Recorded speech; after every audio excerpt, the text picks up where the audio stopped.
And hello to everyone out there today. It is I, the Oxoyomi.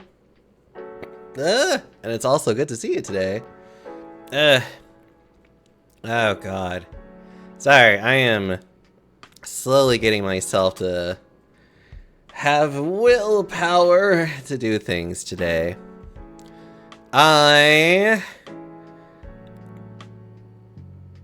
Well, actually, I did a little bit of work today. I had to go to the dentist today, too, which was like...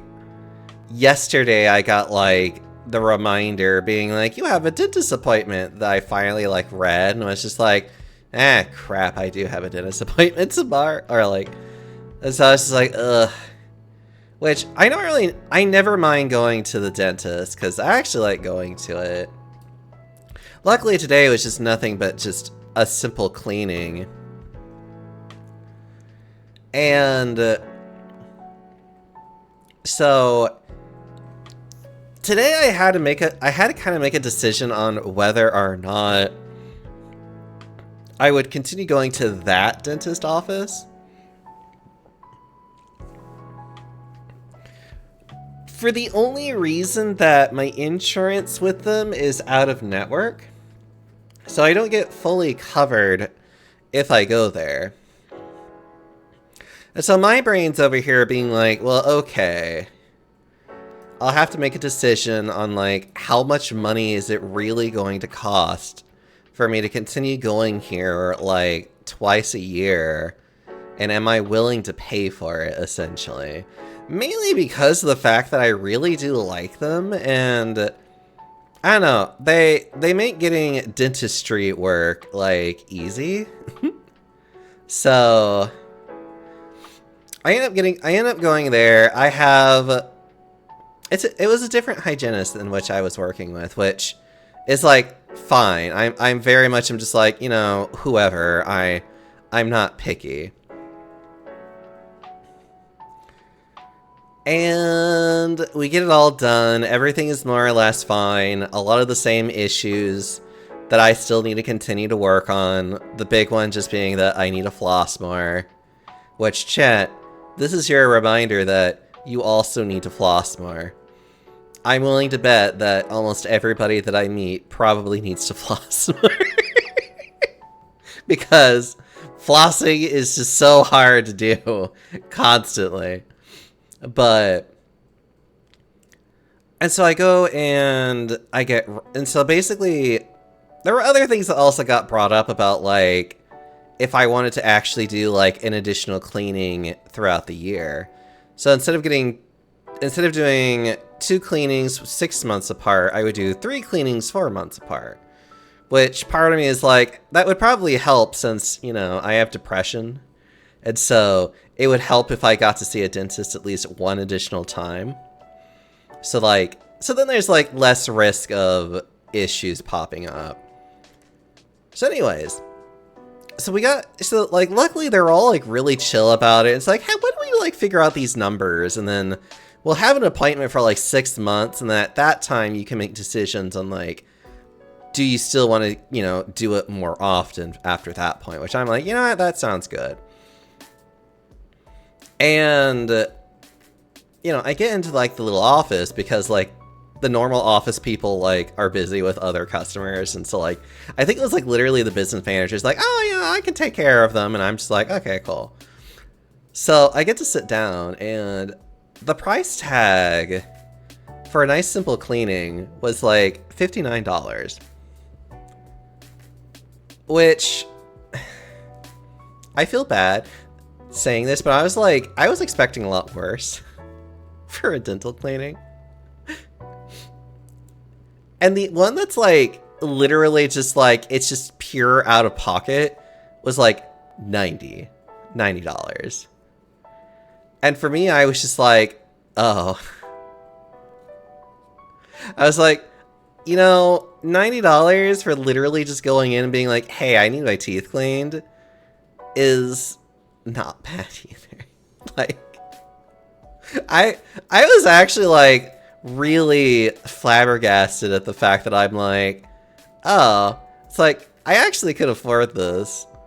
I feel bad because I know part of me is like, I know there are some people that like $59 is a lot of money to them. And I feel bad that I'm over here just being like, wow, I can do this. And I'm just like, I wish all of my friends, like, I wish all of my friends can get dental cleaning. I just want people to have nice teeth. $50 is quite a bit, yeah. Well, yeah, like, oh god. I am not shy about talking about my money because it's like, you know, oh god, like, I know some people that, like, and that's even been a bit of a discussion I've even had with some streamers about, like, how much money that they earned. And, like, let me just put it this way.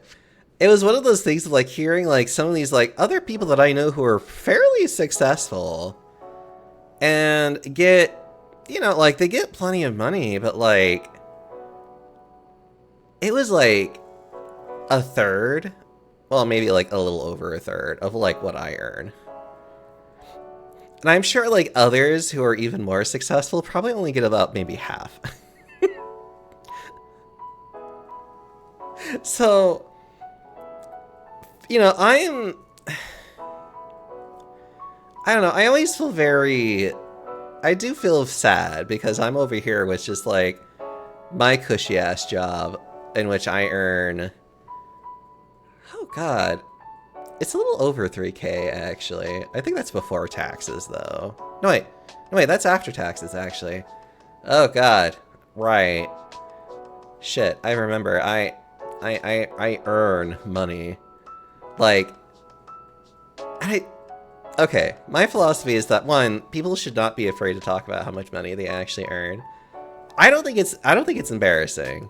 It only makes me feel bad because I'm over here just being like, I'm like, yeah, I'm actually pretty okay. Like, I'm actually well off. And then I see a lot of my friends that legitimately struggle. And I'm just over here like, I want to give you money. I want you to feel like, I want to be able to help you live better. But I can only give so much. And like, cry. Hello, Divine Wolf. How are you doing? And so, like, for me, like, especially for, like, over the course of a year, even if I were to include How Art Thou, Friendo, I am doing good. I'm kind of talking a little bit about my dentist appointment. And also the fact of how bad I feel that, like, I'm literally, how I'm basically am just, like, okay with paying certain extra bits of money. Because, like, I really like this office. And I really just don't want to have to find a dentist that's within network. That, admittedly, even my roommate has been trying to find a better dentist. But she is just like, all the ones in network are really bad. And I'm just over here like, I like mine, but they're not in network. So that's why part of me is just like, literally paying like less than $200 a year for like dental work for me is just like, you know what? I accept this. I will be happy with this. It's like, I feel like I can do this just fine, and I will not feel bad. How about you, Divine Wolf? I hope you're doing okay, Okami. What have you been doing this week so far and being all cozy? But, I don't know. That's why for me, like, as much as I may, like, bitch and complain about some things, especially even with my job, that, like, it's really hard for me to want to leave my job because it affords me a lot of comfort and the ability to help my friends as much as I do sometimes. Because, like, I will just give money to friends pretty generously, or I'll buy things for them. It was a long, chaotic work week. Aw. I'm sorry. My work week today wasn't really particularly bad. The only thing today that really happened that got under my skin is just this, like, really it's, well, I guess it's not that difficult to explain. So there's this, so my job, I work in financial aid, which is why I'm always like, if you have financial aid questions, I am always happy to answer them. Working with the government is no longer a safe bet for lifelong comfort. No, it's not.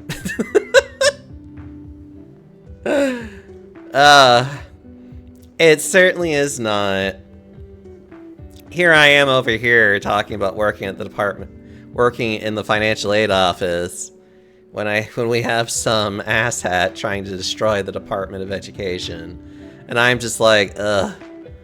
Luckily, I very much believe that's not going to work, and it's not going to go anywhere very well. Like, even they're called NASFA, which is literally the national, like the National Association of Financial Aid Officers. Like, they literally were just like, no, you're not doing this. It's like, and you're either going to respond to this or we're going to make your life shit. Also, I'm so sorry for pulling off into this topic. Nah, it's fine. Like, to be very frankly honest, I am a person that enjoys advocacy quite a lot. I'm very bad at knowing how to do it, admittedly. I just know how to be loud. And I know that I have absolutely no fear in talking about it, because politics are our life, unfortunately. Like, I don't know, I kind of hate how some people get a little too, like, oh, I don't want to hear about politics. And it's just like, but it's not only is it important, but it's also healthy to be engaged. Admittedly, there is toxic levels of engagement that I will agree, where it's like you really overextend yourself, or you're trying to do things in a way that is just, like, it's not a way that you would do well with doing. Like, there are some people that can be very aggressive with their advocacy, and it just matches who they are, and I'm like, good, great. We need people like that can be kind of like in a person's face, basically being like, how dare you? I mean, especially right now, it's like we need plenty of people who can literally work the quote-unquote the front lines of advocacy work, of being in people's faces and being like, trans rights. Just like, trans people are people. Like, literally just going out there and forcing idiots to listen. But there's plenty of other layers of advocacy that is also necessary. Like, for me, I would prefer a more, what I would probably consider like a passive role in it, where it's more like very supportive, trying to get people rallied, trying to like do emails, paperwork, like to be there, to be a real, to try and like energize people to keep going outward. That's the thing that I want to do. Like, I'm even the type of person that's also just like, I'm really trying to get my brain finally wrapped around the whole idea of doing, oh God, what is it? Charity work for noble causes, and probably actually continuously doing charity work until things are just like, I don't want to say better, because part of me is just like, we're a long way from better, but at least until hopefully we are in just like imminent danger, which is like what it feels like we're in. I feel like we're just like constantly in imminent danger mode. But yeah, like, my job is essentially a very political job too, because of the fact that it's just like, it's literally an affirmative action to people who are poor. And guess who is also disproportionately more poor as well? It's usually people of color. So it's like cavalry level backup sort of stuff. Are we talking support role? Yes.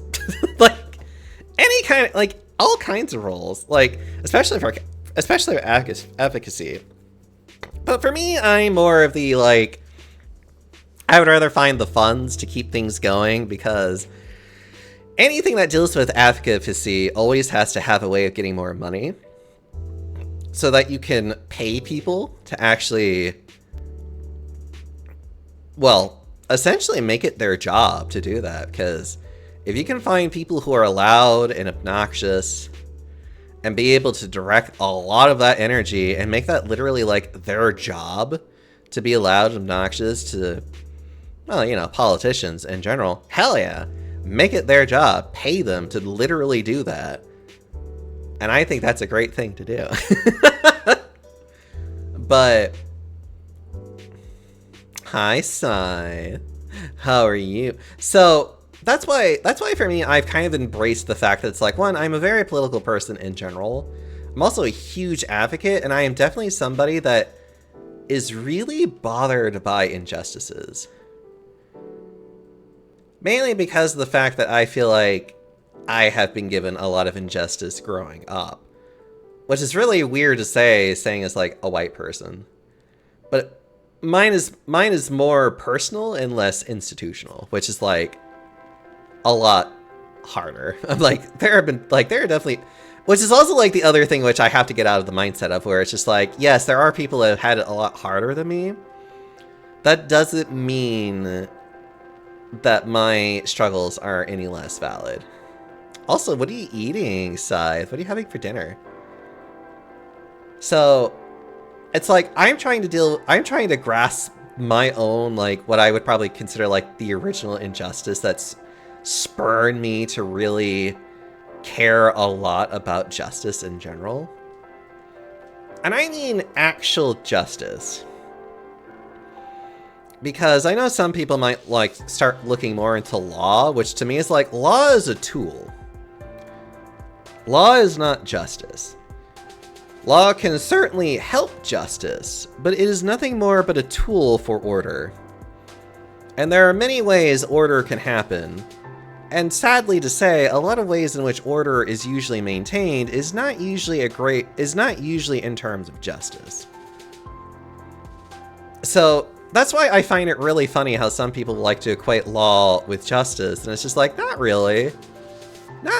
Not for a while. It's like, law really hasn't been an arbiter of justice for a very long time. It should. It should be more hand in hand. It's not. Like, anyways. Like I said, I could talk about shit like this all day, because this is the thing in which I'm actually very passionate about as also a person, is having very high-minded ideals of this is stuff in which matters. And I want people to have the better life than I did. I want us to have a life that is more ideal. That's actually kind of why I really like life simulators, if I'm being honest.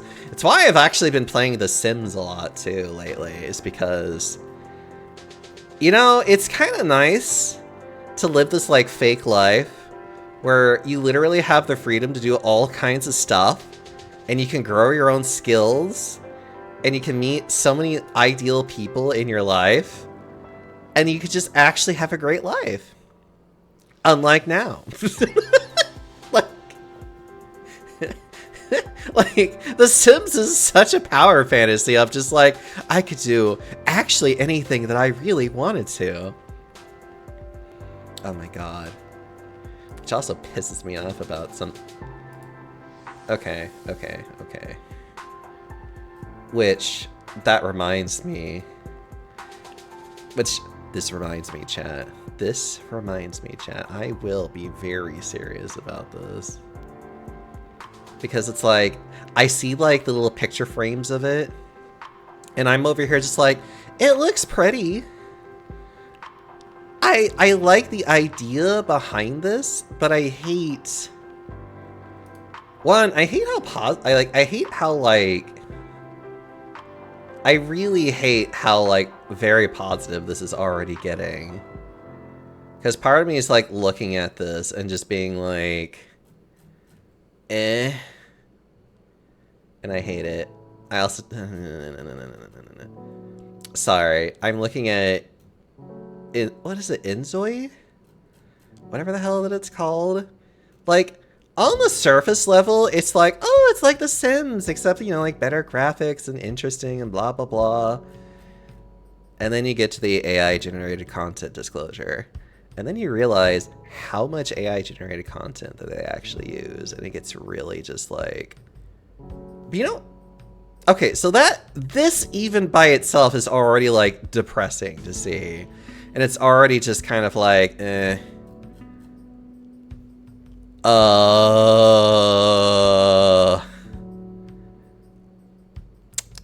Some of the reviews. God, I'm trying to find it.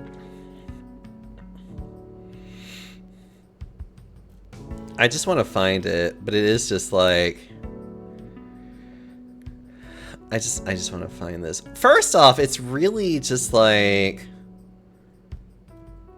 if there's one thing about this I get a little bit like about, is the fact that nobody's really talking about the fact that this game has like AI generated stuff on it anyways.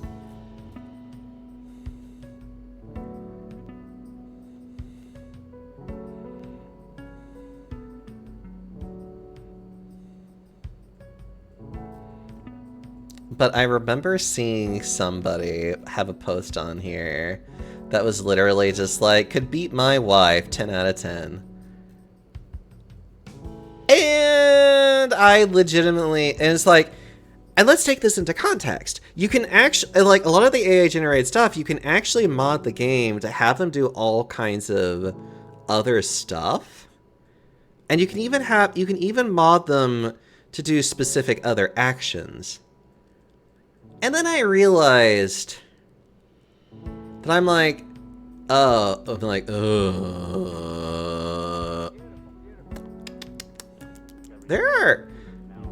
are some things that I'm just like looking at this and being like, you would have to moderate the crap out of what people would actually be able to upload. Because there are some really illegal stuff that they might allow that I would be like, no, you should like not have it to where it could ever do that. Yeah, to things like children. That's gonna be my thing. That's gonna be my thing where I'm just like looking at this, and I could probably already tell you that there's already gonna be a bit of a controversy with that game, where people are gonna use AI to specifically do really shady things in the game, such as like domestic violence and other kinds of like and other illegal activities. And I'm just kind of like, it's like you can give The Sims as much shit as you want. You can give EA as much shit as you want. At least, and correct me if I'm wrong, maybe I'm just out of the loop. I could be out of the loop. But I feel like at least with The Sims, they really try their damnedest to keep that game as like, as cheery, bright, not so dark, not like, there really isn't like illegal things that you can do with The Sims, that all of it is more just like quirky and goofy, and that's it. Now, like I said, correct me if I'm wrong. They moderate the add-ons for the most part, which is good to hear.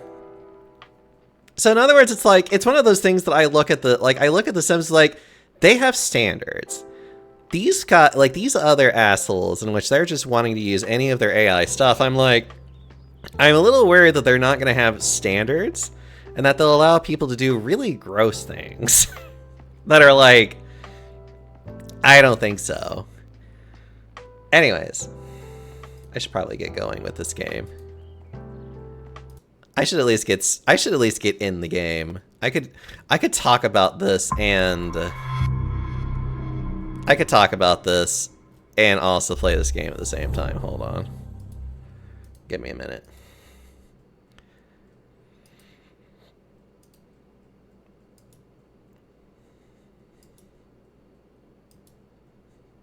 I don't know. That is just me.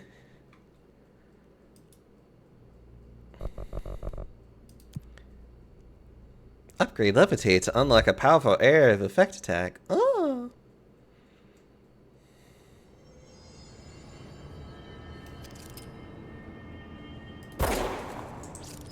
Mmm.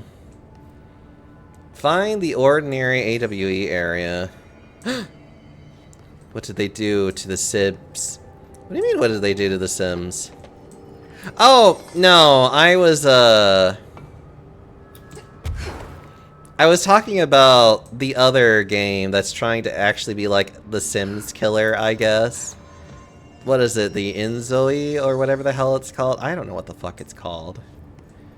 That's the other thing too. I really hate such a pretentious name. The Sims? The Sims are at least easy to just talk about. Like, it makes sense because it's a simulator. It's a life simulator game. This other one that's using all this AI garbage, it's like, how the fuck do you say this name? Anyways.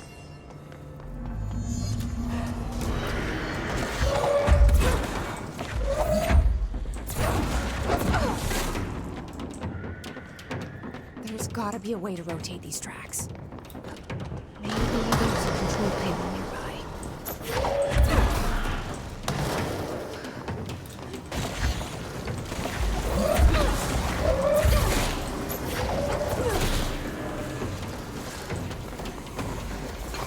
Ugh.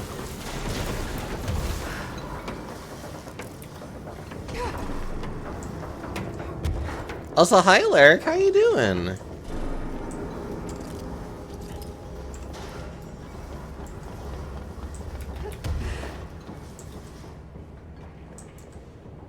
Lurk. It's always so nice to see your beautiful face.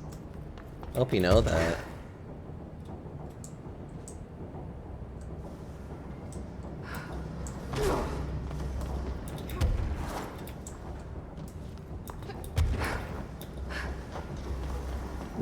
Me have late semester stress. I'm sorry.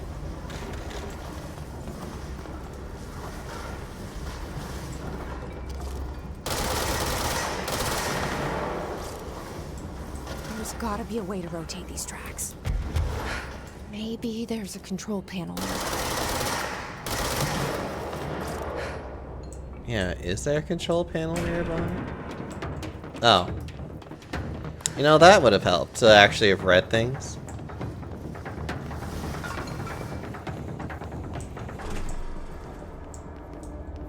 Ooh. Not Lurk, and I was about to say from Planet Omicron per CIA.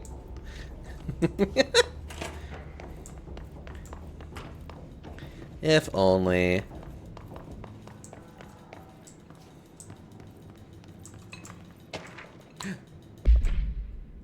Guess who just had to inspect an inbound delivery of like 100 teensy tiny little boxes? Me, that's who. You know what was inside each one? A single human tooth. Fucking gross.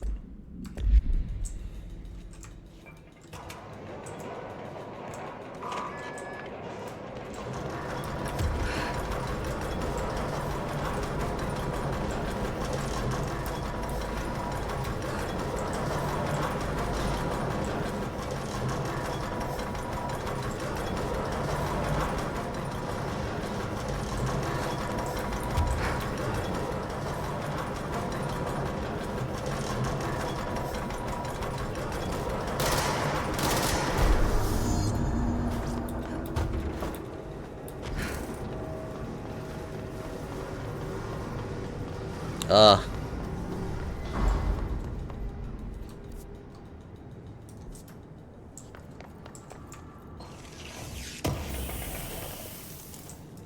A remote thought. I have a lot of remote thoughts myself.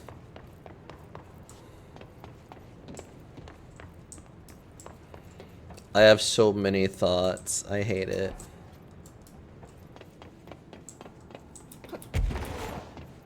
Sometimes I wish I had less thoughts. That would...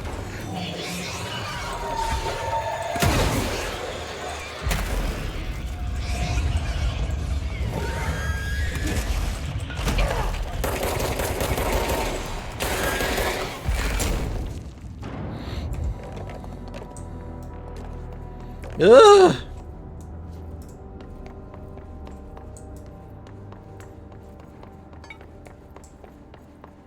Sorry, I hate things like that.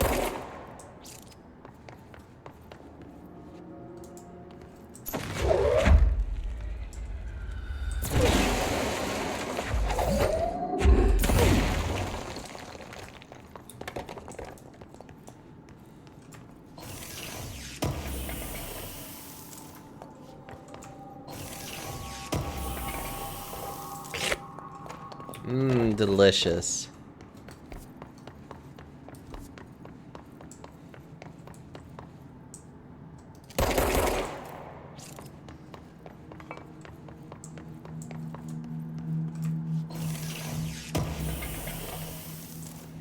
Oh.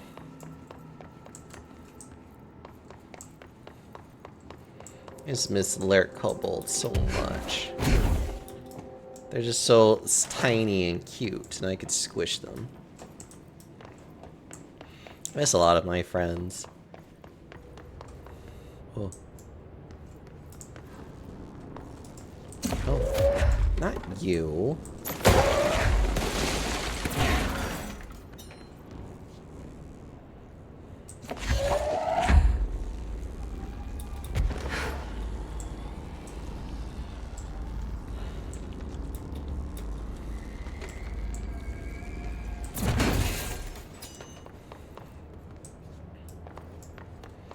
Yes, look at them.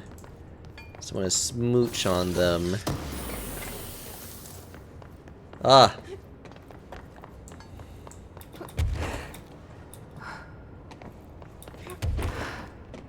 I'm missing one. Aha!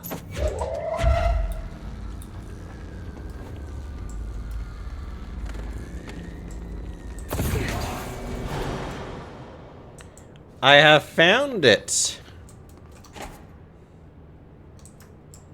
I'll get to you in just a minute. No, actually, I'll get to you now.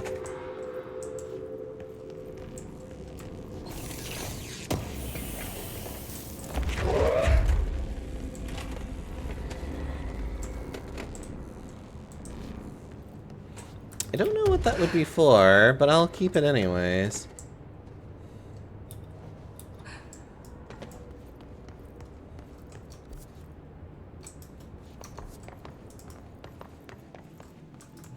This is where I came from, right? Yes. I don't know why this didn't look familiar to me. I'm just like, ugh. My brain just does not want to work sometimes. And like, recognizing places, and I'm just over here like, I will eventually remember where places are.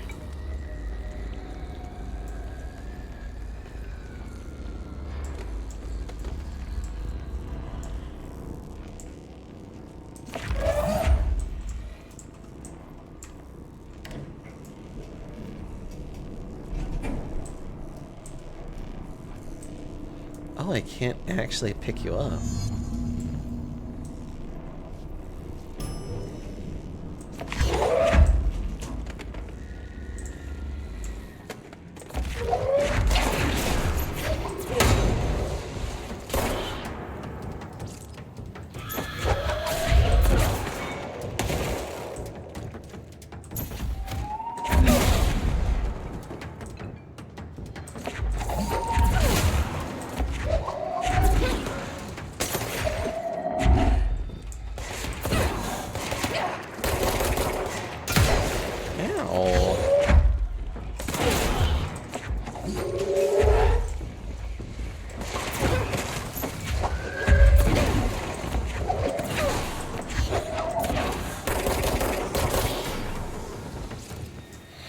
Woo!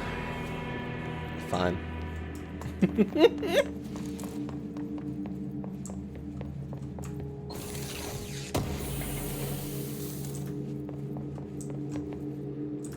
Oh. Airplane evaluation order. The airplane in question has been brought in from a private airfield located in the town of Redacted, Cincinnati. is suspected to have been connected to the redacted AWE. See case file redacted for details. It is being evaluated for altered status. The plane is currently being stored in the transit corridor in the containment sector. Brought there through the New York subway tunnel. Special access redacted. For more information on tunnel redacted and links to urban legends centered on ghost stations, abandoned tracks, and redacted, see file. Ugh. The plane's black box is currently being evaluated for redacted, and initial readings have been taken by the research team, though no altered status has yet been detected. Hello, Vickstone. How are you? I'll call you a cutie. Oh. Hopefully you're doing well. Excuse me as I hold on to this. Look how violently she'll just like jostle this around.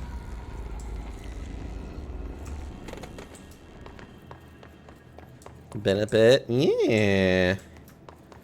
I am doing somewhat okay. Hold on. Actually. Sorry, I'm like checking on a couple of things. Okay.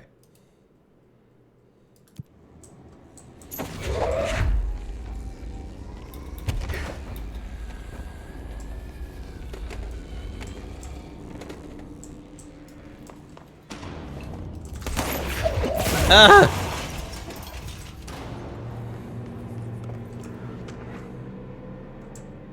Ooh, more salvage. AW stage 1.A. The first slide was a room with dirty wallpaper and dolls on a shelf. There were lots of dolls. DF interview 2002. The house was empty. No one lived there. We played in there a lot. It was our secret playhouse. JF therapy session 2010. I went to school with Neil. Some kids called him Nosebleed Neil. No, likely Neil Hosenberg missing. It was mean. He had asthma. Tom, most likely Tom Barlow, missing. And his gang, Freddie, likely Frederick Bartwell, missing. Hugo, no one by this name was found in the public records, bullied him. We brought Neil to the dump to play. DF interview 2010. Extrapolated information. Unconfirmed existence of additional slide designated house.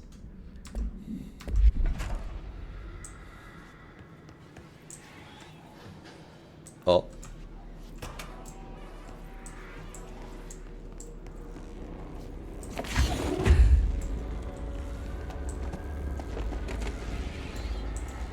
Aww.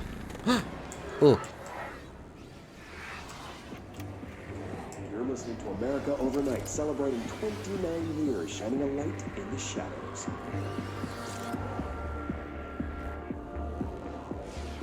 Thanks for staying with us. Here's our first caller. Hi. What I'm about to tell you, if they found out, I don't know what would happen. If who found out, brother? The men in the suits. They told me it was an industrial accident, but this is something else. Something nobody talks about. Ordinary. This certainly doesn't sound very ordinary, caller. No, not ordinary. Ordinary. It's a town. And it wasn't an industrial accident. I mean, that's what they said. But that's bullshit. Whoa, please watch the language, caller. It may be 2 a.m., but we're still on family show. I'm sorry.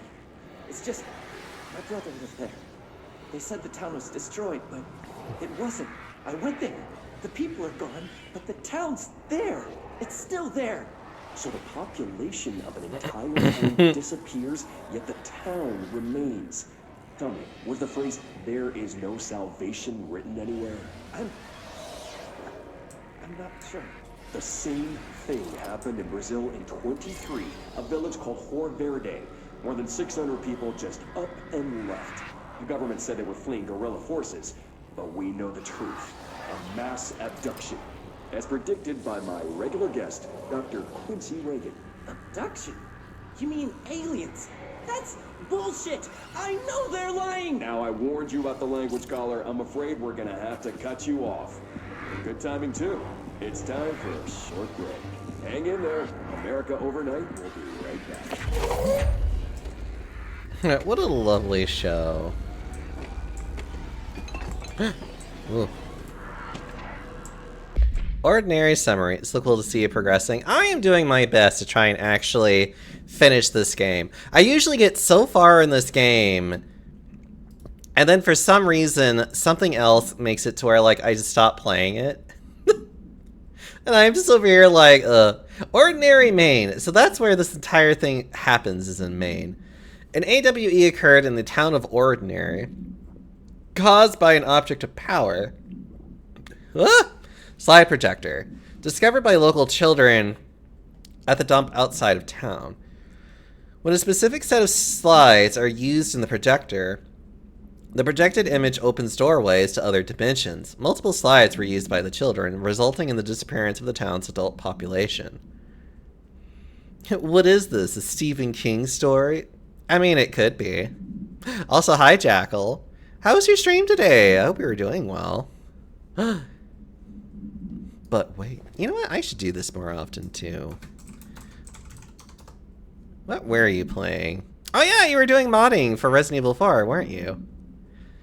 I saw that you were doing that. How was it today for you, you sweet bean? With so many giant beans to nibble at. Stream went well enough. Good. Actually, what all were you modding? I really couldn't stick around and, like, I really just, like, lurked for a little bit. And then, like... And then I had a few things that I had to deal with work. Then I had my dentist appointment. And then I had just been so tired all day. Like... Literally today for me has just been like, ugh, I just want to lay down and cry. Where one of the custom animations caused Lycon to dive kick out of the world. Well, that's one way to get out of the way, though, right? Just, you know, just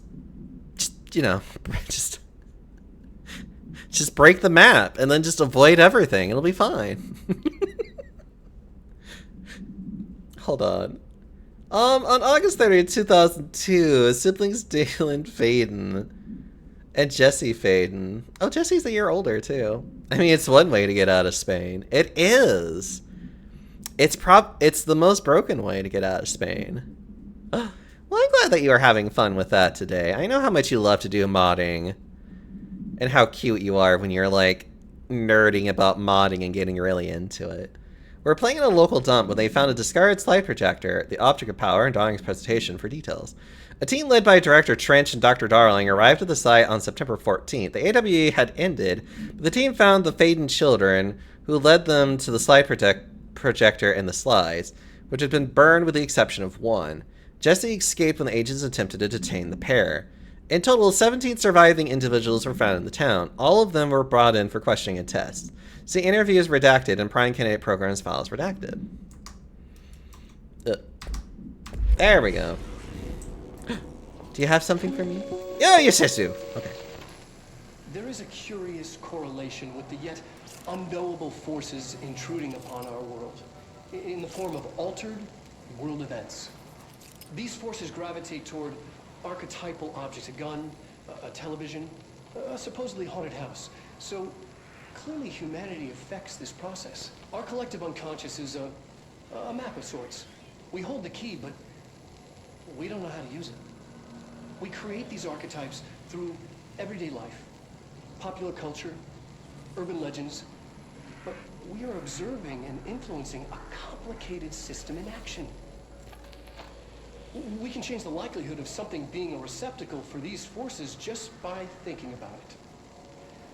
But we haven't found a method to control the outcome. And yet, there's something unique in us, in our dreams, in the conceptual reality with power, with our minds. What's the cause and what's the effect? Are we the starting point or just a necessary evil in this? A byproduct, a reflection, a projection? We'll struggle to find the answers to these hard questions, or die trying. Oh, I love these so much. I know. It's really funny, like, how very attractive of a man he actually is, too. In all honesty. Oh god, there's something else.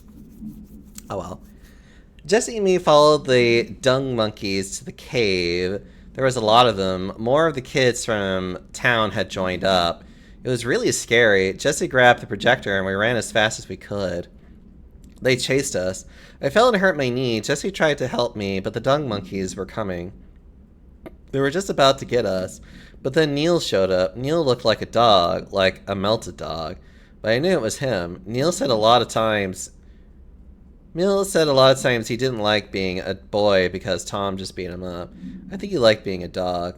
Projector wouldn't turn off, so we changed the slide to the hand. I heard her immediately. She promised to help. Jessie said we should call her Polaris. It's because she was doing stars at school. Additional slide designation hand is verified in a Bureau possession. Unconfirmed existence of paranatural entity designation Dog Neil. Dog Neil, please. I love these slide projectors so much, though. Like, blending real life people in, like, a video game like this is, like, really not... Jesse, get out of the box, thank you. I don't know, I just find it really just neat and awesome to do that.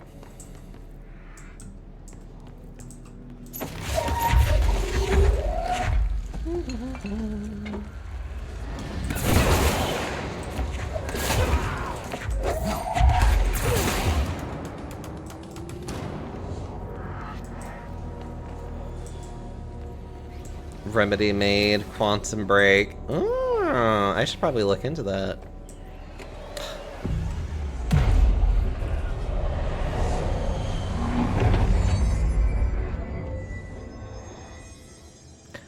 Oh, okay, I see.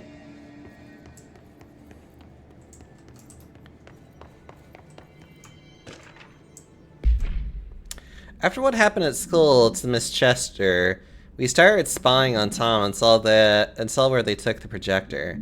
Tom and his troglodytes were using the Schled Hill Cave as their headquarters. That's where the projector was. They'd been using the temple slide, we called it that. But really it was a broken concrete thing like a warehouse or a bomb shelter or something. Very dark. The Not Mother lived there with her babies, children, I don't know. She was feeding Tom and the others her milk. They were changing into little monkeys. We called them dung monkeys. Unconfirmed existence of additional slide designation temple. Unconfirmed existence of paranatural entity designation Not Mother.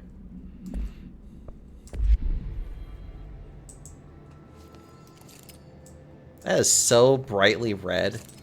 Anyways. Alright. Annual evaluation of Dylan Faden, formerly P6, performed by Dr. Carla Vaughn. The questions asked here correspond to the 5th iteration of the Gunner's psychological assessment. Are you ready, Dylan? Let's begin then. In a single word, describe the world around you. Where's Casper? Dr. Darling is out of the building today.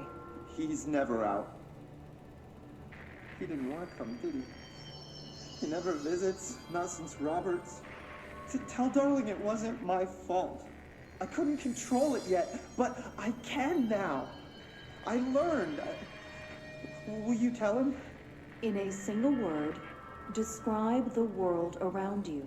A prison. A cold, empty prison. Not even a poster on the wall. What is the next number in the sequence 3, 6, 9, 12, 15? 18. What day is it today? How the hell would I know? It's not like you give me a calendar. You find a rabbit in the woods. You find a rabbit in the woods. Hi, Eriku. What are you doing today?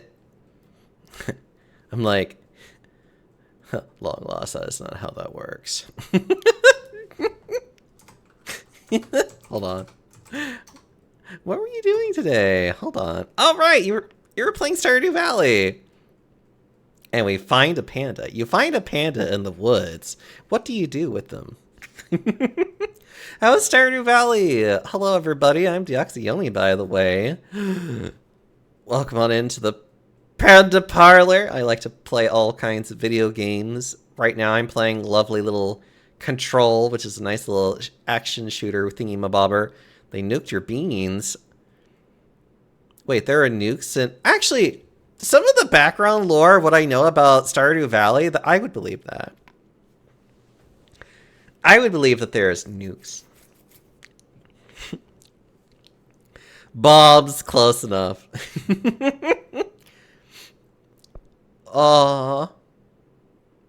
Wait, I have to take a closer look at this. Sorry, I have to look at your emote closer, Jack, and be like, what is it that you're doing? Oh yeah, you were doing crowd control. How did that go? Hopefully Chad didn't, like, you know, completely explode you. He means his farm got explosively redecorated. That sounds great. I hear jackals are next. Jackal would be next. Jackal. Jackal. Jackal. Jackal. We need to do Repo again soon. I haven't played Repo in like a little while, and I want to play it more because it is so much fun to play that game.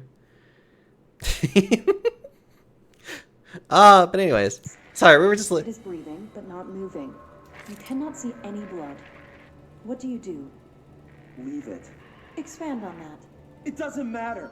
The rabbit's not real. None of it's real. What day is it today? Do you enjoy asking people questions that can't be answered? Is this what gets you up in the morning? What you dreamed of doing as a scared, stupid little girl? Can you describe a dog to me? In Ordinary, we had a friend. Nosebleed Neil. And when it all went crazy, you know what I mean. Nosebleed Neil turned into a dog. Or something like a dog.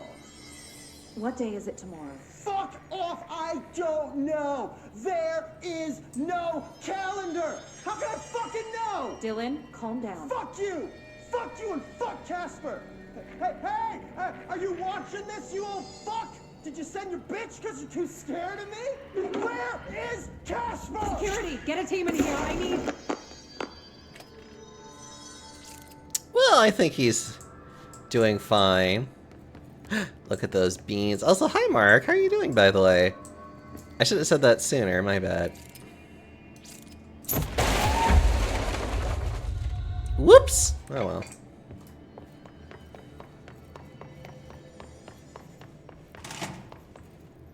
Ooh. You know, this is one thing about this game that I absolutely love, is the sheer amount of lore this game has.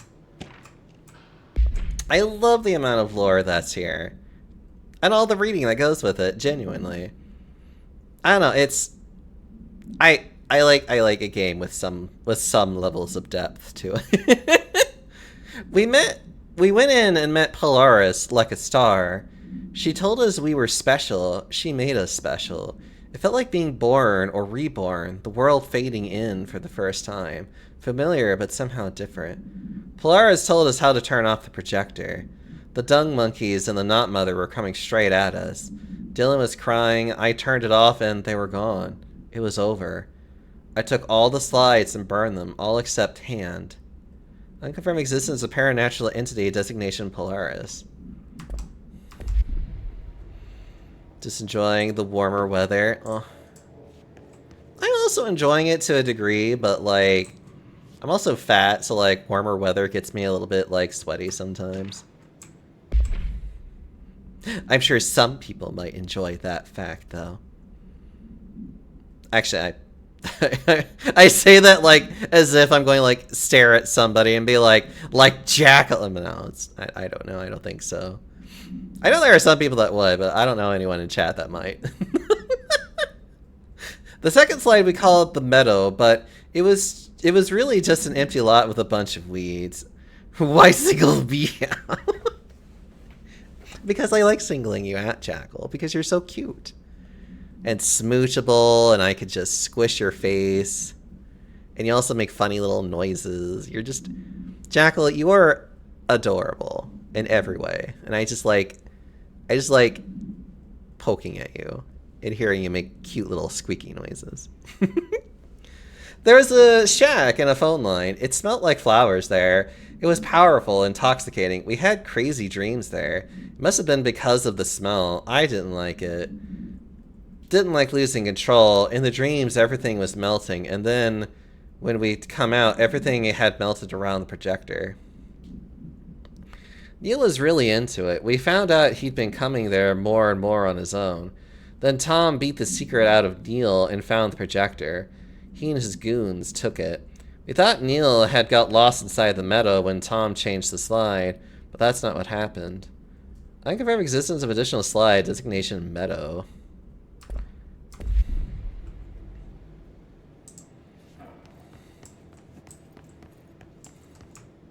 Let's see what they have on ordinary. It's so red! It's all here. Our home, our school, the woods, the dump. Yeah, your home was really... Yeah, your town was really boring.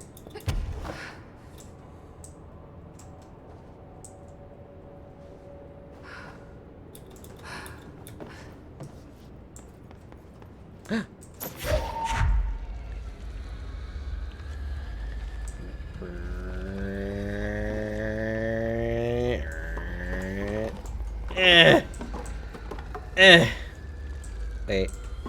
No.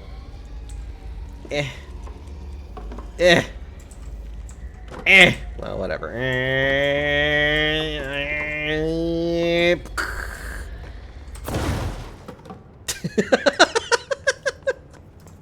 Okay, I'm done.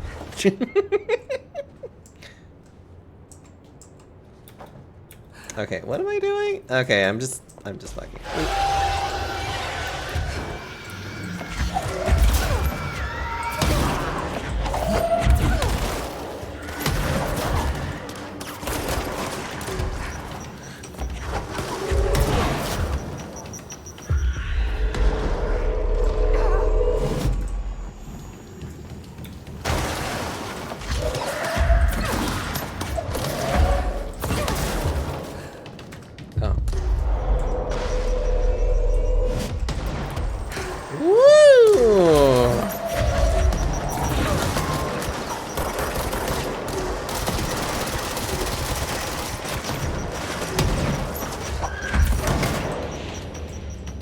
We found the slide projector in the dump outside town.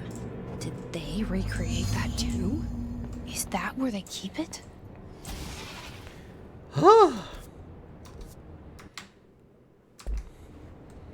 See, there's Jackal activating. Always funny to hit a guy with another guy. Honestly, yeah. This game is just like really funny in how... you know what? I might enjoy that though. How about at least do that?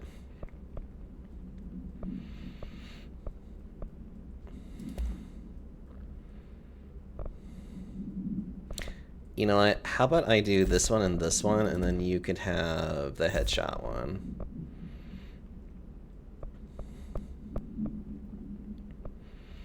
Yeah, that would work a little bit better.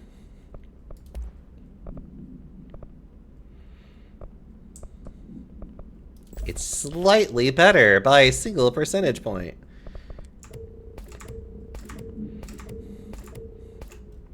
There we go. Oh, we have so much crap. Anything less than a 4, I don't care for, honestly. Zoom. Ooh, damage. Ooh, damage. Hold on.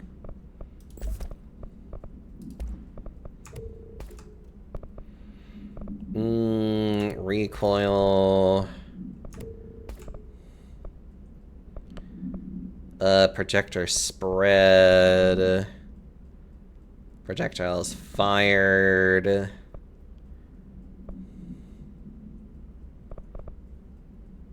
Damage while aiming.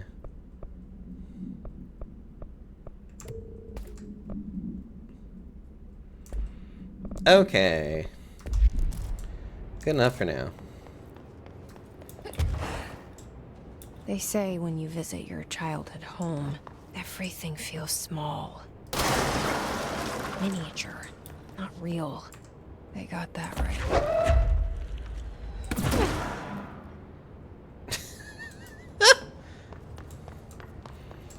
I love this game and all, like, like, so many things are so destructible in this game. It's so fun.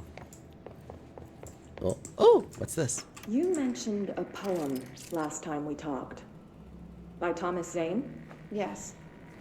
Beyond the shadow you settle for, there's a miracle illuminated. I looked the poem up. Only I couldn't find any poet by that name. I did find a European filmmaker who moved here in the 60s, named Thomas Zane. What? I don't... No matter. It suits you very well. The poem. How you see things. Maybe you wrote it yourself? I didn't. No matter. You've said a few times that you feel like there's a piece of you missing. Can we talk about that? Okay. Yeah, it's this... I feel an emptiness, a yearning for something that I think I lost. It's natural for you to feel that way. Your brother and your parents are dead. No! No. Dylan's not dead. And that's not even it. You're referring to the imaginary friend from your childhood? Polaris. She's come back. After a long time, she's calling me. In a dream I saw, she showed me things. Jesse. It felt more real than anything. As real as what happened in Ordinary. The industrial accident in your hometown? That you believe Polaris caused? No, it wasn't an accident. There was no industrial accident, and Polaris didn't cause it. She saved me and Dylan. Jesse... No! It was a cover-up. The government knows about it. There were agents there. Agents from... I don't know exactly, but they took Dylan. I'll find them. I won't stop looking. Polaris wants me to go to New York. There's a building there. I have to leave soon. I have to be there at a very specific time. Something hugely important is going to happen. Jesse, you know we can't let you go until you're well. And that begins by understanding what's real and what's imagined. Anyways.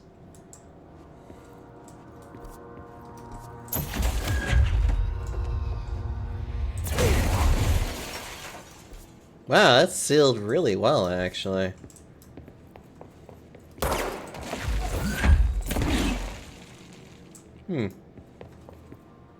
Yeah, man, when they say they sealed it, they really used great seals.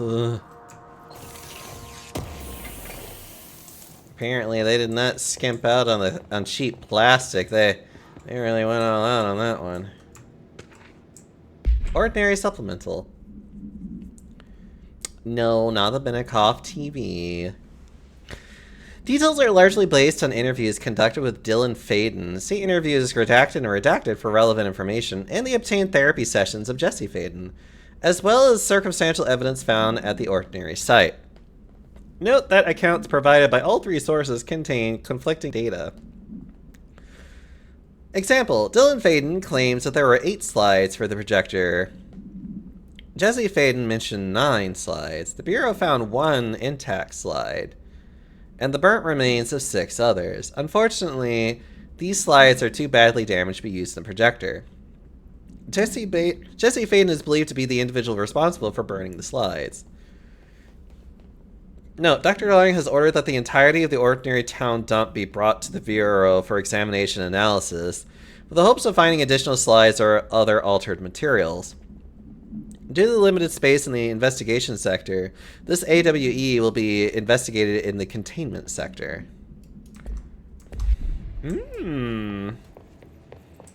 Yes.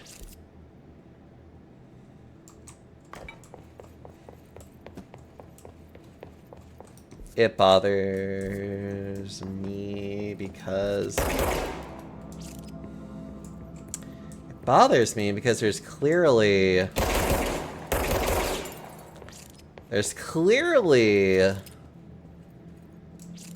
whatever. It's fine.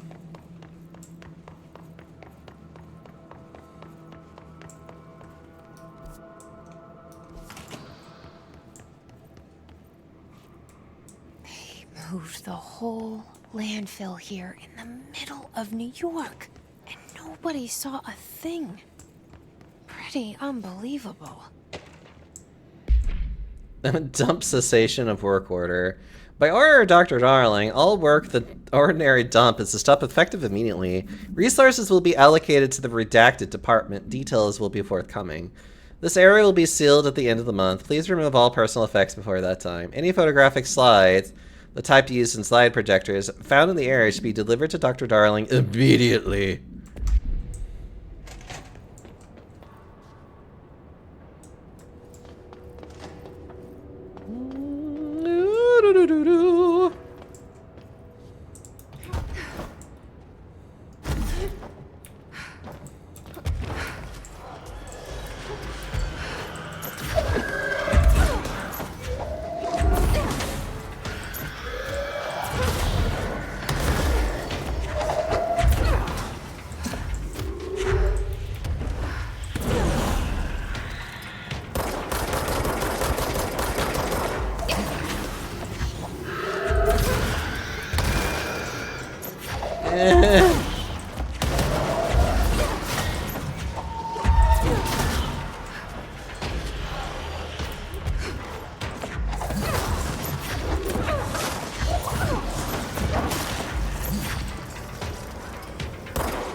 There's so many of them.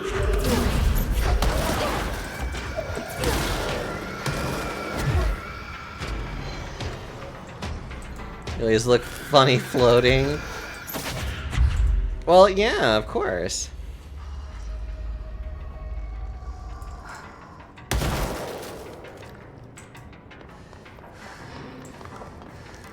He exploded.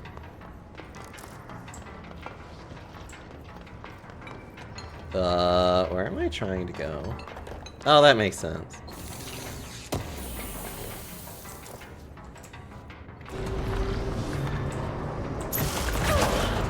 Get out of here. We should check that lab. Oh, is the thing here? No, it's not here yet. Ah!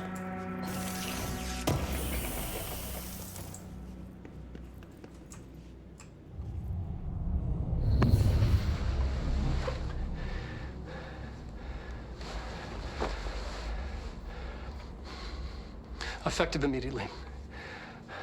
I'm setting up a new department. Dimensional research in the research sector. Transferring the slide projector there. That's where my focus will be now. The ordinary site remains as is. We'll be back to... I don't know when.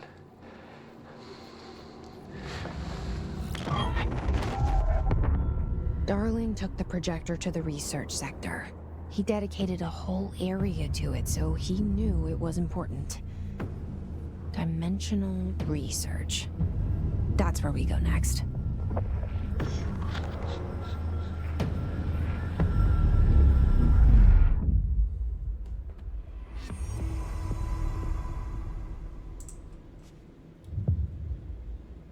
The Finnish tango! Oh, that's right. I always get so distracted at this point.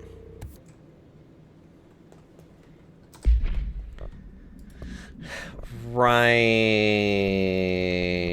This is the place.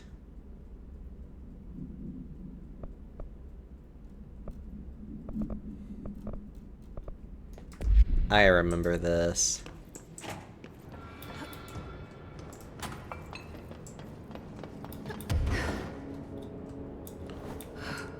So, I would get to this point in the game. And you know what's like the next thing that you usually have a tendency of probably going after this one?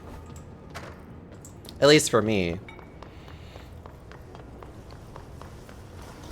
For me, the next place that I have a tendency of going to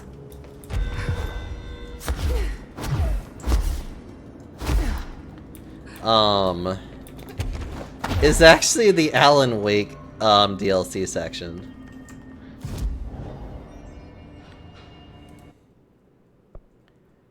Oh god, that's right. I have all this crap here. Health is always good. Yeah, health is always good. You can't have too much health. Yeah, health is always nice. Hold on. We also have more collectibles.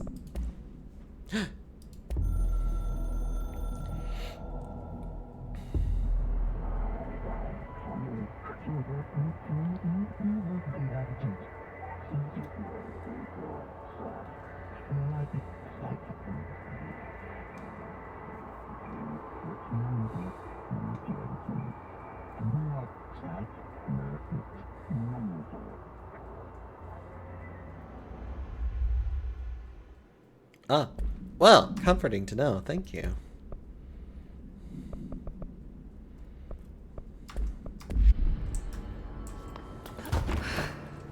Wait, what am I doing?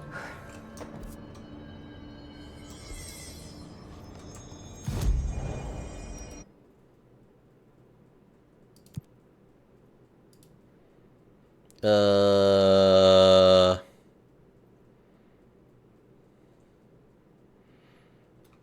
yeah, I still need to do shit like that. Hold on.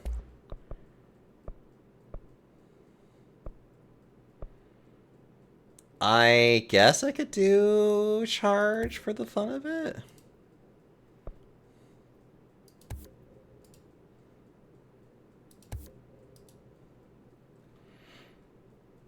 Cool, alright.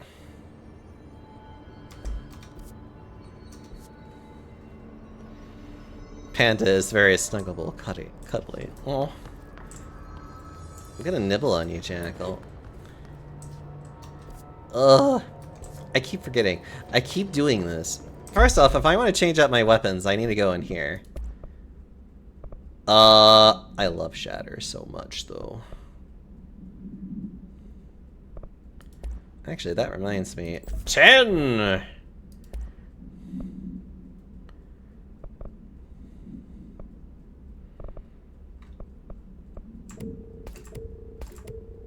No, that's fine. I will do charge, though, because why not? Projectile spread. Actually, levitating would probably be really good with it. And then you. Damage while aiming, and energy gain while headshots would be fine. Yeah, let's give the charge one, like, a try.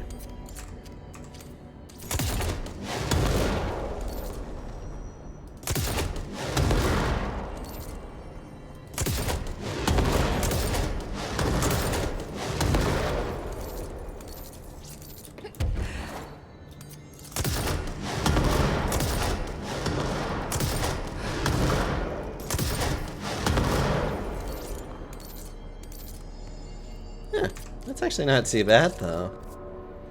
And it also causes a lot of explosive damage.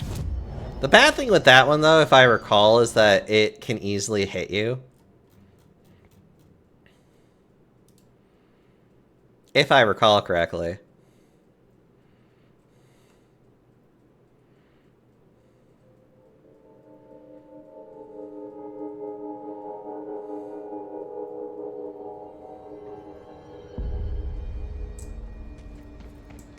I need the containment protocols for every altered item or object of power.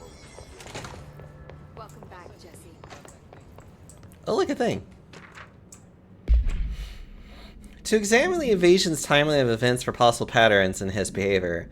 Establishing a timeline is difficult at present because of lack of reliable communication between bureau sectors and staff. Preliminary modules indicate ground zero of the invasion is located within the executive sector. Once it becomes possible to interview surviving personnel, pinpointing the exact location should be feasible. Other outstanding questions that a timeline may help answer. How did the Hiss get past the eternal lockdown? How does the Hiss residents advance through space, deliberately or uniformly? What is their ultimate goal? The outside world? A cross-dimensional destination? Refer to Redacted for full report. Sure, we could talk to you. What's up? Do you remember Mr. Tomasi, the head of communications? The Hiss he was changed into showed up in containment, near the turntable. I'll take care of it. That thing's not getting away this time. I've heard reports about his particular use of language and intonation when repeating the Hiss babbling. The biological and behavioral distinctions between different Hiss-corrupted individuals is truly fascinating. I wonder if I could categorize the data. And she's already off on her own thing.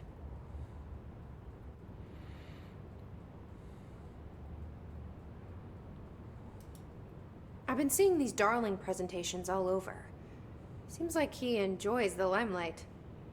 So you noticed, huh? When he recruited me out of college, he actually came to visit. He interrupted my physics course by shouting, not quite, Professor, and then marching down to the front of the class where he proceeded to berate the very idea of laws of thermodynamics.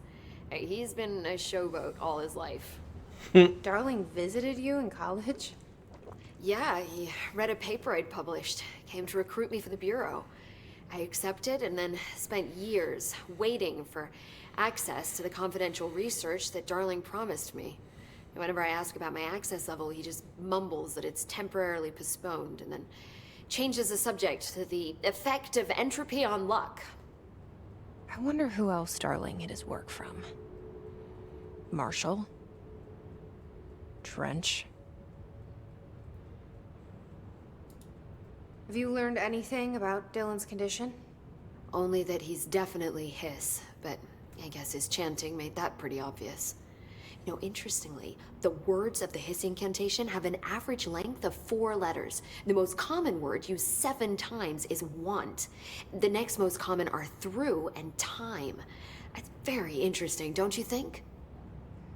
I don't care about the words. What about my brother? Right. Sorry, I got a little off track. Well, strangely, his tissue samples all look healthy, unlike the other Hiss I've tested. That's good news. Right? I wanted to talk to you about the crazy things I can do. My abilities. I get the sense that they're not very usual around here. Well, usual and unusual aren't really benchmarks at the Bureau, but for some perspective, Director Northmore once used the floppy disk to send a bowling ball 6 yards through the air, and that was considered a huge deal. So compared to that, you are most certainly an outlier. An outlier. I like the sound of that. I should get going. Man, imagine throwing a bowling ball that far up in the air, though. I certainly would be impressed. Okay. I can do it. Hi, Izzy. I bet you can do it.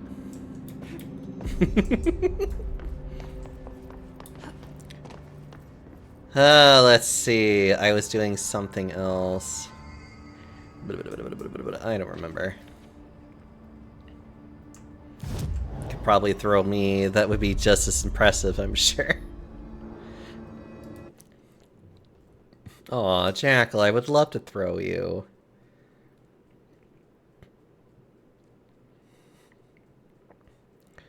Into the janitors. I guess it would just be in ventilation, wouldn't it? Well, time to go say hi to Auti and see what more random jobs he has for me today. I love Auti. I think Auti is the best character in this game.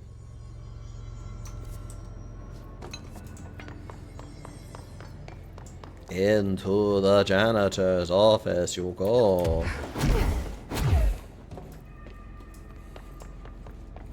Who doesn't like Auti?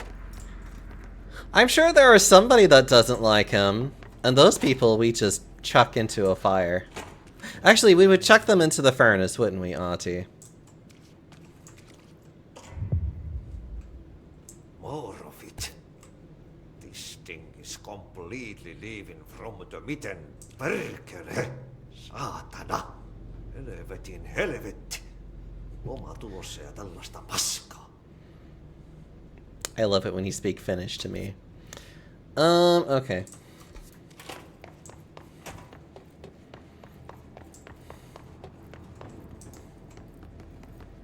I still understood some of those curse words.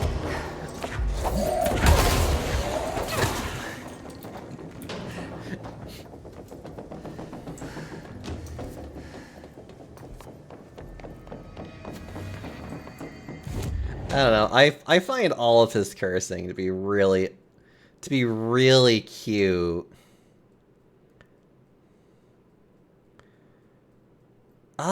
Actually, that probably would be the better place to go. Because I think we actually have to go to the top area and do it.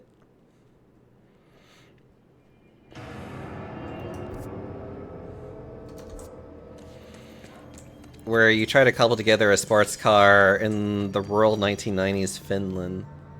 Learn Finnish. Jackal.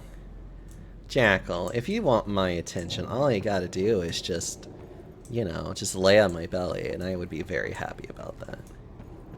Then I can lay against you and watch you just mod things like the nerd that you are.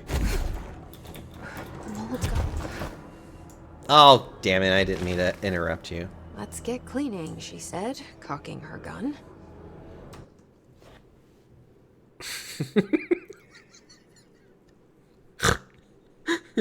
I'm sorry.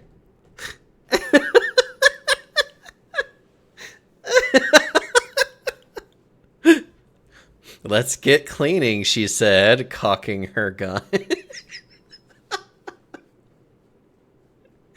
I love you, kitchen gun. Anyways.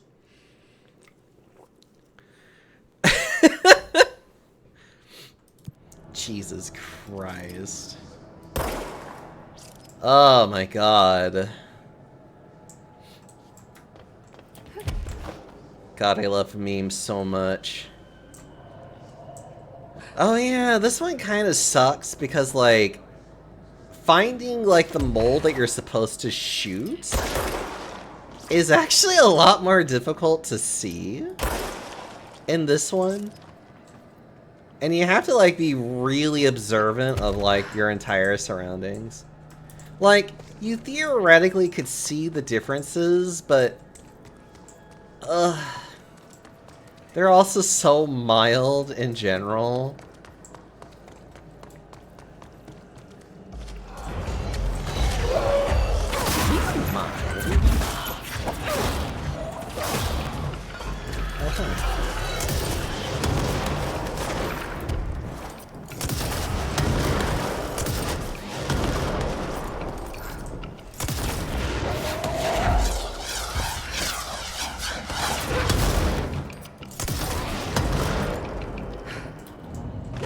Raffy, how are you doing? By the way, shoot it. Works for RE7 too. Stop it.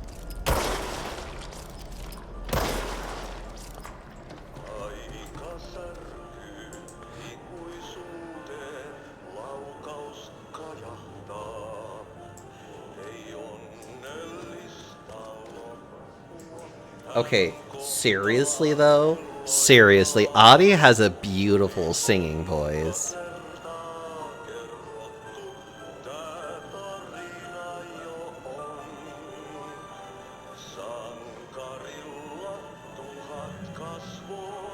Ugh. You really want to get me horny for you? Like, have a beautiful singing voice.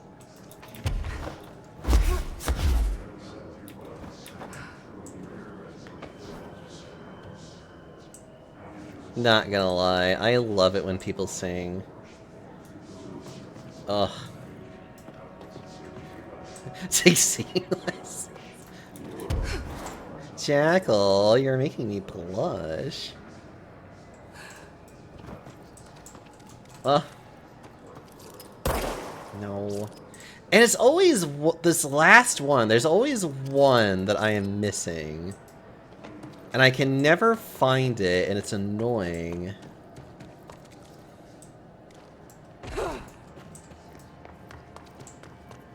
And it's always like...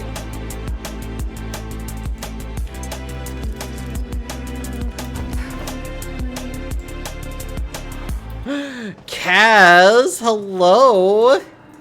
I know what you were doing. You were playing more of that Bleach game.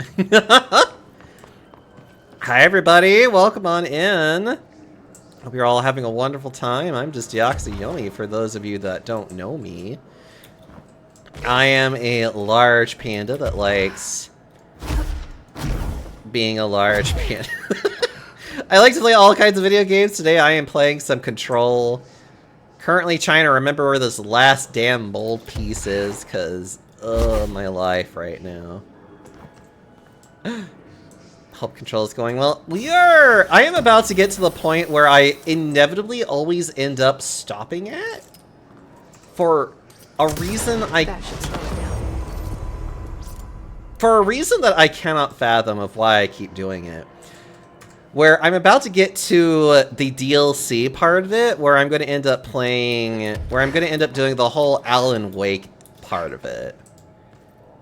I don't know why, anytime I ever play this game, I get to the Alan Wake part of it, and I kind of just like, I get to a point, and then I just stop. Like, it's not even that I don't like the section, it's more of just like, something else comes up in my life, and then I just like, stop playing it.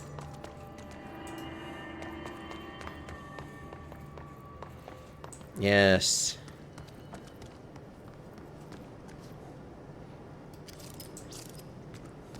We must feed the furnace jackal.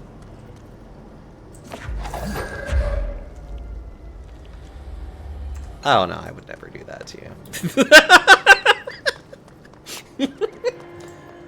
Kaz, it's always good. I saw that you were playing the wolf head guy. How was he? Were you did you play anybody else in particular? Don't feed the jackal to the furnace. Did you play anybody else though, Kaz? Oh, did I give you a proper shout out too? Oh, that's weird. It didn't go through. Hold on. I wonder. Oh, at least I didn't see it go through. Very fun. And yeah, a few others, but he's definitely my main comfort pick. Is it because you can, that wouldn't happen to me because of the fact he's a very large man that can summon very large body parts of himself to beat the crap out of people. It wouldn't be because of that, would it? Not only just a large man, he's also a large man with a very deep voice. Wouldn't happen to be anything about that, would it?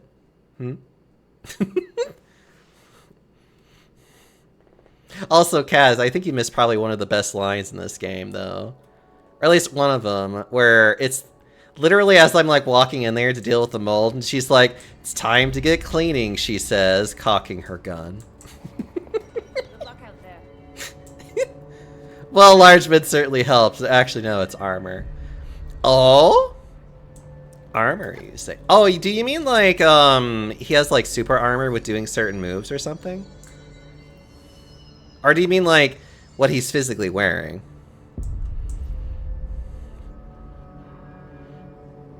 I love you, kitchen. It pretty much is that. Oh, he has super armor when he attacks? That's neat. Hello. Hello, peon. Darkness engulfed the elevator. There was something there, reaching for her, trying to make her act. It was a distress call. Faden sensed a drowning man, a hunger in the dark. Investigation sector. Investigation sector, huh? We should check this out. Hey, Kaz. Do you wanna watch me go through the Alan Wake section of this game?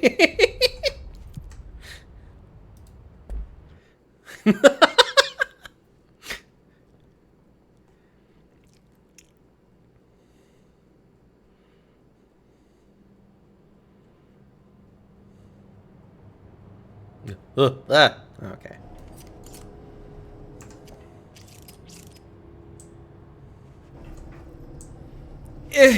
Thank you. Hello? Anyone here? Anyone Not. anyone investigating anything in here?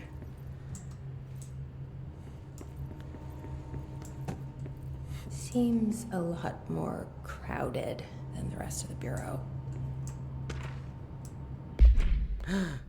The Darling investigation.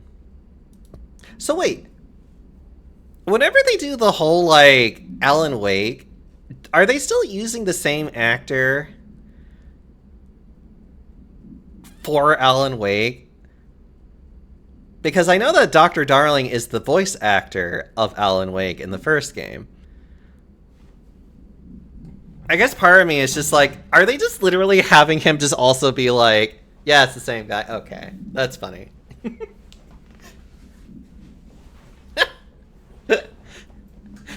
Where it's like, okay, now you're no longer Dr. Darling, you're gonna be Alan Wake. And it's just like, oh, okay. I just hope the fans don't realize I'm double dipping on roles here.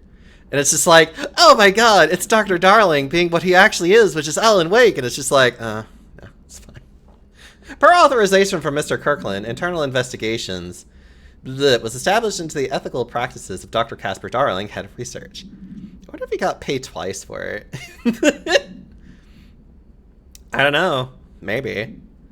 Despite the accounts of Anonymous Redacted regarding inhumane treatment of Redacted, currently housed in the Bureau, our official findings regarding this were inconclusive.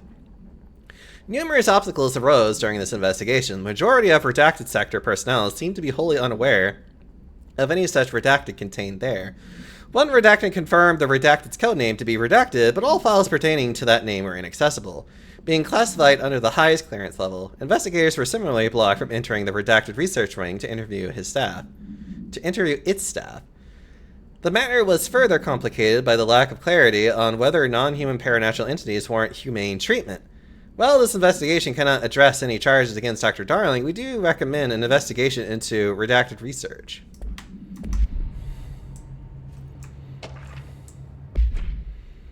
Mr. Dennis. A request came through recently from an FBI agent asking for all of our files on Bright Falls, specifically on the disappearance of the author, Alan Wake. Per the Interagency Information Exchange Agreement, I had some paper pushers gather up a folder of all the pre-approved files. Don't worry, all the inappropriate material is either missing or redacted. God. Oh my god.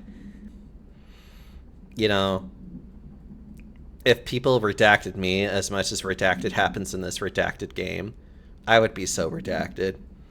But I'm writing to you. I'm writing to let you know that we've received this request from a special agent named Alex Cassie. Sounds familiar, right? That's because Alex Cassie is the name of the fictional detective in those hard-boiled crime books Alan Wake wrote. All right, this is all like a prelude to the second game, isn't it?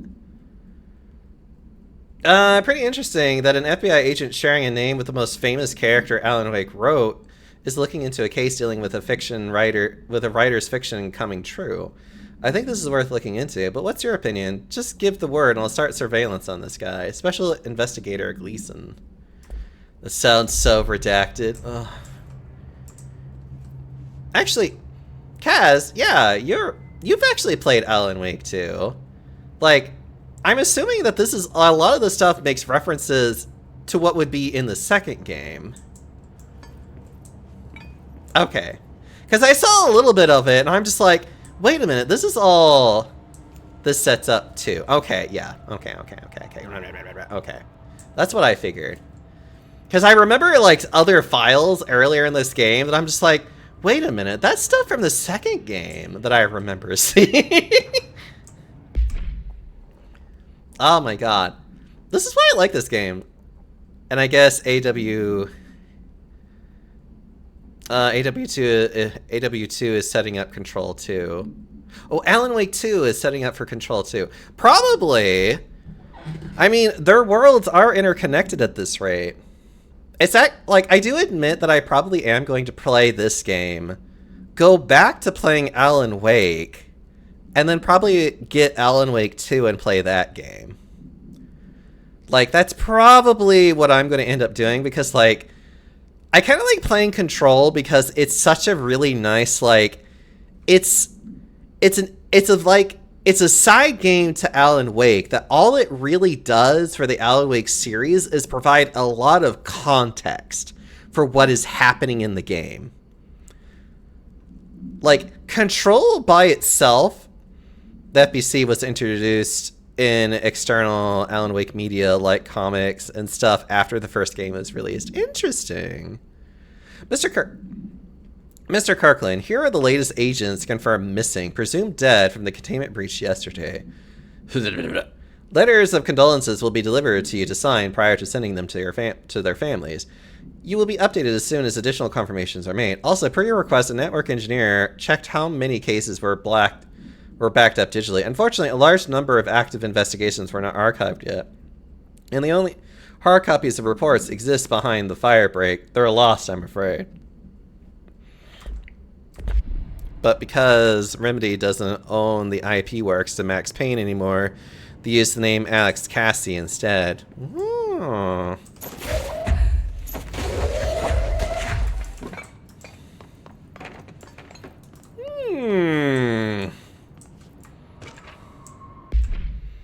Mr. Kirkland, we stopped at Keystone on our way to the target AWE like you asked. I'm sending my report directly to you to try to keep a lid on the Grumman Morals desertion issue.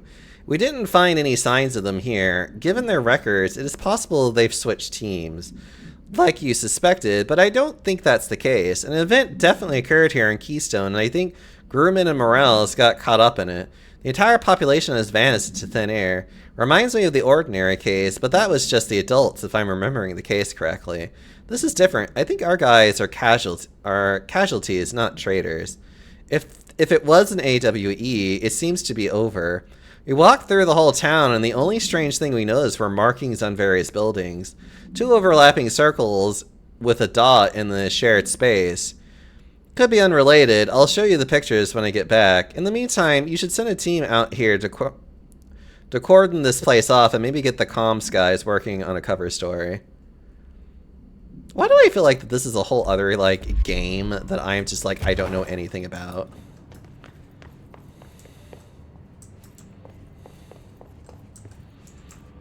Lore. Ethics investigation. Per authorization from Mr. Kirkland, internal investigation was launched into the legality of the Prime Candidate Program redacted by Federal Bureau of Control. Since all known subjects relevant to the investigation use executive privileges to decline interviews, very little first-hand information was gathered. However, anonymous sources and documentation declassified by Mr. Kirkland both paint an alarmingly clear picture of systematic redacted and redacted were brought into the oldest house and placed under redacted examination and testing with the aim of appointing one as director upon maturity. This program has produced no successful cases and only resulted in the traumatic redacted of paranaturally inclined redacted. Not only is this a breach of the Ash Act, but it flies in the face of basic human redacted. This investigation team unequivocally redacted the Prime Candidate Program and recommends that it be redacted immediately.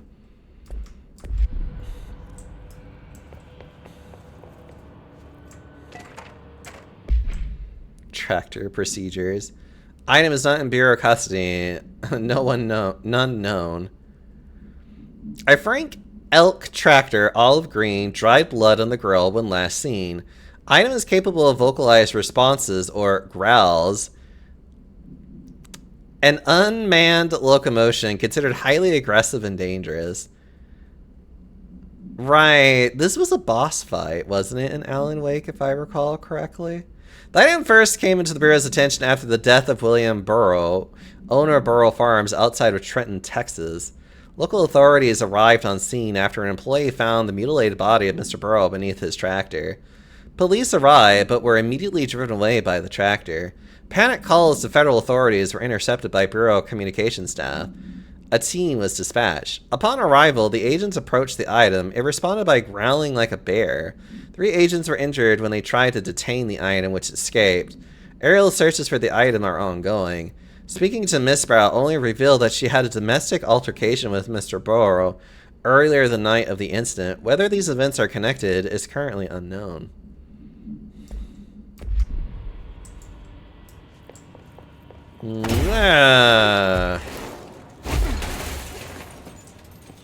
Oh, there's so much lore in this area. My God. This area is so thick with lore. It's making all of, like... Control is a ton of lore. Oh, no! I love the lore. It's just... Right now, it is like... This little area is like... Lore. Instead of it being like... You know, like... Literally just being like, ooh, a piece of candy. And then you, like, progress a little bit, and then it's like, ooh, a piece of candy. And it's like... You progress a little bit more, and you're just like, ooh, a piece of candy. This is literally just like... all of the pieces of candy being shoved to your face at once.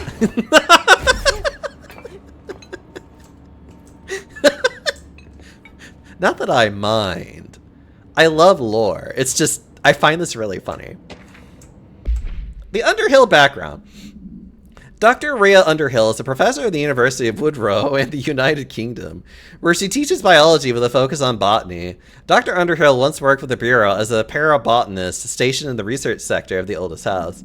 She served with no incidents or demerits and is praised by those who formerly worked with her, including Dr. Darling. Dr. Underhill has no known connections to paracriminal organizations or any record of breaching her NDAs since leaving the Bureau. Her civilian behavior has been ideal, with the exception of an ongoing personal relationship with Dr. Darling that appears to have begun during their time as co-workers in the research sector, and revisited intermittently ever since. Depending on the duration of her work in the oldest house, it may be required to have both parties sign a relationship clearance form. This investigation has found no compelling reason to deny Dr. Darling's request to offer Dr. Underhill an interim position with the aim of finding a solution to the middle threshold issue. Oh my God, Dr. Darling has such the hots for her. He must really like strong-minded women. Honestly, good for him. Director investigation. Per authorization from Mr. Kirkland, Redacted was launched into the Redacted of Director Zachariah Trench. A recent change in Redacted witnessed in Dr. Trench, including aggressive Redacted when redacted, with other staff has been observed. However, this investigation is aimed at interpreting this issue rather than proving it. Notable, Redacted between Dr. Trench, Director Trench, and Dr. Darling has been witnessed by numerous Bureau staff. Although both declined to meet for an interview on the matter, witness accounts suggest their arguments center around the dimensional research wing and the redacted captain's side. However, no evidence exists to confirm Director Trench's redacted as anything more than interpersonal disagreement. This investigation has concluded that Director Trench's behavior is not indicative of any redacted and that his fitness to lead is not in question. Also, hello, Cynic. How are you? You. No! Certificate of Achievement for years of service in the Bureau.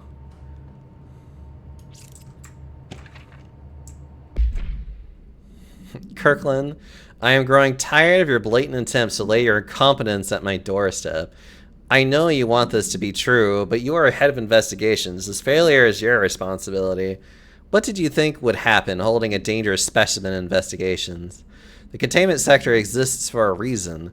They are better trained and better equipped for this type of work. In fact, they have admirably taken on certain AW monitoring responsibilities that your staff are no longer capable of. This happens more and more now. And don't think your petty internal investigations have gone past my notice. You are a worm.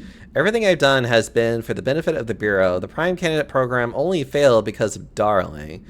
You are both failures plotting against me. You are traitors, but the truth will emerge out of you. You're choosing to become my enemy, Kirkland. You don't want to be. Zachariah Trench, Director of the Federal Bureau of Control. Well, you're also dead. And a rambling ghost that sometimes talks to me through a telephone. You know, that makes me sound crazy, but... Cauldron Lake update! To Chief Investigator Dennis. It happened again, third time this year. Something certainly has it out for our redacted. Could be raccoons. The locals certainly complain about them enough. Why the hell would raccoons keep going after a monitoring station? Doesn't add up. Anyway, I got a bureau tech going to the site next week to take a look. Next on the list of recurring problems is the staff at the Lake House Research Station. How am I supposed to effectively keep an eye on Redacted Lake if they won't let me see any data? Hell, I don't even know what they're researching out there. We need to petition them again to share their info with investigations agents. It's only a matter of time before this Redacted hits again, and I want to be prepared. Anyway, if anyone at HQ asks why the Bright Falls report is a little thin this month, tell them it's because we couldn't take any readings. In the meantime, I might invest some raccoon traps. Sincerely, Agent Estevez.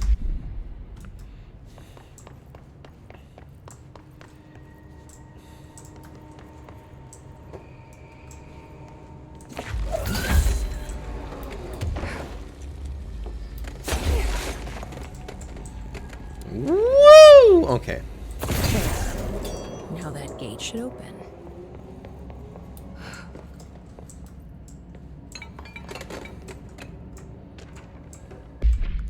Tractor supplemental. No, miscommunication led to a local coroner examining the body of William Burrow. Burrow William, male, Caucasian. Case summary, 33-year-old man found dead on his property. Per police report, remains obtained for coroner's office also include blood, urine, bile, stomach contents, and bone fragments.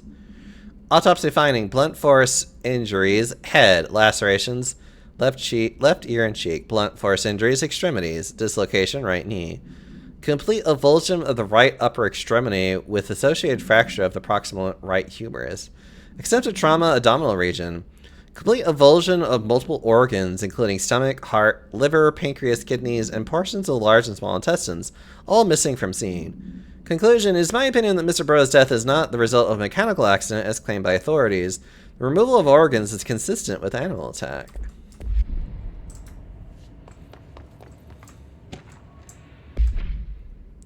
Redacted 2019, to whom it may concern.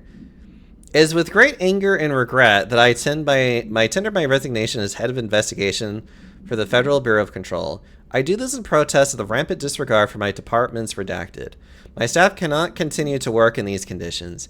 Previous requests and warnings have fallen on deaf ears, so I must now rely on my actions to speak louder than my words ever could.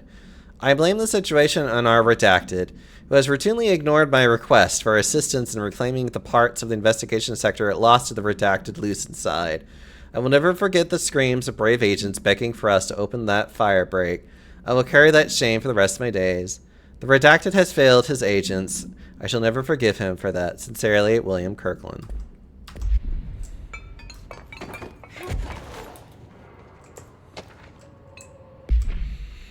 Mr. Dennis! So yes, there's an increase in AW cases, and yes, it would be a good idea to put together a special task force to examine exactly why that is. However, it seems that a tiny little detail has slipped through the cracks. We don't have the damn staff.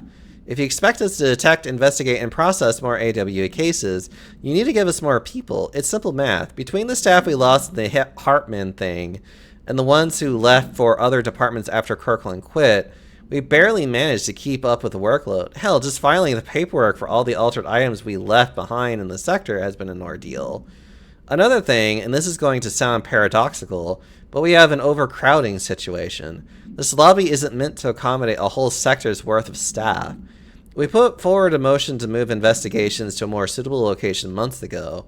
It better not still be sitting on your desk. The people are getting restless, and as of Kirkland's interim replacement, it's your job to handle it. Best regards, Agent Grayson.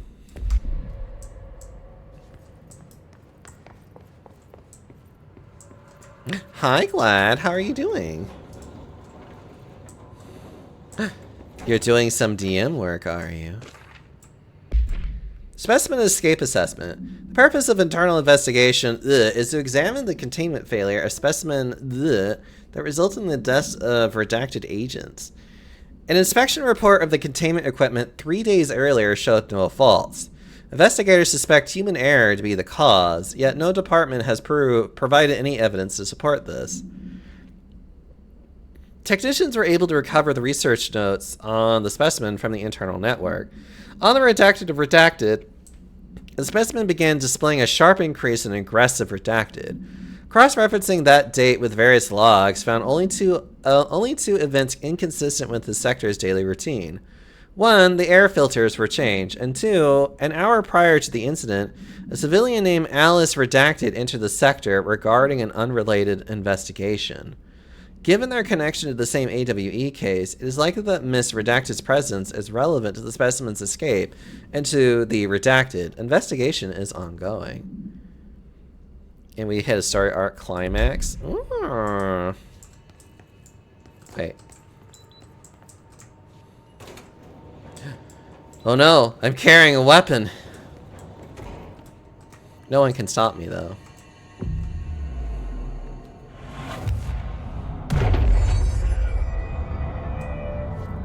I'm no detective, but something definitely happened here. The Blessed Organization.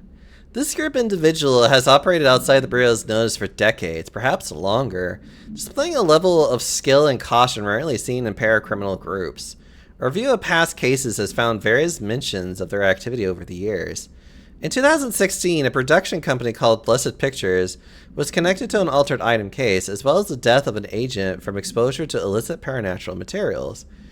In 1994, a Los Angeles-based public speaker named Chester Bless was involved in the illegal use of an altered item. In 1988, a business called Blessed Repair and Service was suspected of involvement with an object of power case, perhaps even creating it. None of these businesses or individuals have ever been located. However, their connection to appearances of altered items and objects of power is too direct to be considered circumstantial. An arrest order has been issued for any person believed to be involved with the Blessed organization. Oh.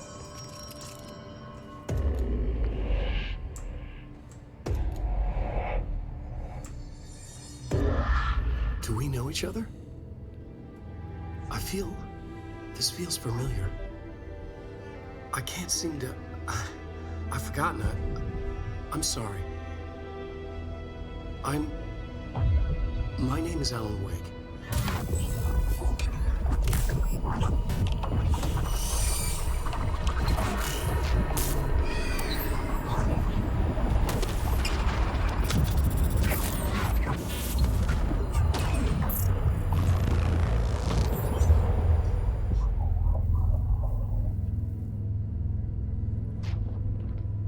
Who are you?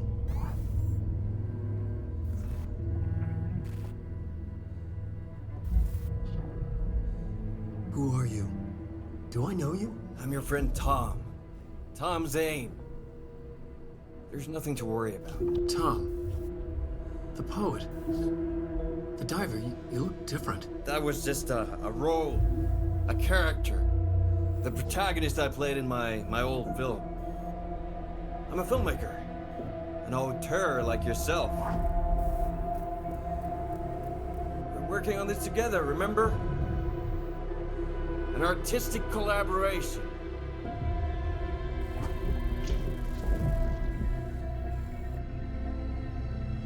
You need a drink.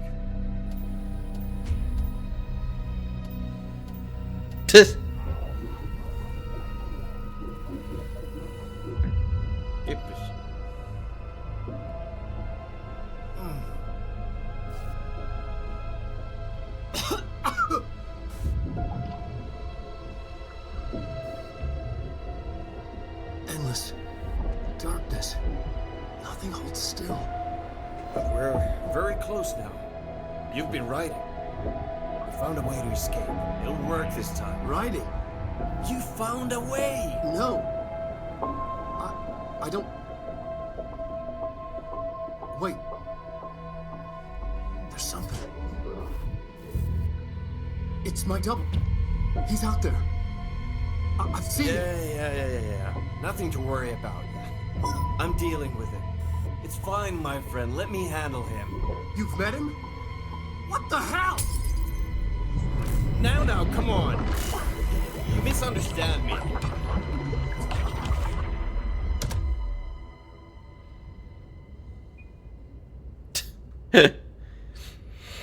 I love how she's like, that's confusing. That was Alan Wake, the writer who went missing in that AWE case I read about. What's he doing here? And Thomas Zane was with him. The poet. No, wait. He was a filmmaker. I always remember that wrong. Wait, he was a filmmaker. I always remember that wrong.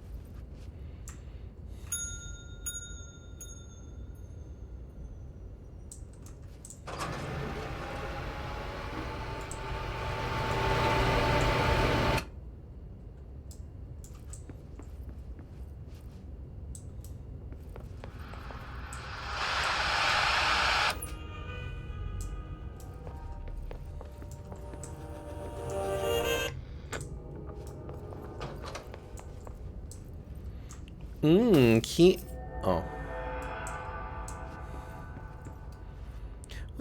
Why can't we go into the casino? What if I just feel like playing blackjack for a while? Dr. Emil Hartman, devoured by hungry darkness, became the thing that had been Hartman.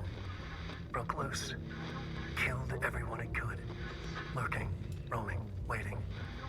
Then something else came. A resonance. The thing that had been Hartman went through another change.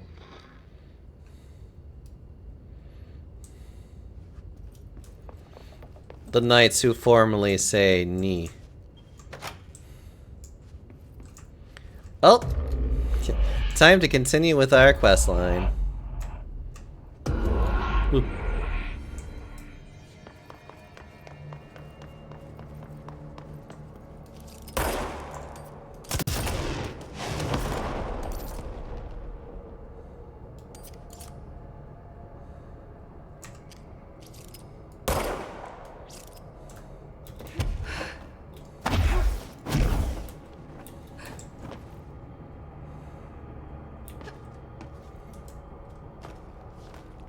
Oh, right. I need to go over there.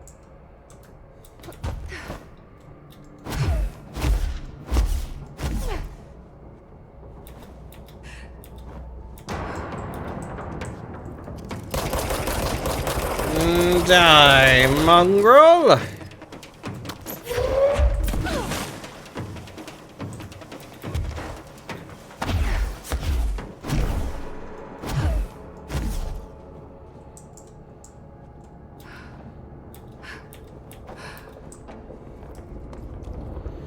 I love how you actually have to travel across the gap to get here. Creepy, damp, and abandoned. Why did Wake want me to come here?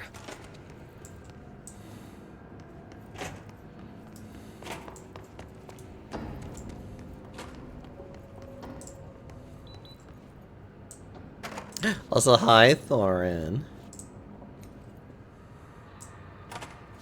How are you doing, you big moo?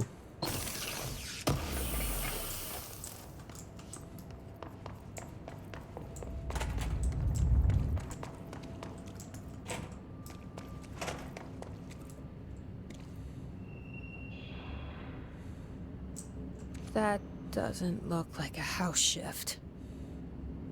Do I even want to know? It's fine.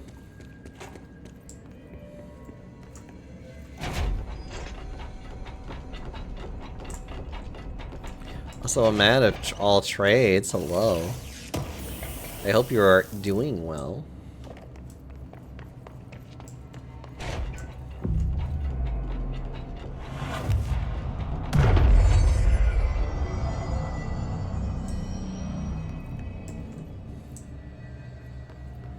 Get a smooch on me? Yeah.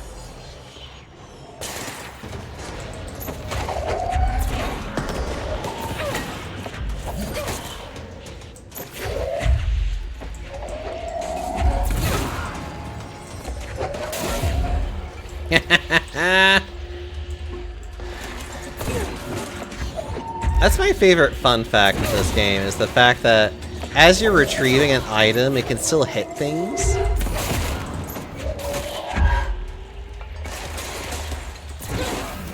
Of course. the Hiss are already in here. Very sleepy. Aww. Do you need a large panda to lay on top of you? Hello. Oh, I know what that means.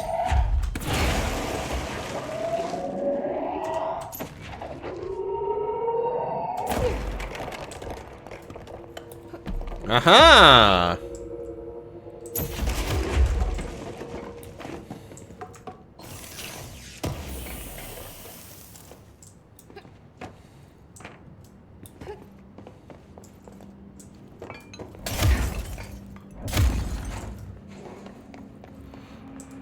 Big soft bed of moo, which you are.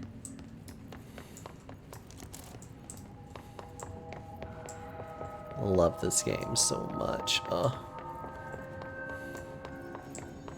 More redacted.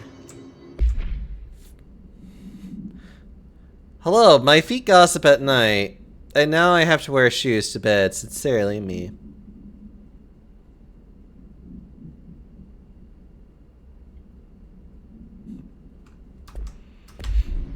You know, I'm sure there are some furries out there that would find that really hot, though.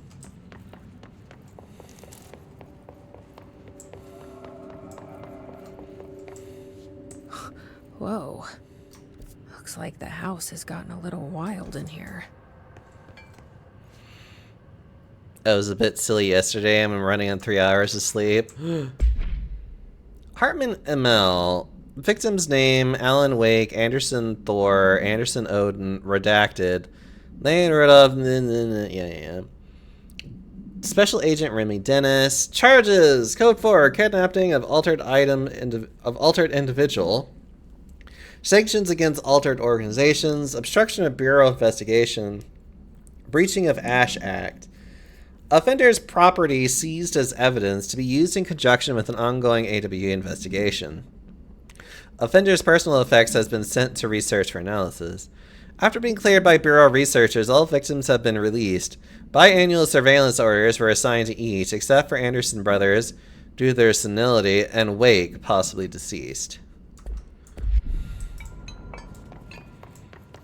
Alan Wake is dead. Ugh. Awful.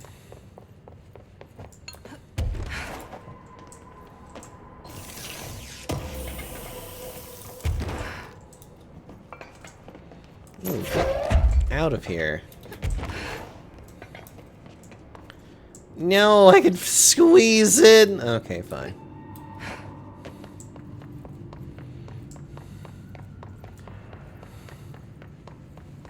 Huh? This darkness is blocking the door. So now I have to deal with an interdimensional noise and sentient shadows. Yes. I love how annoyed she sounds by that. Light burns it away, huh? Makes sense.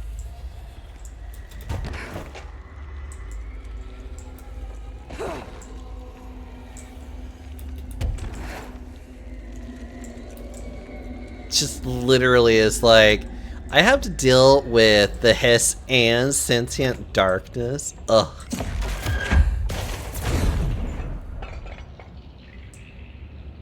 Aww.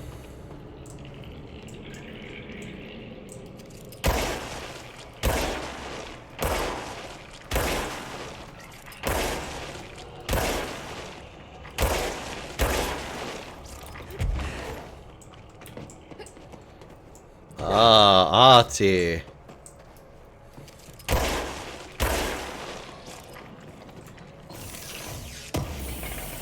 Doing a job before I even know I need to do it. Supposedly.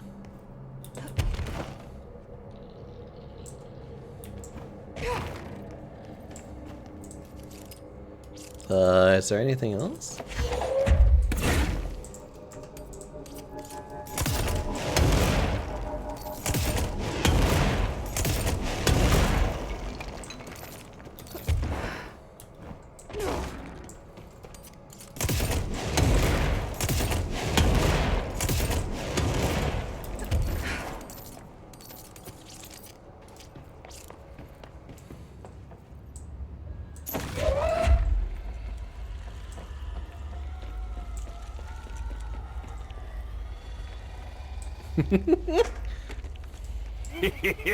Thank you.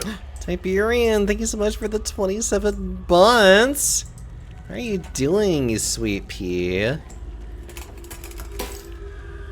Oh! Damn it.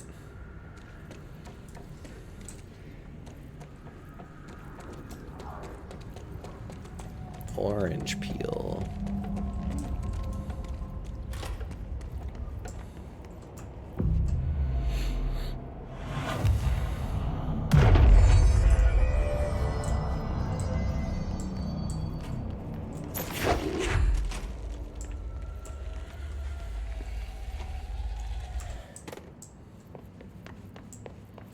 Man, sometimes... No! They need to be talked to, Jesse.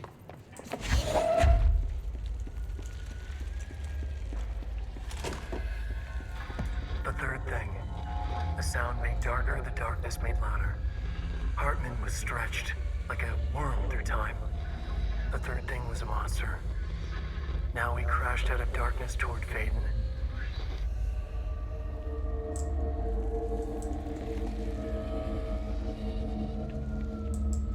Made the noise darker and the darkness louder.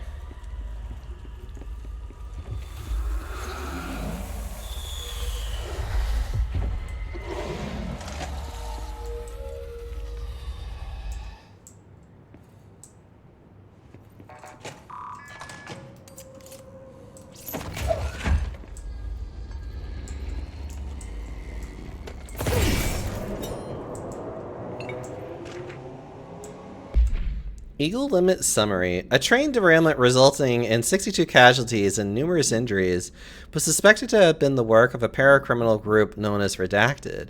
As a result of this event, the agents discovered that one of the cars had become altered with a persistent auditory event. It remains to be determined whether the AWE was spontaneous or the direct result of the sabotage. The Bureau had been tracking said group at the time. The intel gathered suggested an event of this caliber was imminent in Bloomington. As a result, a response team on the site was able to respond to the train accident site within minutes of its occurrence. They arrived to find emergency processes underway, but also equipment left behind by the suspected group. A suspicious onlooker managed to elude agents after they attempted to make contact. Further investigation of the accident site revealed a curiously undamaged train car that exhibited an altered state when entered. This individual car was secured and transported to the investigation sector for further studies. So Trace had decided my nose must suffer. Oh. Oh, I'm sorry that you're suffering right now.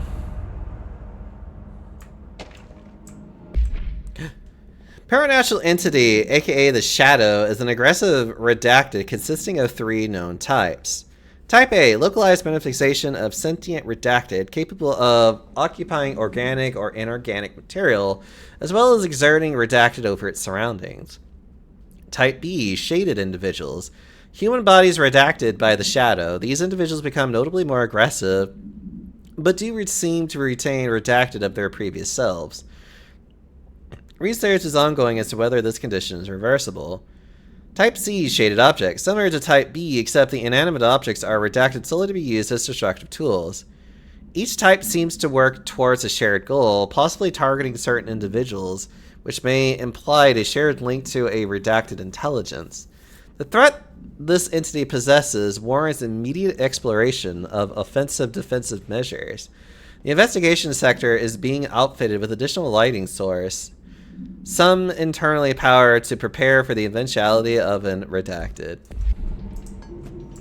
My understanding of the darkness is incomplete. This abyss, this void, it very much does not wish to be understood. If light symbolizes knowledge, then it stands to reason that darkness would equate to ignorance. By its very nature, it abhors comprehension. Of course, my own nature drives me to comprehend all. We are opposing forces, destined to collide. And given this conflict of natures, We know that the light of truth will burn away the darkness, both figuratively and literally. Any significant light source can be used as protection, even weaponry against this metaphysical gloom. And then there are the artists.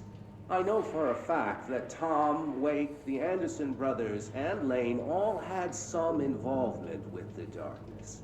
The question is whether their uncanny ability to affect reality through their art beckons the darkness, or did their work create it?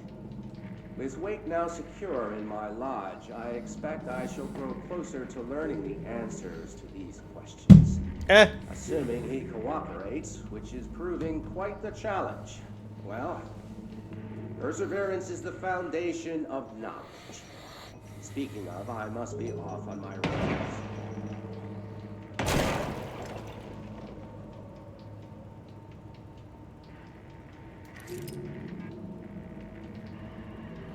Yes.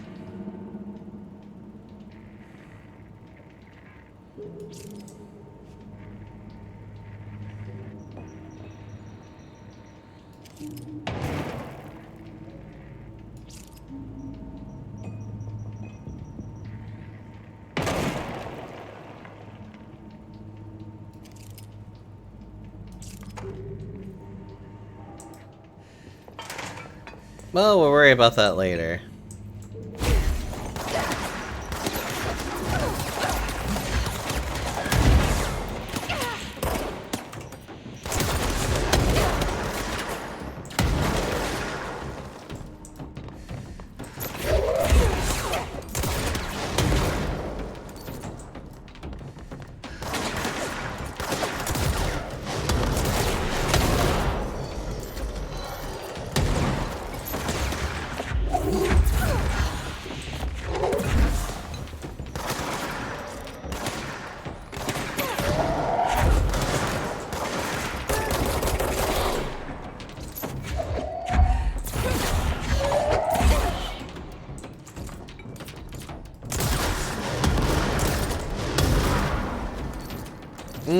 I love super explosives.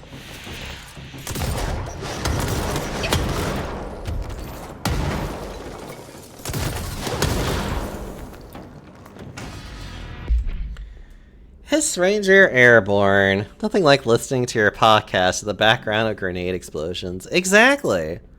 This subgroup of Hiss corrupted Rangers has manifested the ability to levitate, similar to the Hiss elevated agents. However, these airborne Hiss Rangers display no telekinetic abilities and simply continue to use mundane Bureau weaponry.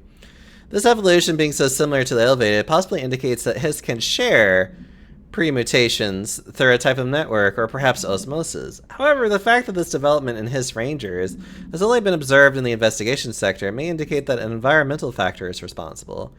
They could be responding to an altered item or paranatural element found only in that sector, or perhaps this is the natural progression of the Hiss Ranger phenotype. Not enough time has passed to determine a conclusive trajectory of development for each of the Hiss manifestations, assuming any such trajectory exists.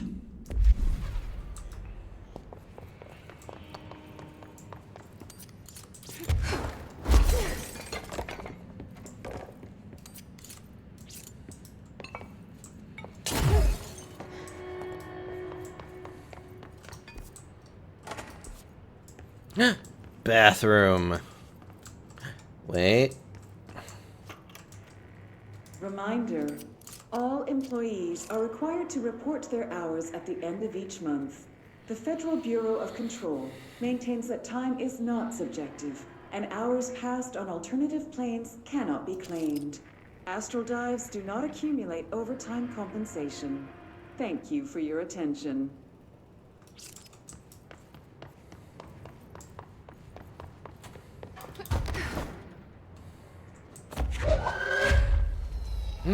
That's where I live. There we go.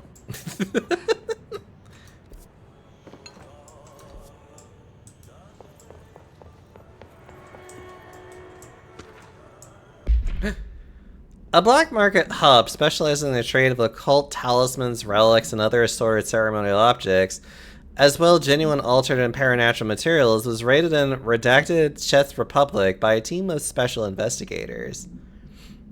Hi, Dio. How are you doing? Unsuccessful attempts by suspects to escape using altered items resulted in numerous casualties and prevented the Bureau from questioning all participants. The following interrogations reveal that not only is there a vast network of these retailers, but that they seem to be gathering information on altered items and other paranatural materials from sources unknown to the Bureau. The Bureau's concern here is threefold. There is a growing underground market for paranatural materials, which implies a growing awareness of their existence among a niche group of the general public. These criminal individuals do not seem aware of the item's paranatural powers, and their attempts to activate them could prove devastating if done in populated areas. The motivations of these collectors are largely unknown. Hello, Soul. How are you? NASA Cooperation Review. Following the NASA FBC Coordination Agreement in 1972, the Bureau has provided NASA with numerous technological advancements based on our research, including the black rock lining now found in all spacefaring vessels. In return, all data gathered during space missions is made available for Bureau researchers to analyze. Recently, certain individuals have raised the concern that this relationship does not adequately benefit the Bureau, either intellectually or financially. A thorough examination of the costs incurred by both organizations has shown that the expense of NASA's recent launch of the Redacted far outweighs any spending related to the processing and delivery of black rock. From its medium Earth orbit, the Redacted will provide the Bureau with an unparalleled source of remotely monitoring and photographing AWE sites, a resource that would be lost if the partnership ends. It is the opinion of this committee that maintaining a cooperative relationship with our colleagues at NASA is of vital importance. Ought just being laying in bed. Aww. Wait, there are hotline things?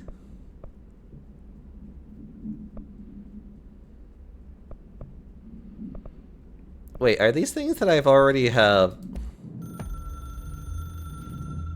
Darkness engulfed the elevator. There was something there. A presence. Jesse Faden could hear it. A call. It was faint, reaching for her from a dark place. Faden was sensitive to visitations. She had them all the time. From her guiding star and the previous director. She was the perfect receiver. As if she'd been made for this. Faden paused to feel it. The force at play here. It was changing things around her, subtle. Trying to make her act. Faden didn't like that. Her guide felt it too. Polaris didn't flare up in defense as with the hiss. So it wasn't all bad. Not a hostile transmission. It was powerful, but it was coming from far away. And made weak because of the distance. It was a distress call. Faden sensed a drowning man. A man desperate to escape. She sensed something else too. A hunger in the dark. Not unlike the hostile resonance. Waiting. She knew that desperate acts can have grim consequences. It was this, more than the man's despair, that made her follow the call. The elevator lights winked back on. The darkness receded like a memory. There was a new button on the elevator control panel. Investigation Sector. Faden pressed the button. The elevator doors slid shut with practiced bravado.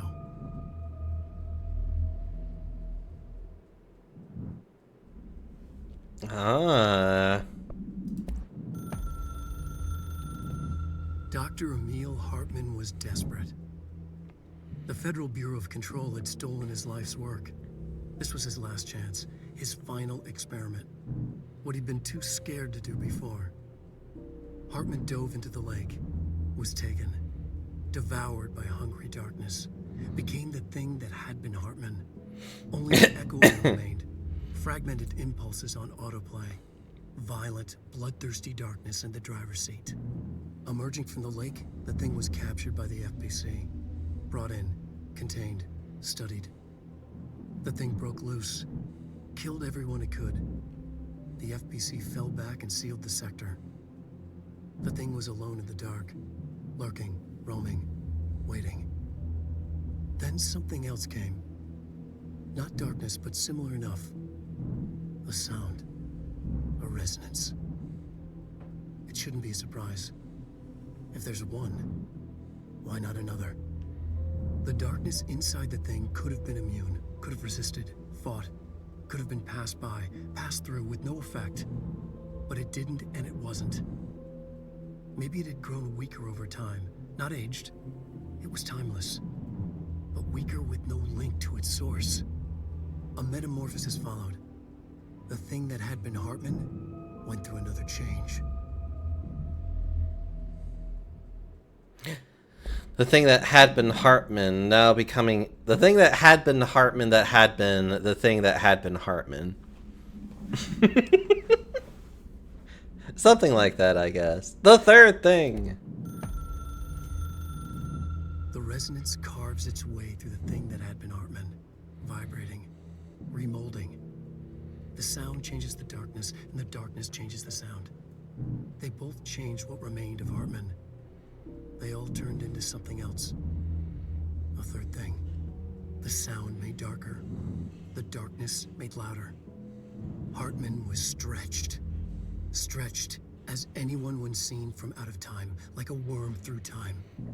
Almost an Ouroboros, a spiral, a maelstrom. The gravity well of a black hole, twisting inward, tightening, taking you deeper and deeper to the bottom, the heart, and through to the other side. The third thing said, when you hear this, you will know you're a new you. He said, we build you till nothing remains. He said, under the conceptual reality behind this reality, you must want these ways to drag you away.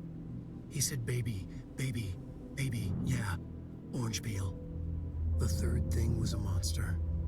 He'd tear apart any ordinary person crossing his path. Now he crashed out of darkness toward Faden. There was nothing ordinary about Faden.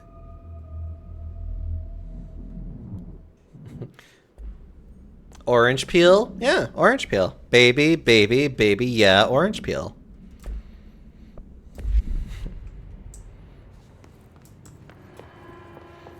It's a metaphor.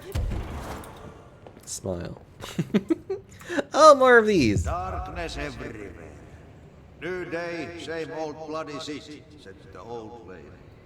Like tar but good for nothing. Get rid of it. Zeth, hi. Air in here is getting bad. The vents, they are full of mold shit. It's no good for you. Headache, nausea, mold, depression. How can you tell when you are feeling? Helvetin homme. Nykyisin saatana pääsee eroon. Plants in here have died standing up. Lighten them up. Ah, more plants. All right, let's go make some new friends. Wait, I know where there's a plant friend.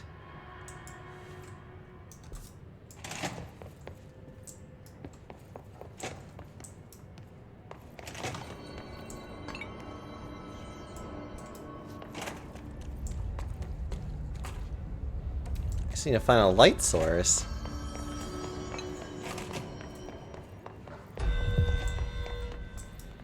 Ugh.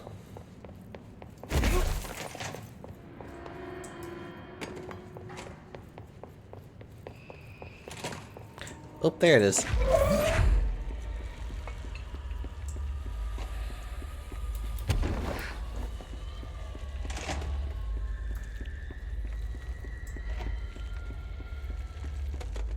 There you go.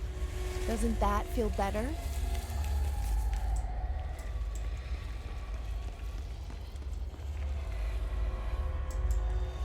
Welcome back to the land of the living, little buddy.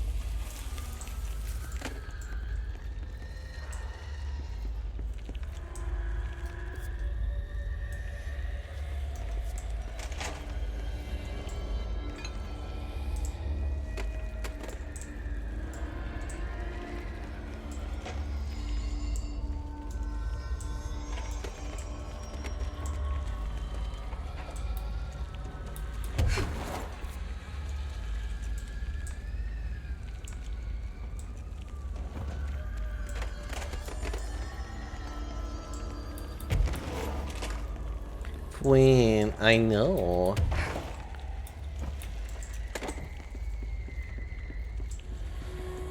Well, there it is. Hello. Oh, and abandoned offices too. Okay, I need to go back further.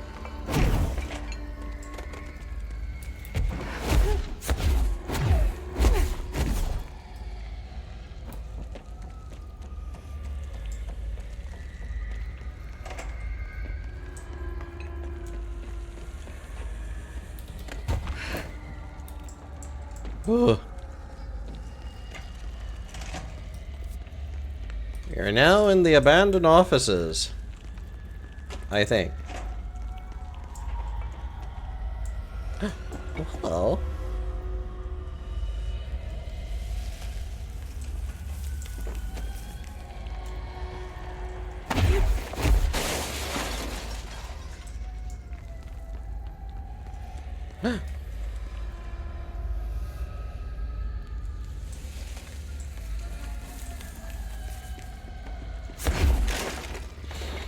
Remember, chat, always shine light onto your plants.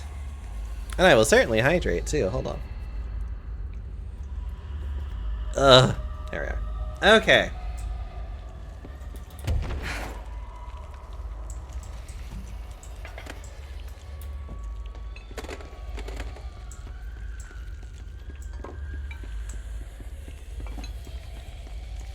Shine light on Deoxo. Thank you.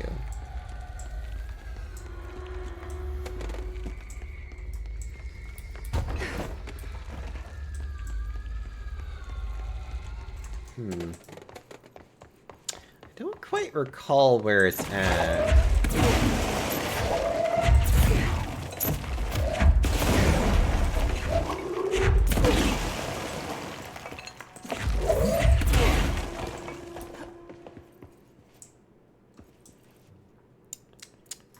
It certainly is just sitting right there. Okay.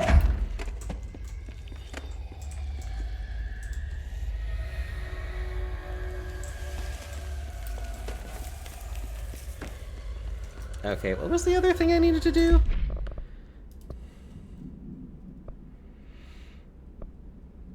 Let's see.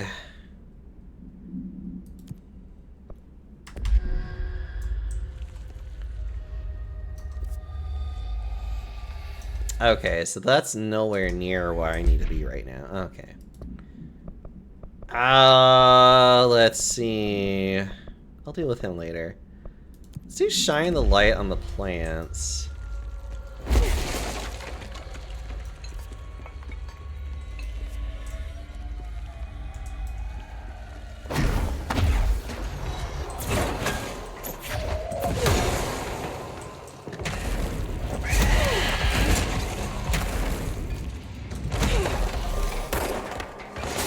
Damn it.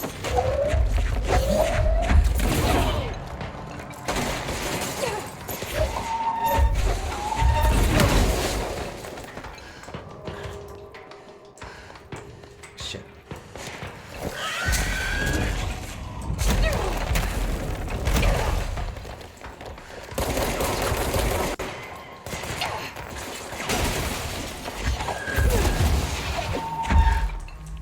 There we go.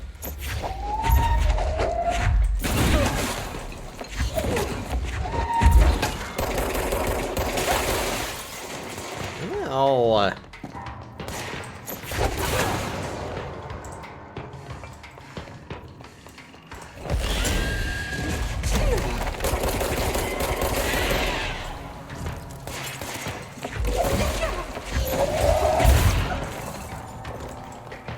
Ugh.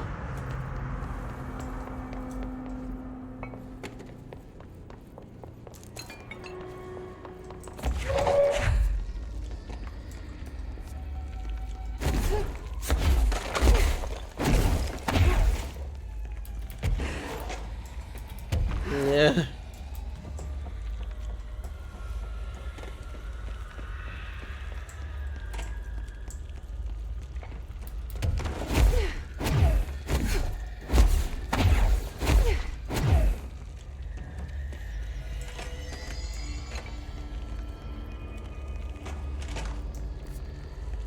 Yeah, right.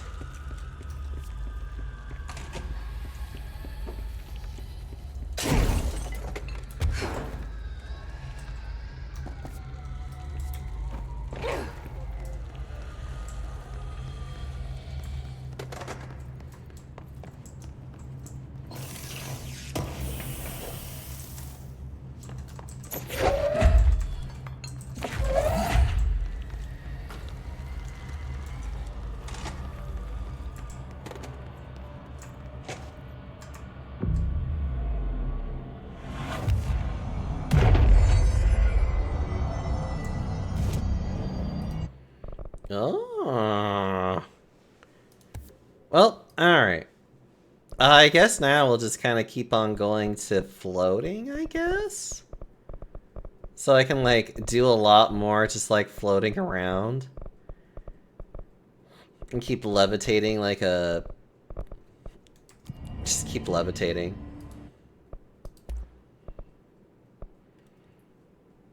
That detonate when manually triggered, or if its timer expires. Oh.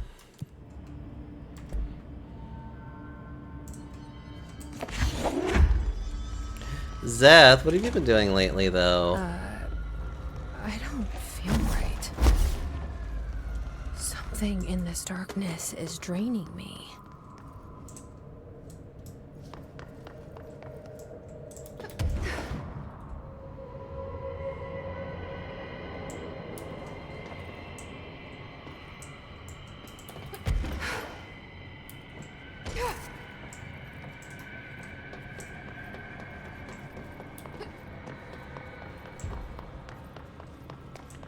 I think I see where it's at now. Oh, no.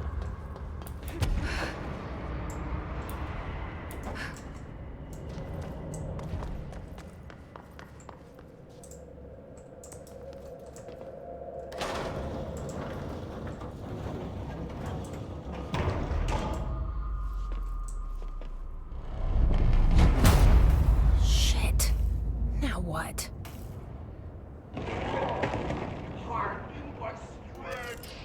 What is that? Come on, elevator, time to go! Fuck, fuck, fuck!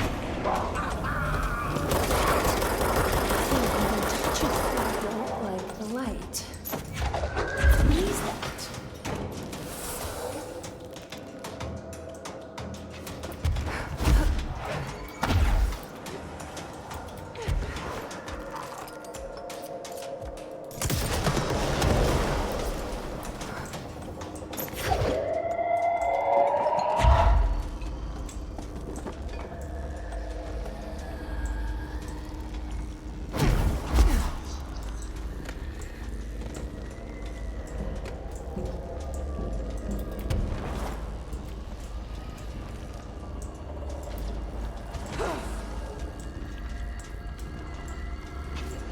I know there's one up there.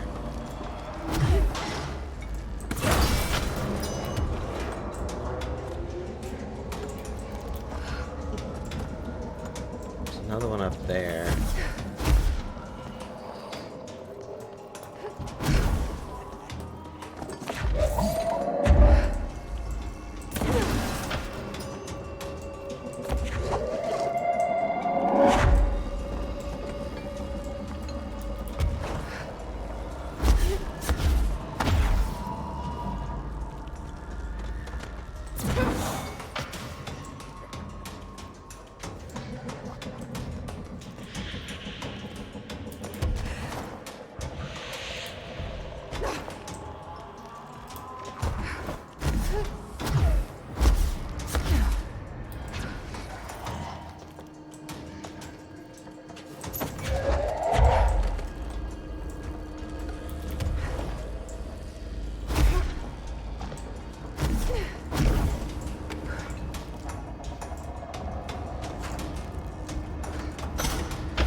Woo. Okay.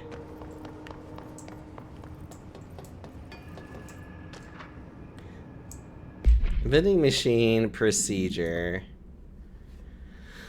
Known, none known. Testing in the investigation sector is currently ongoing. A vending machine, its front covered in a faux wood panel. Coin-operated buttons for selecting food products. The item generates and stores a variety of material, both edible and otherwise, in its rows of internal trays.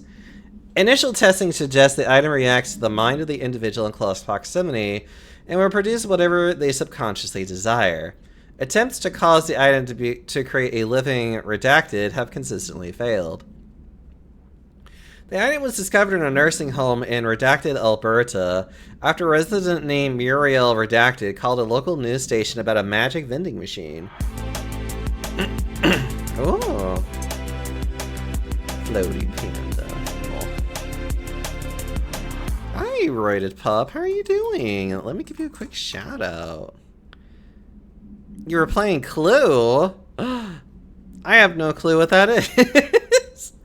Do you mean like it's a board? Do you mean like it's a game about the board game? Also, hello. How are you doing?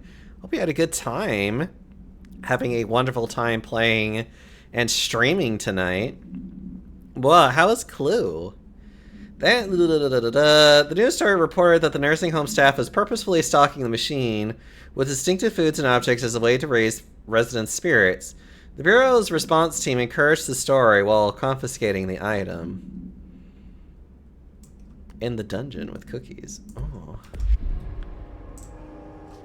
I do like cookies, though.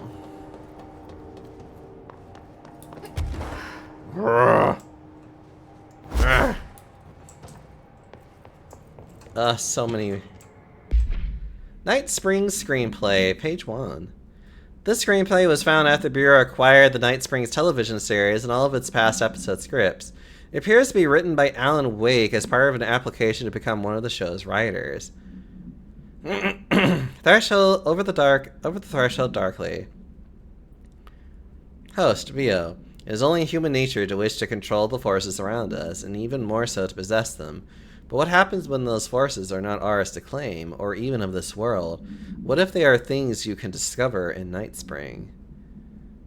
Secret lab night. We are in a secret lab. Large sign on the wall reads, the Federal Bureau of Night Springs.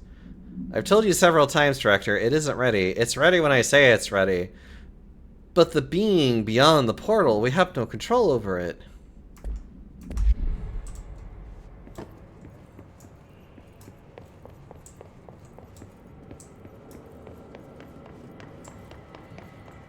How am I doing? I'm doing pretty okay. Admittedly, I feel a little bit like... I feel kind of warm. I mean this, like, uncomfortable warm, where I'm just kind of like, ugh. But I'm okay otherwise, though. Ugh. Just being Panda.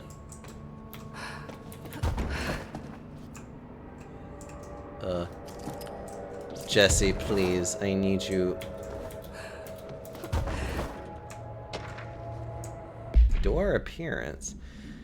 Excursion into the Ocean View Motel and Casino discovered a previously unseen door in the lobby hallway. The door featured a spiral-shaped marking designated Door Redacted. Similar to the other doors, it is locked and cannot be forced open. Alice Wake, a person of interest in the Bright Falls AWE, referred to AWE 35 for details, and the former wife of missing author Alan Wake, a suspected para-utilitarian and redacted, contacted agents Shaw and Dempsey of the investigation sector using the phone number given to her in 2010 in accordance with civilian outreach protocols. The call resulted in Miss Wake being brought into the oldest house for an in-person interview. For full transcript, refer to file Redacted. On Redacted 2017, the excursion into the Ocean View Motel occurred later that same day. Determining whether this was a basic synchronicity event, if Alice Wake is responsible for its appearance, or if the door itself relates to AWE 35 is paramount. She has been returned to the oldest house, possibly even taken into the motel itself, to confirm if any other changes occur. She should be returned. Hi, Mr. Big Bunny. How you doing, you largest bunny that I will just nibble on so much. Oh.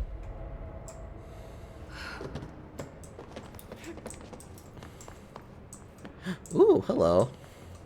Brian Hennerman, 21 years old, resident of southern Texas. I'm sorry, ma'am, but I really don't understand why I'm here. You know what you did, Mr. Hennerman. I do? Tell me about Delivery Disaster. The movie? I mean, it wasn't very good. That's not what your review said, but we'll come back to that. Tell me where you got the movie from. Movie night with a K, not an N, not night like nighttime, but... Who contacted you? Who told you to review that film? No one. I just did it because it looked obscure. I didn't even like the movie. I shouldn't have given such a high score, but reviewing obscure films makes you look smart. And I thought if I looked smart, I would get listeners. My podcast would take off and I could move out of my parents' basement. I may even go to college and get a film degree like I've always wanted to. I swear. I swear, I swear, I swear. Okay, the kid doesn't know shit. I'm ending the session.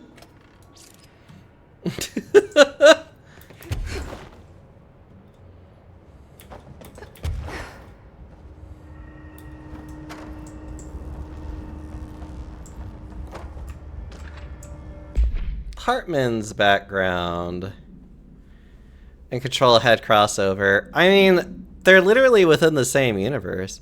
Doing good, just very eepy. Aw. Do you require me to lay on you or something? Would that make you feel better? Dr. Emil Hartman is an academic psychotherapist that owned and operated a recovery center in redacted Washington, focused on the treatment of artists struggling with creative blocks and other mental disorders. Publicly, Dr. Hartman's treatment center seemed unremarkable in its methods and purpose.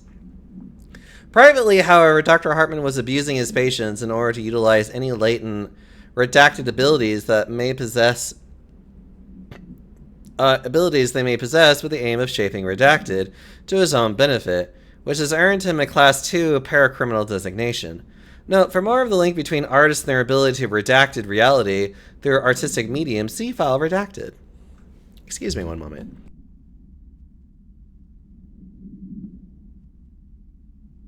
Investigations have proved that Dr. Hartman's illegal endeavors were conducted alone. After being approached by the Bureau during the redacted investigation, he displayed no remorse or intention to cease his actions. Dr. Hartman was taken to custody, evaluated, and released redacted months later. Having been deemed a negligible threat, his medical license has been permanently revoked.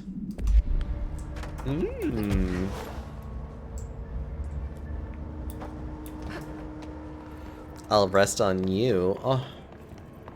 Why don't you? Arcade machines. Shoom. Shim? Shoom. Whoa. Whatever.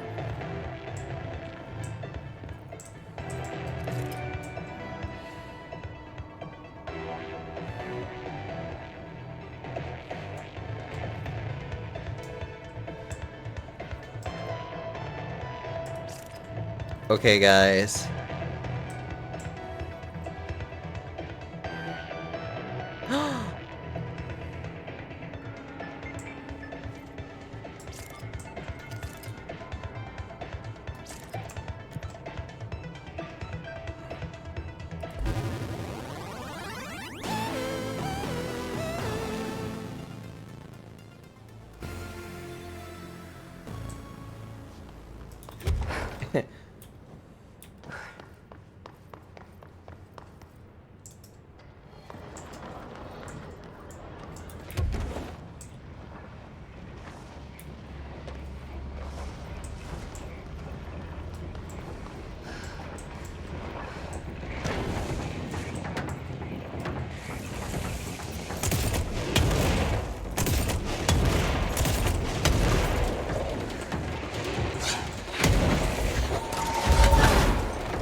Ooh.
Ooh.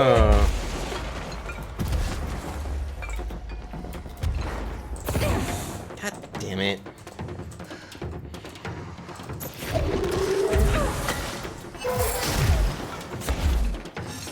Eh.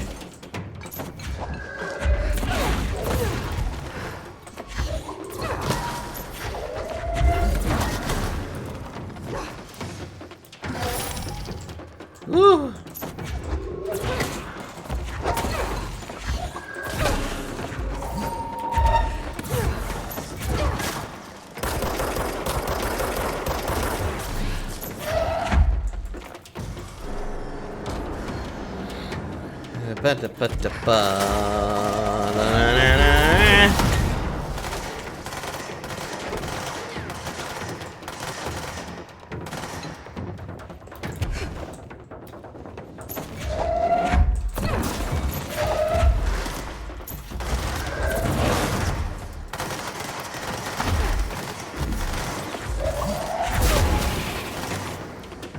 Stupid orbs.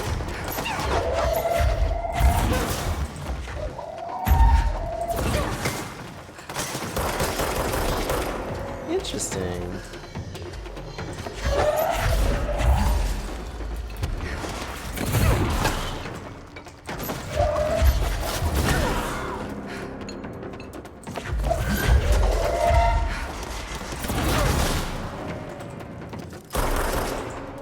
Ooh.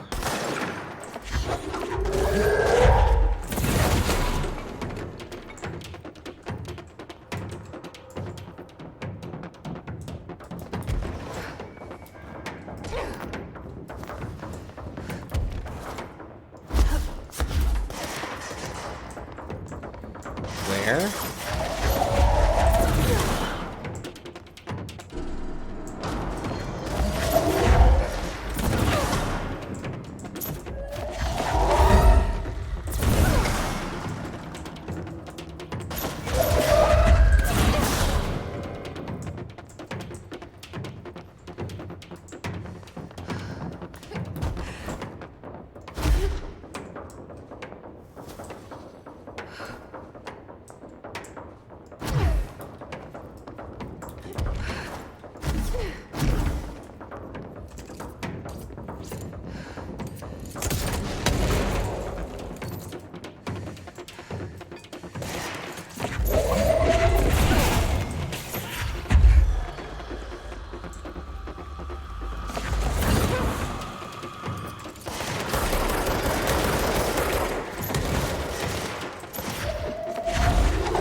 Ooh.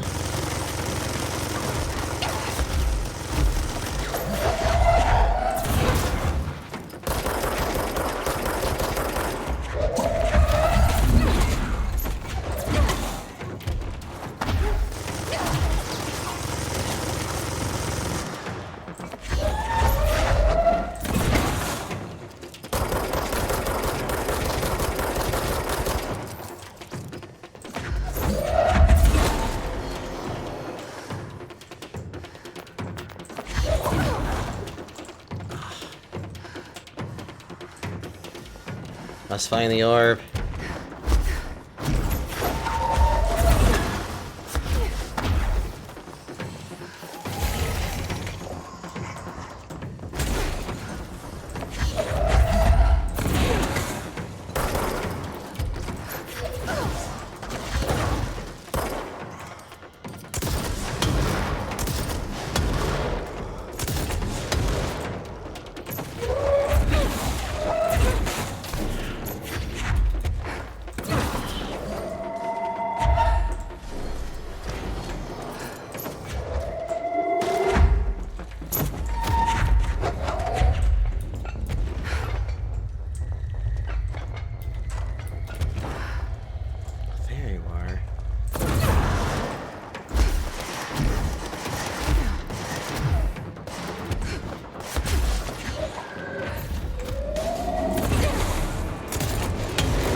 Ooh.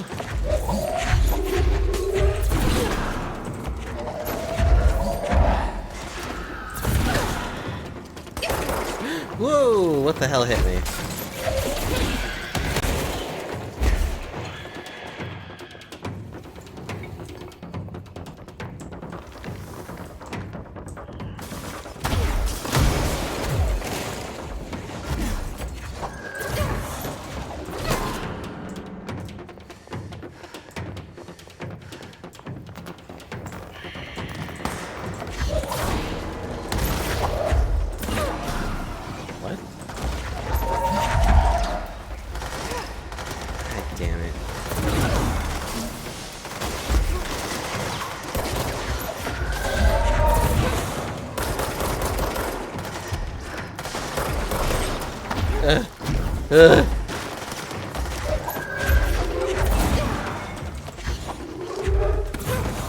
God fucking A, stop it.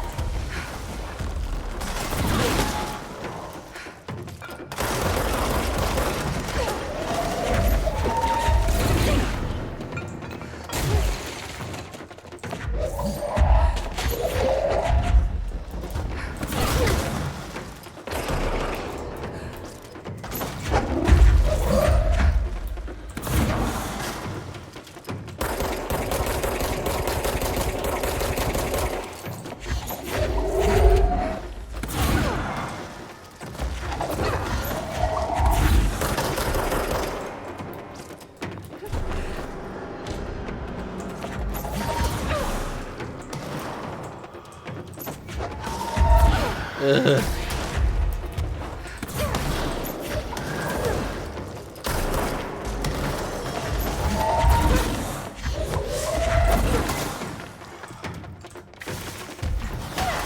Yeah.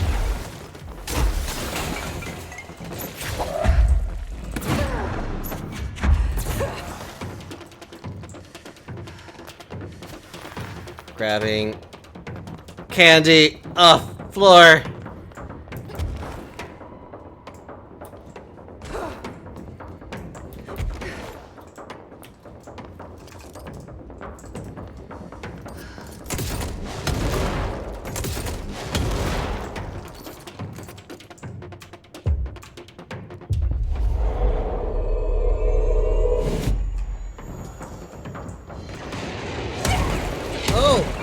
God, what the...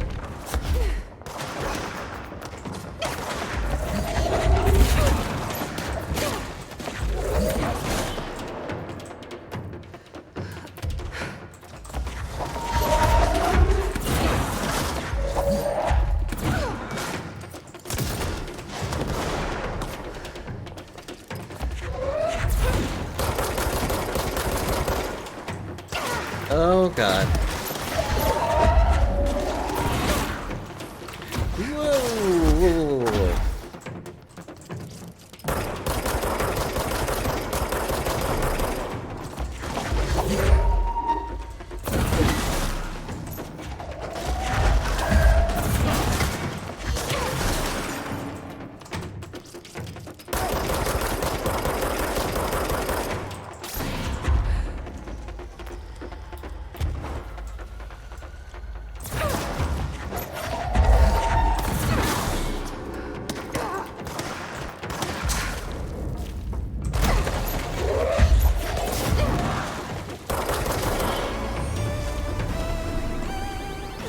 Whoa.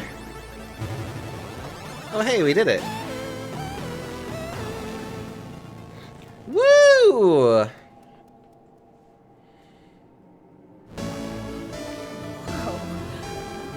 Games are so realistic these days. I'm sorry. Games are so realistic these days. Just like crying.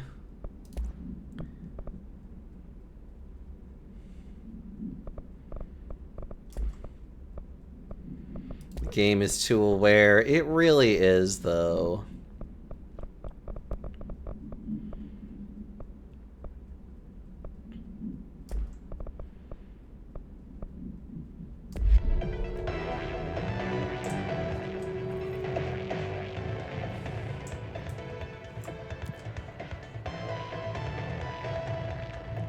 Oh. Feedback loop?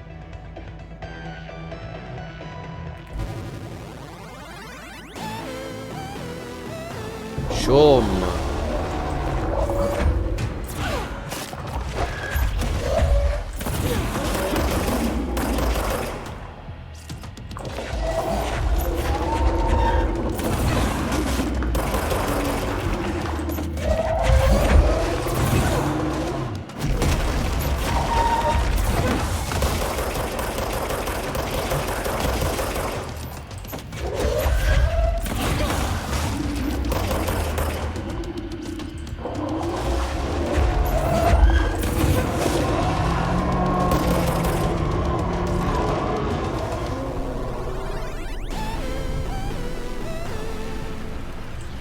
Oh, I get this.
Basically, he just wanted to come to you.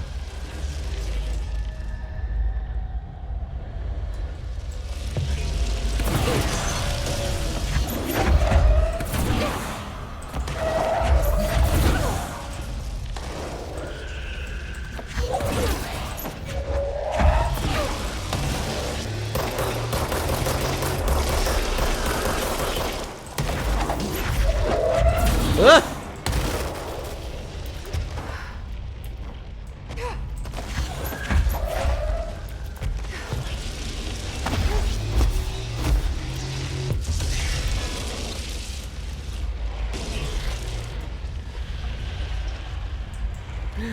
It's Pac-Man!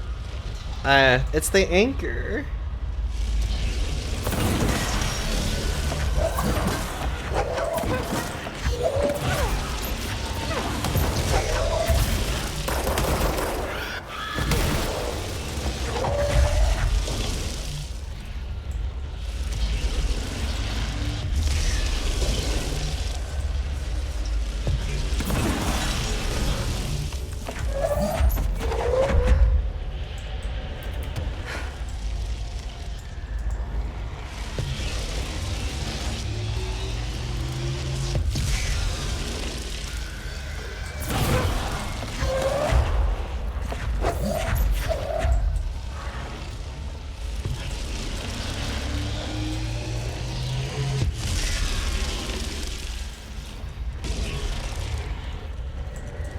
Come on.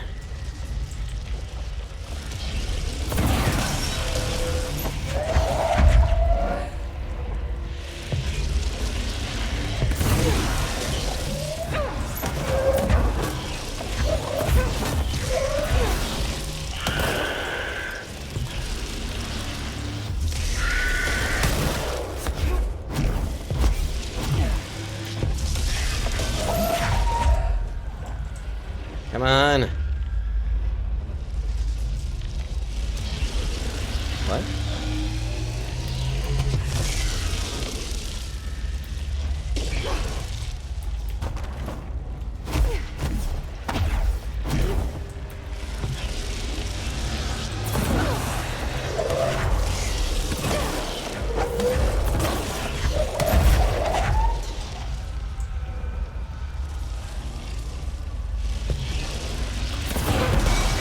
There we go.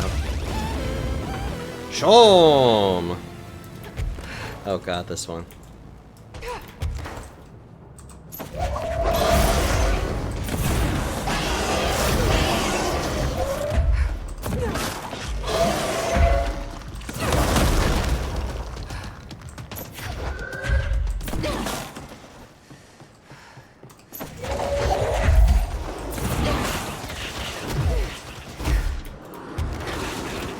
Oh god.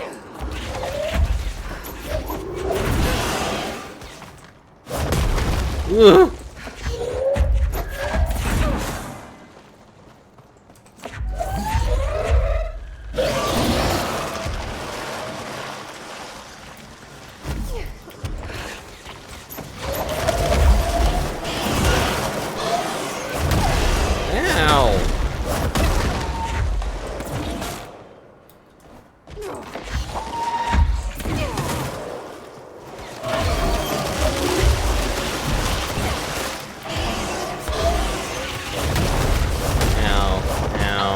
Ugh. Okay, admittedly, this is a much harder version of the mold one. Because I literally breezed through that one so fast. Okay, I see.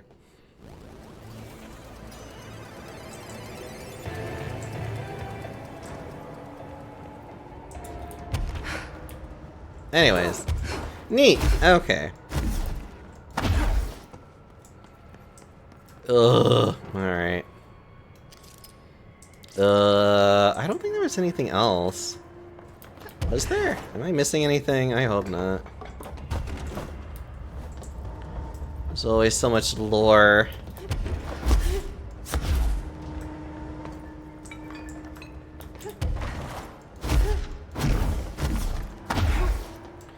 Okay.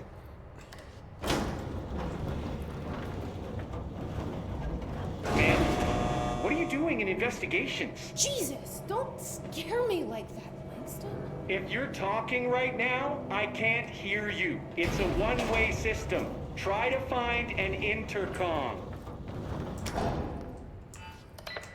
Langston, it's me, Jesse. I know. I can see you on the monitors. The cameras in there haven't worked since we sealed that sector off a couple years back. Let me guess. You sealed it because of the monster guy. Wait, did you see Dr. Hartman? Jesus, I really wish you hadn't opened that fire break. Okay, listen, you need to find Hartman and kill him before he gets out into the Bureau. That thing is a person? He was a person. We brought him here to study after he was, altered in an AWE. I forget the medical word for what happened, but now light physically hurts him. Do you have a flashlight? No. A lantern? Lamp. Oh, yeah, flare gun. Oh, Christmas lights. You could wrap them around your... I don't have any of those, Langston. Shit. Okay, well, I'm sure you'll think of something. I'll keep an eye on you from the panopticon. This is kind of exciting, right? Maybe from where you're standing. Right, okay. Well, break a leg. Oh, why did I say that? Okay, this Hartman thing can't have gotten very far. Let's go flush him out. Just listing out things from Alan Wake 1, yes. It's nice to have someone to talk to, you know? Ever since I got put in charge of the panopticon, people treat me differently.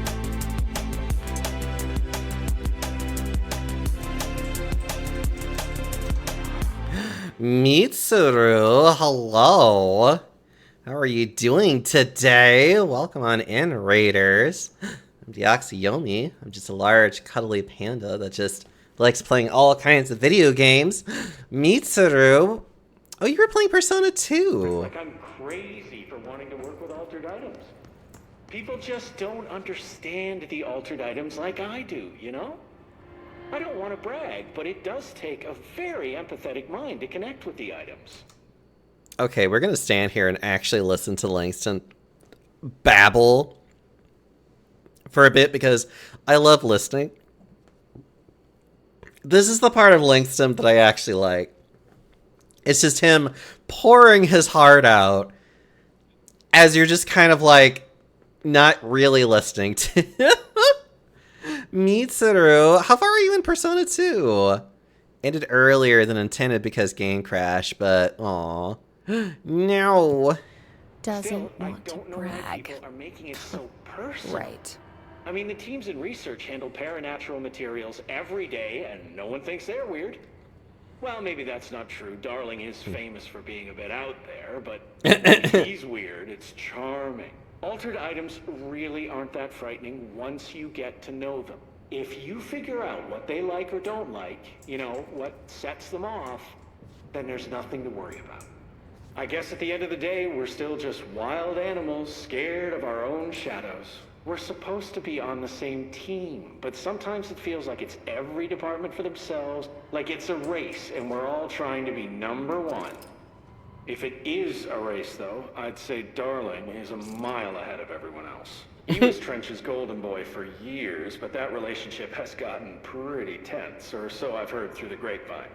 Not that I spread rumors, just, you know, people talk. I Not love me, though. Langston. I keep my nose to the grind. Too much work to do to focus on those kinds of things. I need to stay focused so I can get my work done and get home to feed Alfred. He's just gonna talk forever, isn't he? So I have my neighbor check in on Alfred at 7 o'clock if I'm not back yet. She's very nice. Her name is Maria. She's older. She came to New York in the 50s to attend school and has been here ever since. She has a couple of kids. I met them at Thanksgiving. Big family. Very nice people. Anyway, she has a key to my apartment, and she gives Alfred his dinner if I'm not home. I'm gonna have to buy her a nice fruit arrangement as a thank you after this. I'm missing a lot of Alfred's meal times. She's probably gonna have to go to the store for more wet food. I'll have to remember to pay her back. Hold on, let me make a note. Pay back Maria for Alfred's food. Okay. Oh, one more thing. And buy her a fruit arrangement. All right, done. Are you a cat person? I don't think I ever asked. You seem like one, though. You'd like Alfred. He's very proper. Really carries himself well, you know? I named him after my favorite poet. Felt like a good fit. I got Alfred just before Sylvia died when I was at the... You know, I don't really remember where I got Alfred from. But, boy, those two did not get along. Oh, no. Sylvia thought she owned the place. Didn't like me getting in her way, scratched me more than once when I was just trying to move her food bowl. That cat was a real asshole. Wow. I'm realizing now that language was not harsh. entirely professional. You see, Sylvia didn't tolerate most people, or animals, or anything.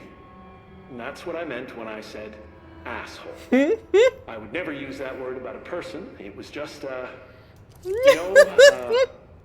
hey, there's a light flashing on the console here. I got to, check this out.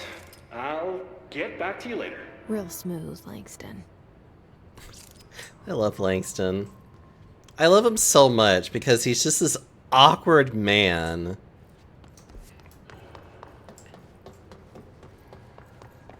Langston's such a fucking dork. I love him. Honestly, if I was anybody in this entire game, I would totally be Langston. I would be the awkward guy that's shoved into a department that nobody really cares about. And it's just like, you know, I'm just over here like, I'm doing my job, and then I want to go home and just do what I want to do.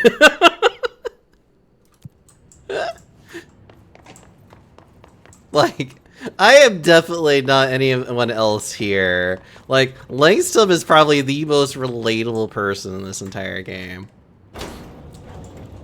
Like, he is the quintessential, like, federal worker, in my opinion.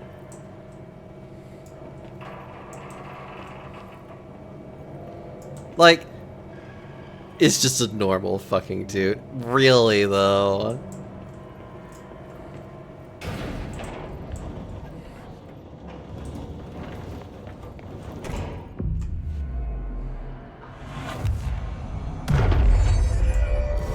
God, I love this game so much for all of its silliness, though.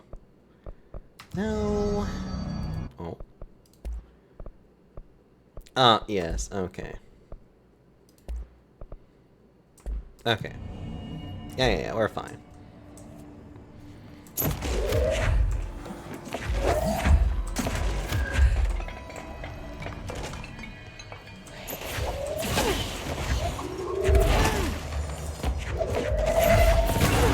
Excuse me.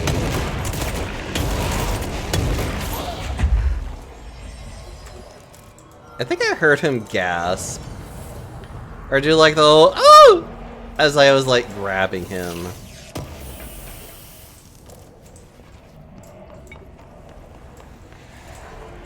Ew.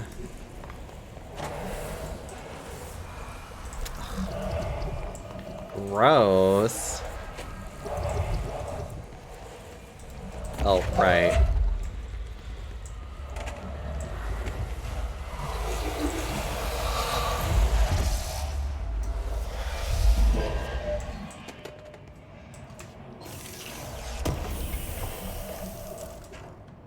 Meetzer, how was your week, though? Hopefully your week was pretty good. Ooh.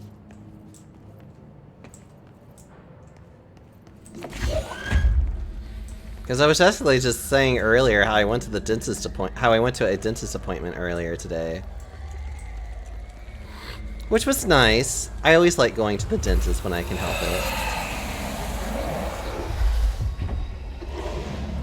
Had a moment of nearly crashing out over a superior, but it needed it. But reeled it in enough to not lose my job. Yeah, I feel that.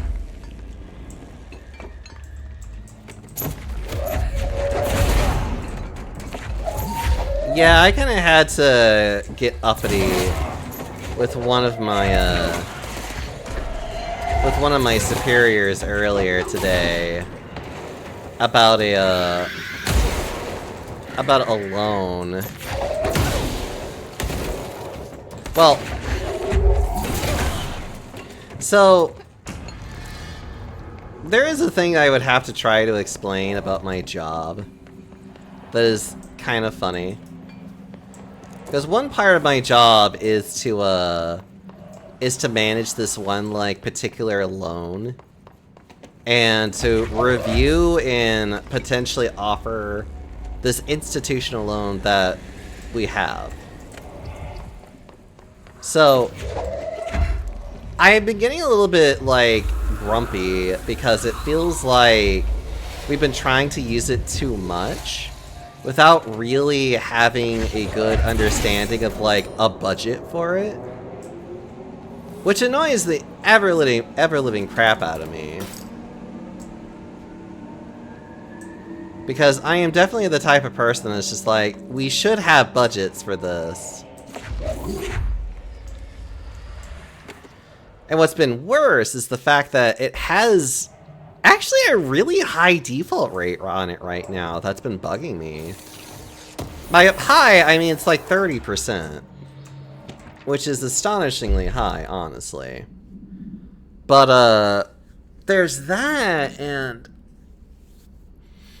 there's like this whole other department that has been kind of, in my opinion, they've been doing really bad loan calls and then kind of then submitting requests to have my loan essentially be the one that then takes over it, which I'm over here like, you guys need to stop doing that and stop having me cover these loans because of your bad decisions. Which, of course, I didn't put it that way exactly, but it was one of those things where it's like, I don't want to have to be using these loans in order to cover those loans specifically. Because especially with our staggeringly default rate, which I'm going to be like, part of it might be because of that. I don't know, but... Oh! Anyways, a distance of 10 feet between the items suppresses their effects. Effect only triggers on physical contact. Items are a pair of arcade game cabinets originally designed for the games Shum and Shum 2, Kulger's Revenge. The games were manufactured by Bonko Entertainment, now out of business. Despite being a popular arcade game in Japan during the late 80s and early 90s, no other Shum cabinets have been found by our investigators. When touching one of the items when it stands within 10 feet of its counterpart, the user's mind is transported to a version of their subjective reality that resembles a video game in logic and function.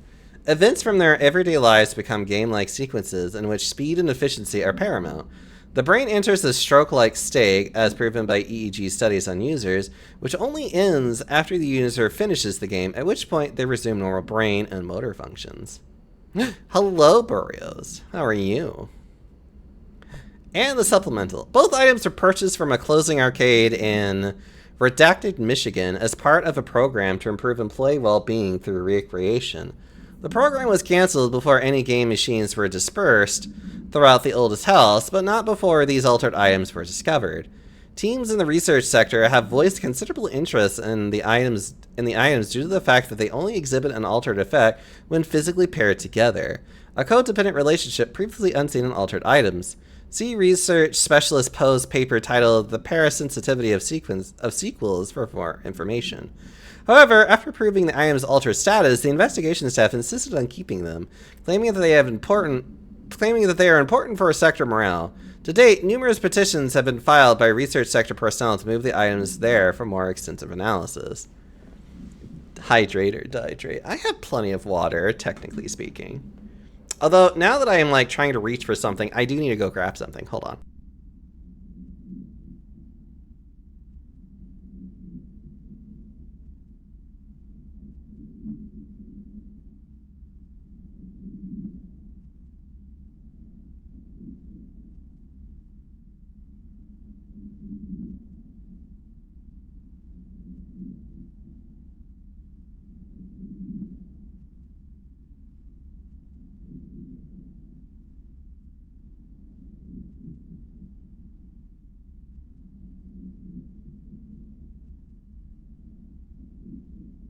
Yes, it is also a convenient time to fix the spine.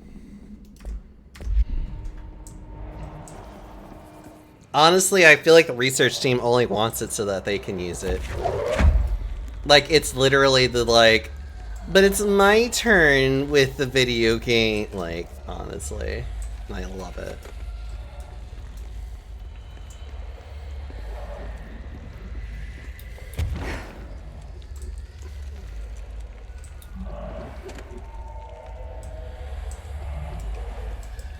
Shit.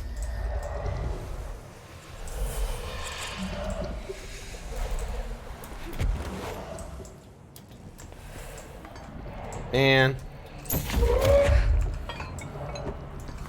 Mom said it's my turn with the oop.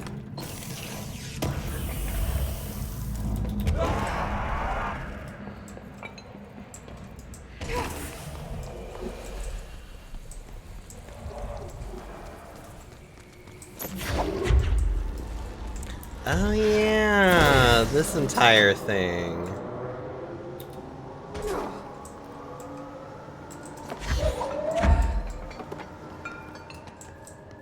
Hold on.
Mom said it was my turn with all the consuming darkness. With the all-consuming darkness.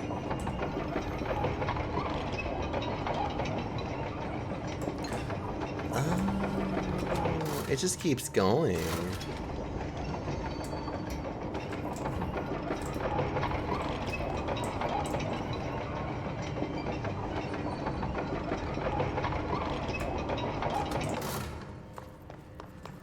Yeah, like maybe there?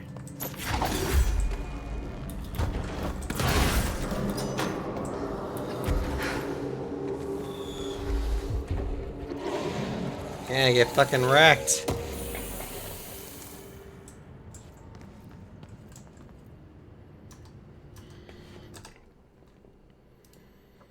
Ugh.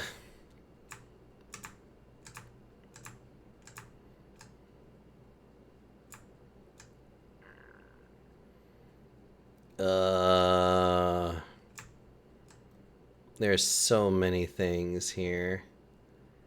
After enemy seized, evade cost when I crit. No. Weapon reload on shield ability kills. No, that's actually not great. Evade cost when at critical.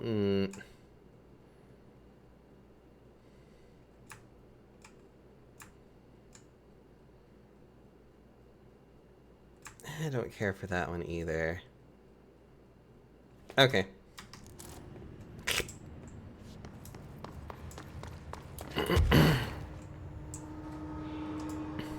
Let's see. So for you, we need you like... Yeah, okay.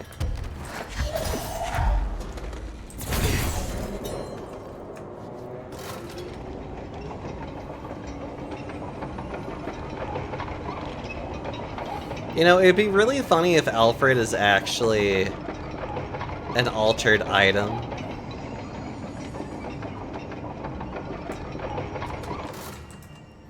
Considering that he doesn't remember how he got Alfred.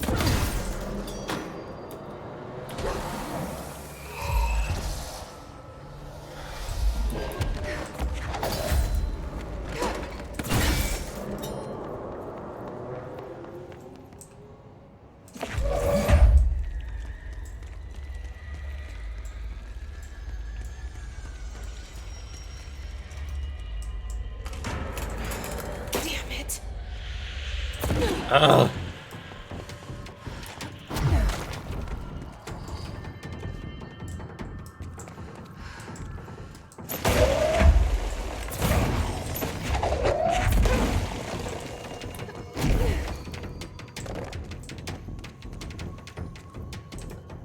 It's too dark here to fight this thing.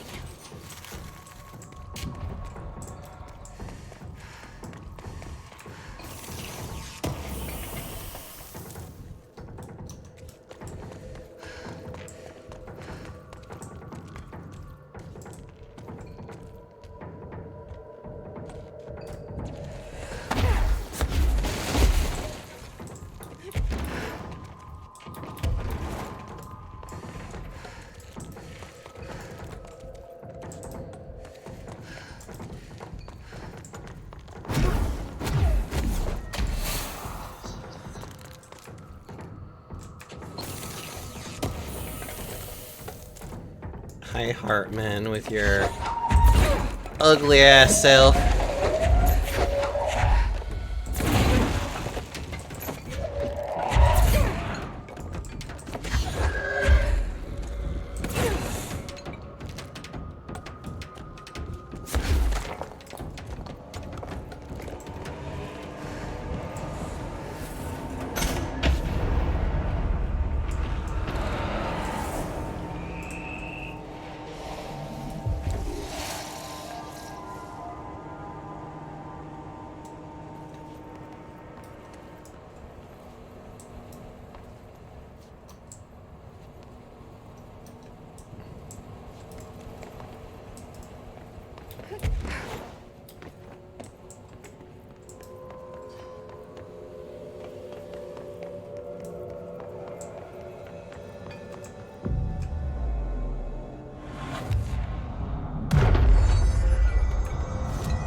Oh, I just needed 2 to get Levitate.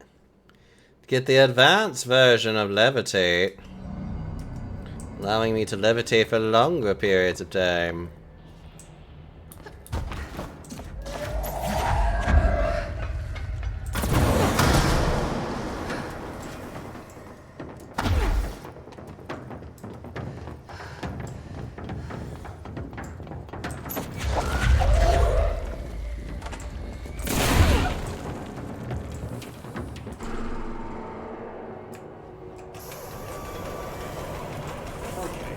We're gonna try this one more time, and then we're done playing with you. Understand? Joe, where are you from? Jumblebrain. Up and loose and heavy treat sandwich. Jesus Christ, does anyone have any idea what this thing is saying? Hotly. Dirt arrange you. Why are you here? What the hell do you want? Why'd you stow away on that ship? School bearing, boy.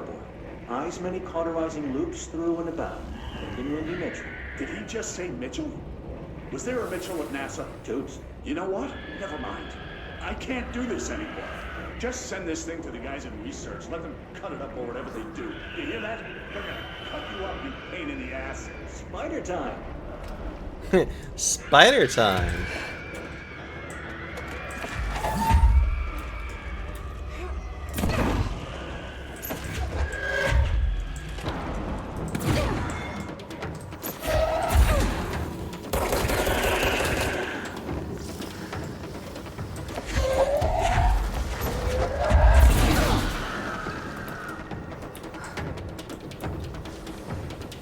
It's gonna get sticky.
Ugh.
I love these little hidden, like, passageways and Looks like whatever force had a hold on Hartman isn't mixing well with his corruption.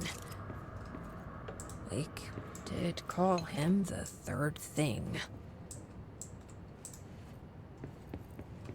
Okay, I'm just going to freestyle a bit.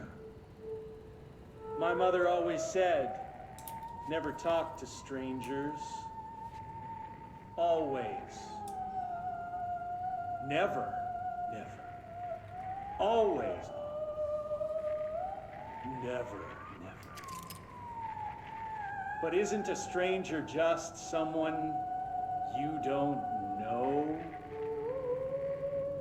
What if the only thing stopping a stranger from being a friend is that word? Stranger. Strange.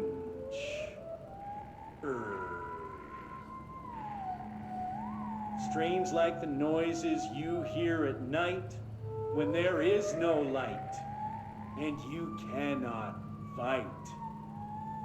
Strange like a rubber duck that follows you around and makes you drop your coffee every time that it quacks because the noise scares you. Then you have to clean up the coffee while the duck stares at you and continues to quack, quack, quack, quack. Beautiful Langston. Absolutely wonderful. That was such fire, Langston. I'm getting the fire extinguisher.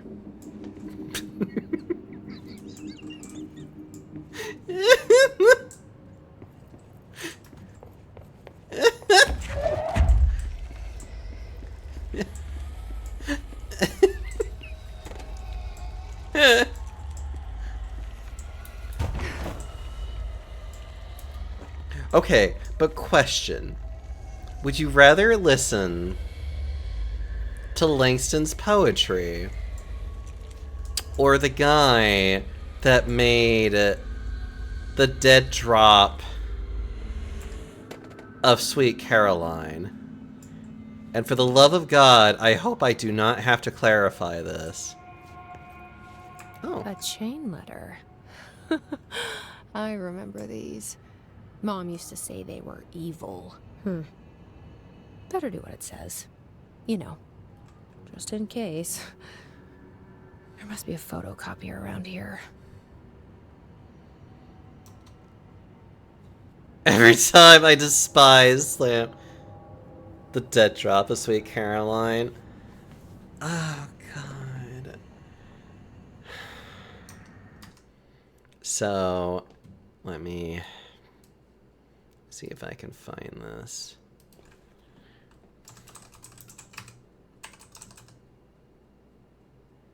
Oh,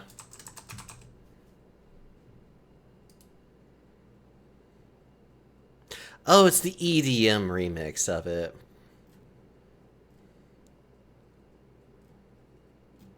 you could find it on YouTube.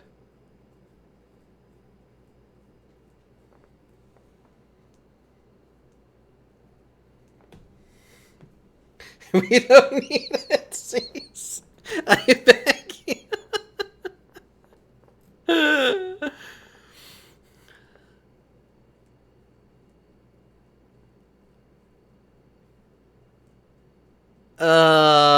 Let's see. Does somebody actually have... yeah, okay. Let me see if I can just get into... Oh, I want to make sure I get to the right one, because it's like... There's this, like, YouTube... There's, like, a specific, like, YouTube video that shows a lot of really funny... I'll take the poetry, just keep it away. I love how everyone is just, like, panicking all of a sudden.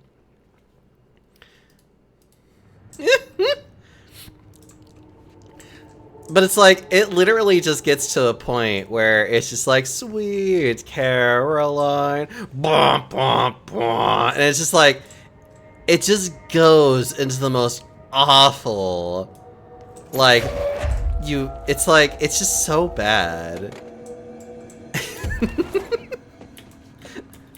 Like, you listen to it because it's just like, who thought this was a good idea kind of thing. Shaded Hartman. Dr. Hartman is the first Type 2 shaded individual to be examined alive by the Bureau, and has proven a valuable asset for our understanding of the shadow. Like all shadowed individuals, the specimen is constantly shielded by, or produces, a redacted of darkness that makes visual observation difficult. This redacted also protects the specimen from harm. During testing, non-lethal ballistics proved ineffective against it. The specimen uses words and phrases that seem to originate from its previous life as a therapist. Some phrases have even been identified as quotes from Dr. Hartman's book, The Creator's Dilemma. This seems to indicate the host personality remains redacted to some degree. For research purposes, Shaded Hartman was relocated to the Cauldron Lake Lodge replica built for the redacted AW investigation. Researchers hope a familiar setting may trigger new behavior. This experiment has yielded no results thus far. But I will take it over slam poetry every single time. Aww, Mitsuru. Are you saying that you wouldn't listen to Langston, the lovely, relatable Panopticon supervisor? Move this letter along before he gets you. Oh no, the Spooky Man letter has found you. The Spooky Man curse is coming to you. To miss the curse, you must mail this letter to people. If you don't, the curse will get you. The more letters you mail, the better off you will be. Sally in Houston did not send the letter, and the Spooky Man ate her cat. Terrence in Greenstone did not send the letter, and the Spooky Man gave him acne. Kyle did not send the letter, and now his wife eats dinner alone. Linda did send more letters, 30 letters in total so far. And look at her now. She owns 3 cars. She has all over her fingers. She speaks Italian. You need to mail this letter. You better mail this letter. Don't let the Spooky Man come. He'll take your cat. Go find your stamps. Hurry. I would sooner slap him or gouge out his ear, which I get to stop him first.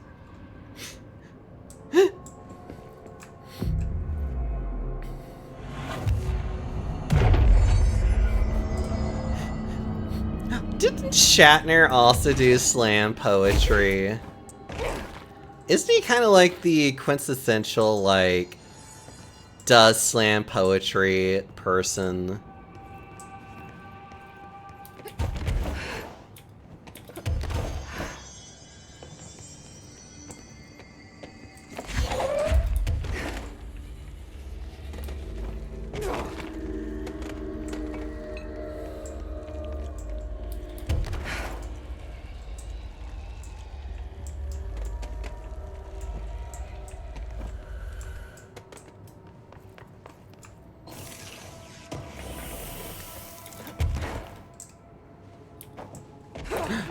Wait. This piece is called Me and You. It's summer in New York City. A boy with a wolf's head eats some ice cream. The ice cream melts. The wolf head howls. We howl together, me and you.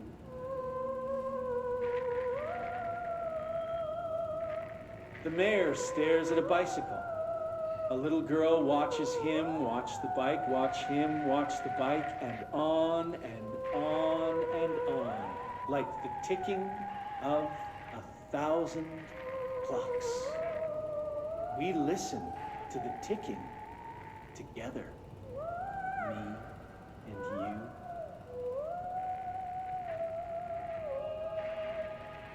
A traffic light decides it doesn't want to be a traffic light anymore.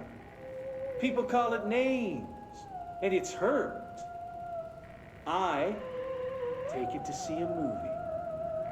We have a good time, me and you.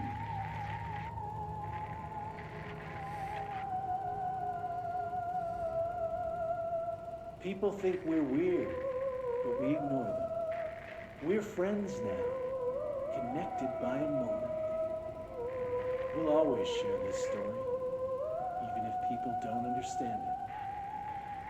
You and me and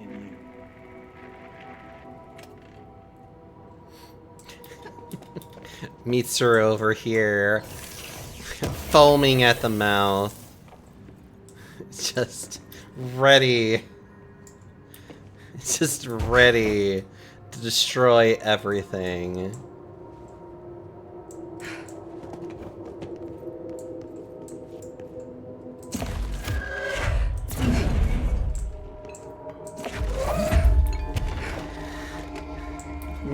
Perishing on my fried chicken.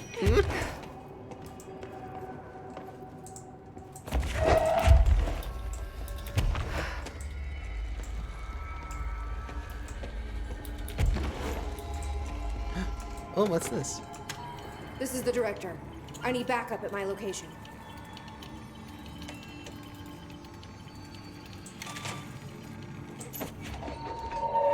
Nice to see you, director.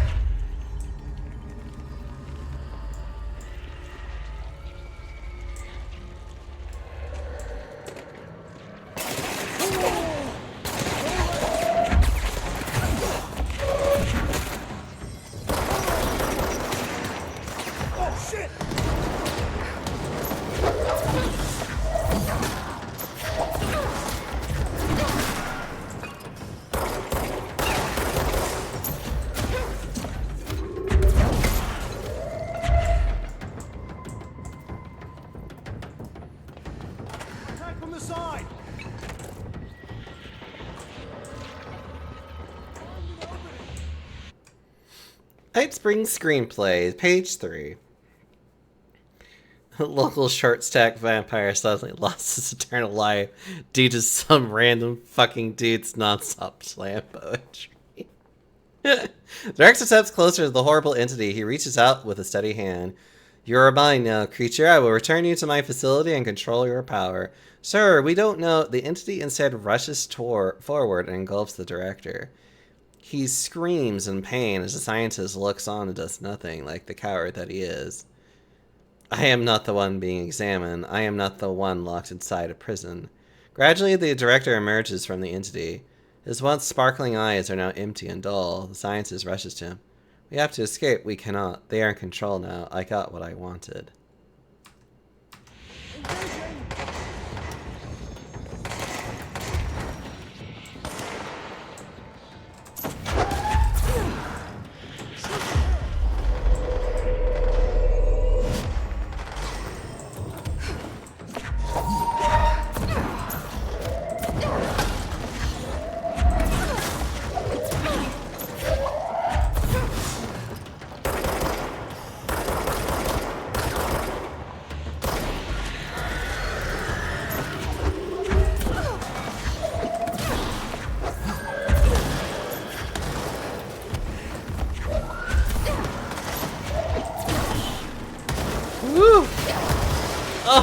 God, what the fuck hit me?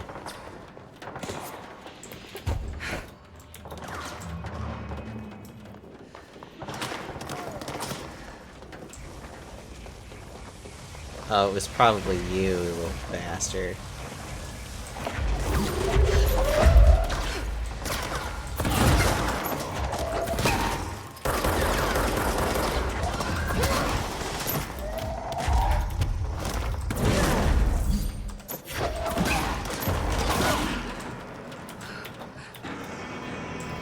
Oh my god. Yeah, that guy hit me for a lot of health all of a sudden. Like, what the fuck?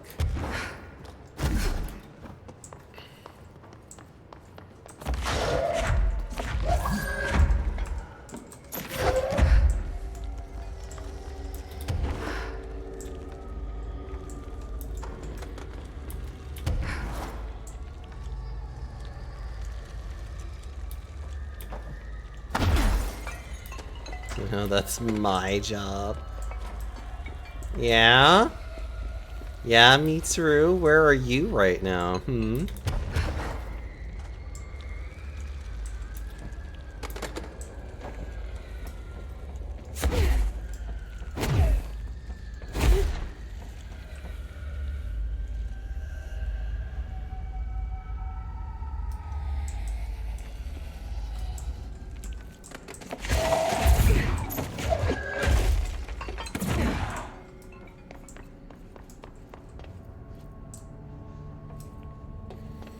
Eating God's chicken and all.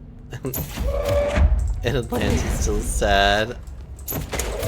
Well, stop being sad and start getting over here so that I can love on you.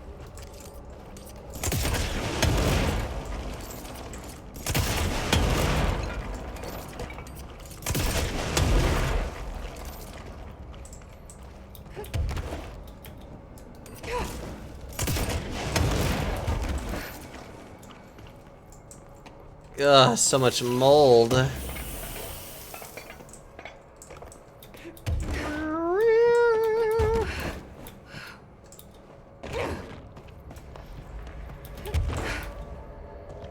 never knew that's what it was called, though. Is slam poetry just literally just poetry that uses that obnoxious little, like, sound generating machine?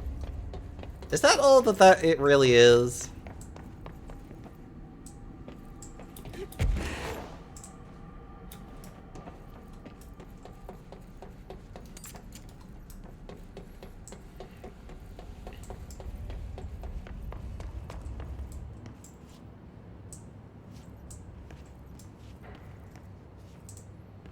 Well, it doesn't use the sound generating machine. It tends to have some kind of background music to it, though. Oh. I see.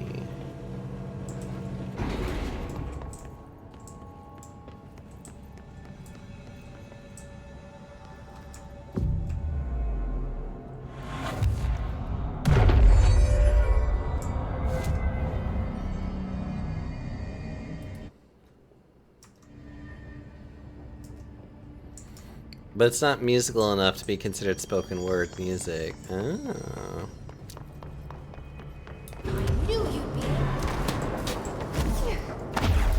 There we go.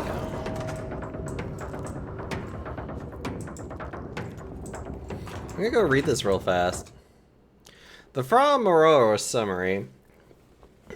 A paranatural entity arrived on Earth by infiltrating the Apollo 14 lunar mission at an unknown point of their voyage to the Fra Mauro highlands of the moon.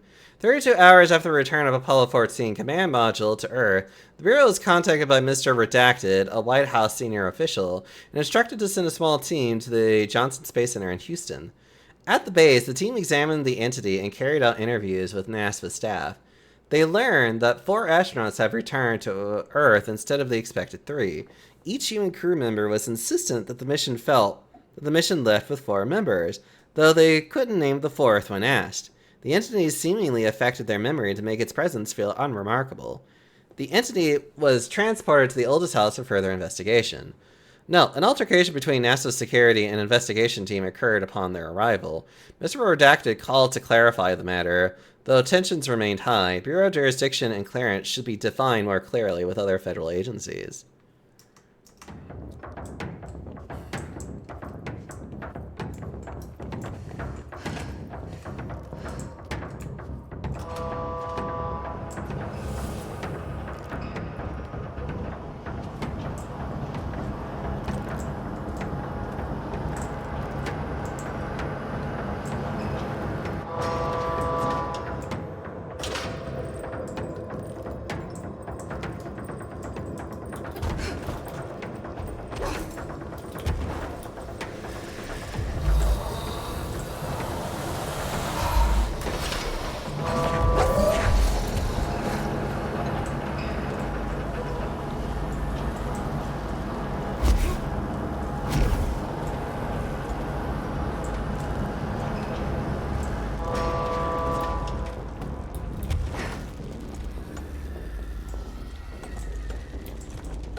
Fra Moreau Supplement. The Apollo 14 entity, commonly known as Fra, underwent a series of physical examination upon its admittance into the oldest house.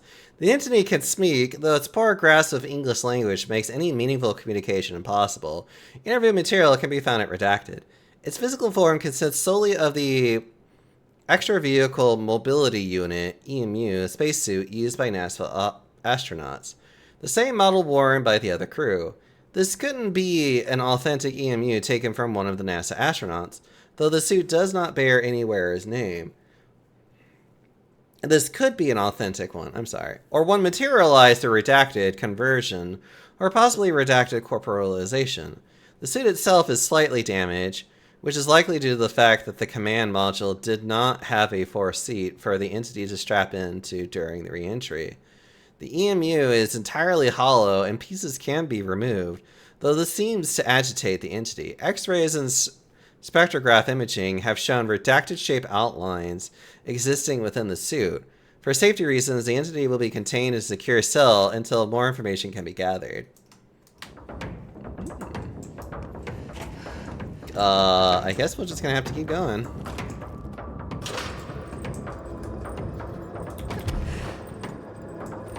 Oh, yep, there it is.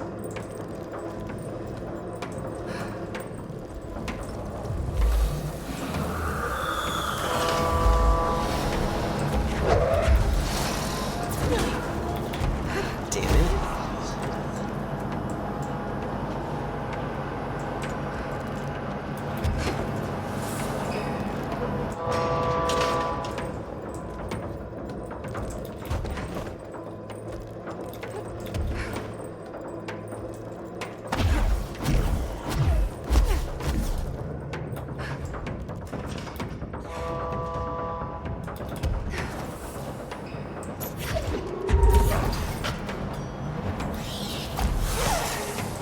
Ow.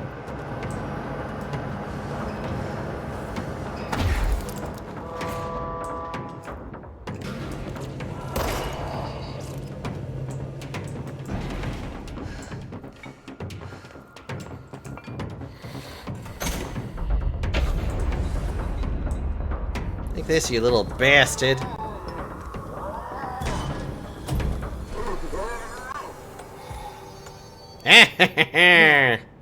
One less place for him to hide. Gerbil took the top head.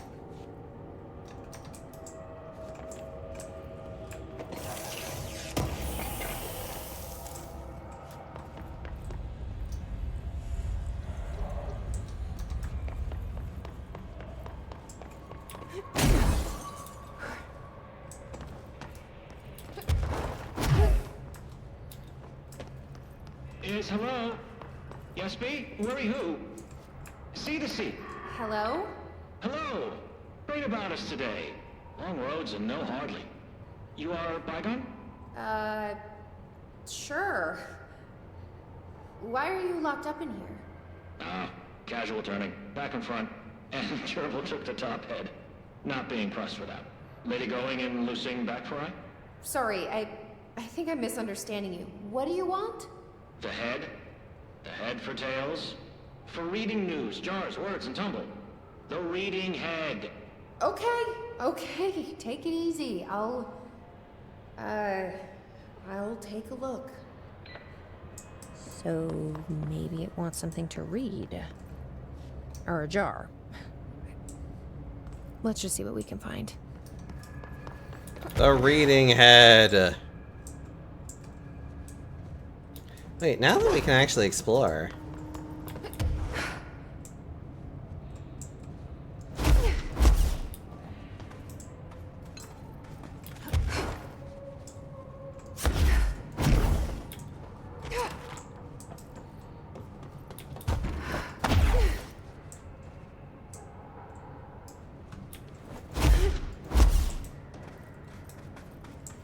Must find.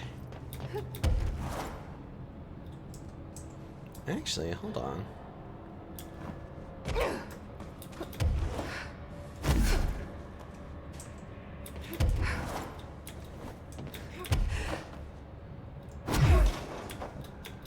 Ugh.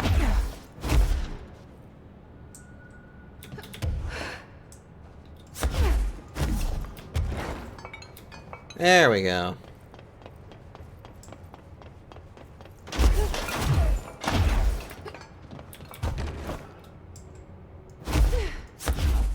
Remember, anywhere is accessible if you try hard enough.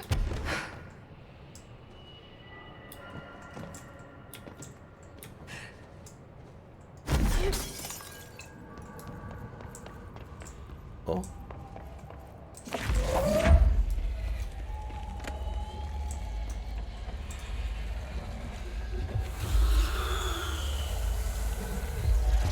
All right, Ati. Was this what you had in mind?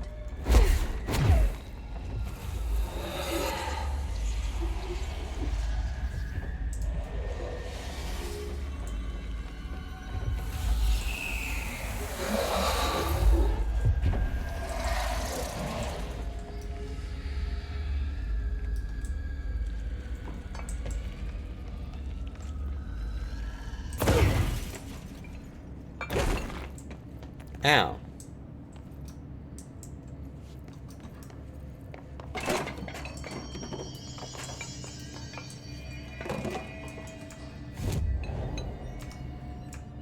Well, actually, yes. I could just literally go...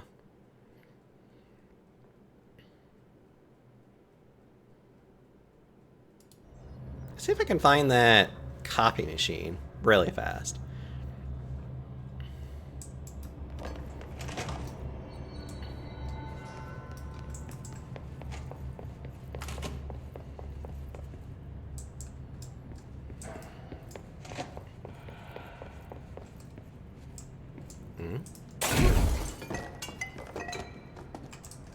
Agent Fisher, day 6 inside the motel. Utilized surveillance methods are as follows. Fiber optic cameras slid under the individual room doors. Motion detectors in the lobby area. Tripwire, triggering a flash camera across the main entrance, even fingerprint powder in the front desk. Results are varying at best, but mostly just inconclusive and unusable. The footage is corrupted, sometimes even the equipment is damaged. I don't know how exactly. I think this place is making fun of me. That's the only explanation. I can hear them laughing and screaming behind the closed doors. I can hear the call bell go and ding multiple times a day, but when I look, there's no one there. I know I'm supposed to stay out of sight, but I've seen the doors closing just before I can catch even a glimpse of anyone or anything. They're messing with me, whoever they are. I think... Wait, shh. There's something. I gotta read this. Gotta get the cable out. Come on, you fiber optic fuck, cooperate. Okay, there we go.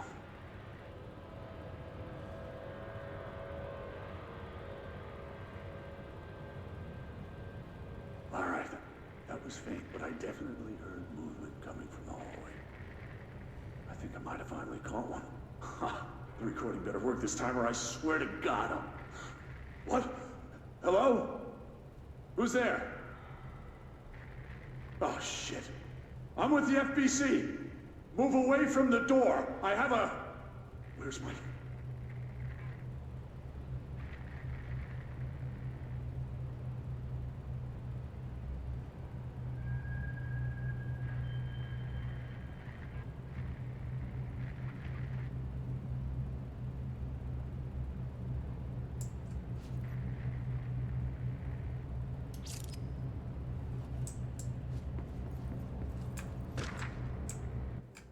Interrogation complaint. Kirkland. So you put me on desk duty just because I did the thing I was fucking hired to do, my job. Want to know what I call that? Bullshit.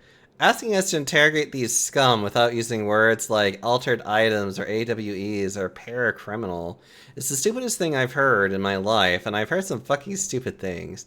They already know the facts. Hell, they know just as much as us, if not more. And they just get to sit there laughing at us while we dance around our words, trying not to leak classified terminology. They already know the fucking terminology. If you think pulling me off the case will stop me, then think again. That piece of shit blew up those tracks.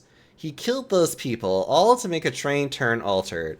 We have him dead to rights, and you need to let me back in the interrogation cell so I can get him to flip on his buddies. These people are terrorists and deserve to be treated as such. This won't stop unless we stop them. You can go ahead and put me on suspension. See if it slows me down. Agent Hewitt.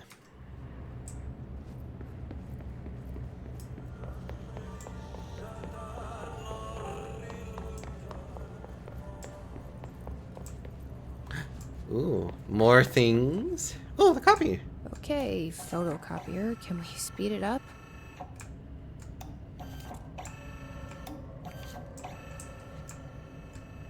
Mail 3 copies of the chain letter.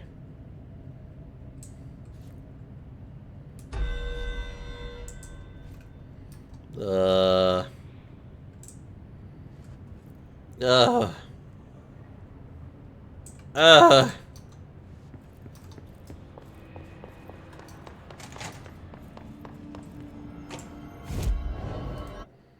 Well, I can at least get some of this stuff out of the way.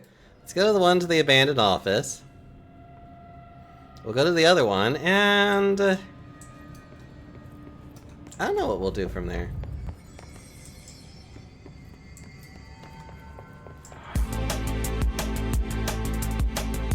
I guess we'll get raped. Hello, Happy. How are you doing?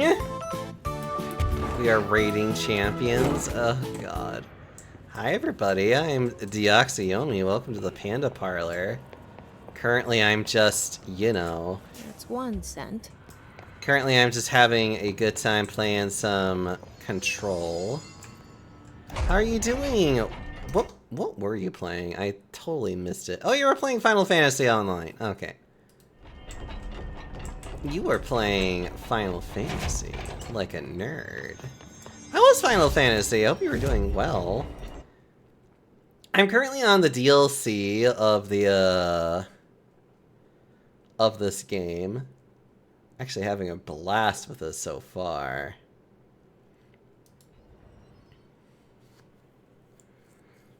Hope you're doing well and the games have been fun. This game is always fun. But I'm finally on the DLC of this part of the game. 2 down, 1 to go. Alright. We completed the new raids that came with the recent update. Aww. Playing Control because I've lost control of my life, Dee Dee.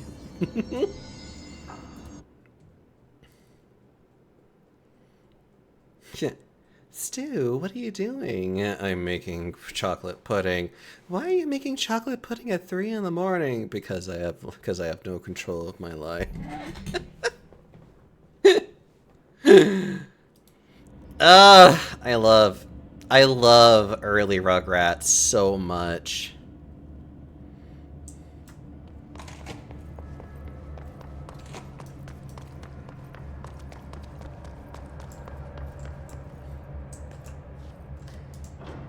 Unless I could get up there myself. Which might be possible. No. I keep forgetting how much I enjoyed it. I usually like to watch Rugrats until before Dill comes into the picture. You know, I was in the investigation sector when it was evacuated. Oh, God. Well, not there. I was in executive because they have the best snack machines. You may think they're all the same because of that plain white packaging, but there's a difference. You know those thick ruffled potato chips? They're my favorite. All the machines outside executive carry those flimsy little thin chips. They have no texture. I may as well eat cardboard. He's anyway, really tackling the important issues, huh? Is being evacuated. They wouldn't even let me go back in for my stuff. Can you believe that? I worked at that desk for years. I had photos on it. My favorite stapler, one of those good ones that could staple a 50-page report, no problem. A little cash, and some, personal recordings. But, yeah, they locked the whole area down tight, no one in or out, and then they march us all back to executive to interview everyone. I wasn't even there when it happened, and they were asking me if I noticed anything suspicious, if I saw anyone tampering with the containment cell and so on. Well, the only thing they learned was I prefer the ruffled chips to the non-ruffled ones. Better mouthfeel, like I said before. And then, after 3 hours of questions, they recommend we all go for trauma counseling. I was like, no thanks, I have my own therapist. I know I could use the word therapist and save a few bucks, but I worry they're gonna put anything I say in a file somewhere. A bit paranoid, I know, but I work for a secret government organization, so yeah. He's honestly so valid, though. I stopped going a few years back. To my therapist, I mean. She said that a lot of my issues stemmed from a negative outlook. Of course, I can't tell her anything about what I do, so I just had to sit there and nod. I kept waiting for that big aha moment. You know, where I realized that my need for approval stems from my dad or something? Turns out therapy doesn't work like that, so I stopped going. TV really gives you a skewed understanding of these kind of things. She did help me realize that I'm processing stress in an unhealthy way. I try not to carry all that around with me anymore, but it does stack up. Hard to just say no thank you to the anxiety buzzing in your head. One really helpful thing she had me do was find a creative outlet. I started doing some experimental music/poetry that I think was really ahead of its time. Okay, Meetzer, you can blame the therapist for Langstrom's slam poetry. This was years back. I'm cooking up some pretty new sounds these days. Think My Bleeding Clock meets Sylvia Plath. I Do am you play so any instruments? curious. Well, I Yet could see you so being concerned. a guitarist, maybe a bassist. I love how if you listen to this, she actually does interject on some of the stuff where she's just like, It's funny, I played the tuba in high school band. My favorite was In the Hall of the Mountain King. Tuba didn't get a lot of spotlight in most of the songs Mrs. McKinley chose, but Mountain King was my time to shine. Bum bum bum bum bum bum bum bum bum bum bum bum bum bum bum. Ah, classic. I've moved on to less mainstream instruments now, but the tuba will always be a part of me. What were we talking about before? actually, Langstrom being a tuba player honestly makes so much sense. If you've ever met a tuba player, aside from the fact that they are usually very large people, they're also just weird. Right, the evacuation. Yeah, I heard afterward that the Hartman specimen had gotten loose and killed some staff. They had me digitizing records in some dark corner of the sector, so I didn't know a whole lot about the Bright Falls investigation at the time. It's a strange case. Most AWEs are one and done, but Bright Falls has pretty regular flare-ups. 3 incidents since 1970 when we first started tracking it. I got really interested when I heard Alan Wake was involved with the latest occurrence. I'm a huge Wake fan. I love the Alex Casey novels. That over-the-top, hard-boiled detective thing is right up my alley. They're Wake? making a movie of the series. It can't But the be a guy who plays coincidence Casey that I doesn't saw have him in the enough motel. gravel in his voice, you know? I Was he remember being drawn here so by the pissed when investigation? Wake killed off Casey in the books. It's not a huge surprise, though. Wake sounded like a bit of a dick. Drank too much, fought paparazzi. The tabloids even said he was an abusive husband. So, yeah, troubled artist and all that. Apparently, there were chapters of an unfinished manuscript floating around after Wake disappeared. People say they're cursed, which is a very discriminatory term against altered materials, by the way. The forums all call the unfinished book Departure because Wake kept saying it would be a departure from his previous work. I found some pages that are supposedly the real deal on the internet. It's pretty dark stuff. He was going full horror, which makes sense since he used to write for Night Springs, but I would have preferred if he did something a little lighter. I've always said Wake had a great instinct for humor. Hey, did you know we own Night Springs? Yeah, the Bureau bought the rights after the original series ended. I've sent some story suggestions to the production team, but apparently they are not accepting pitches at this time. Typical. I'd be a great addition to their team, right? Huh. I didn't see you nod. Is this thing not on? Let me Oh, check. it's definitely on. Okay. Oh, the wire's down here. Huh. Well, looks like it should be working. Hello? If you can hear me, shoot something. That was inconclusive. You shoot so often, it's hard to know when it's intentional. There also could be a delay on this video feed. Maybe the system just needs a reboot. This is a good opportunity to use a restroom anyway. Stay safe, ma'am. You guys are going to escort me, right? Okay, good.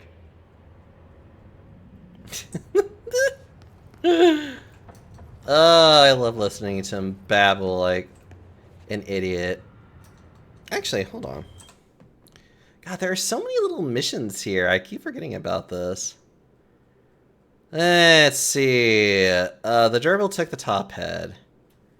If I recall, isn't that like literally... Find what the prisoner wants. Oh, where was the first one? It wasn't in the loading bay, was it? Hold on. Well, it could be literally in the second one, so... I remember seeing it, and now my brain's just like, I don't... Oh, yeah,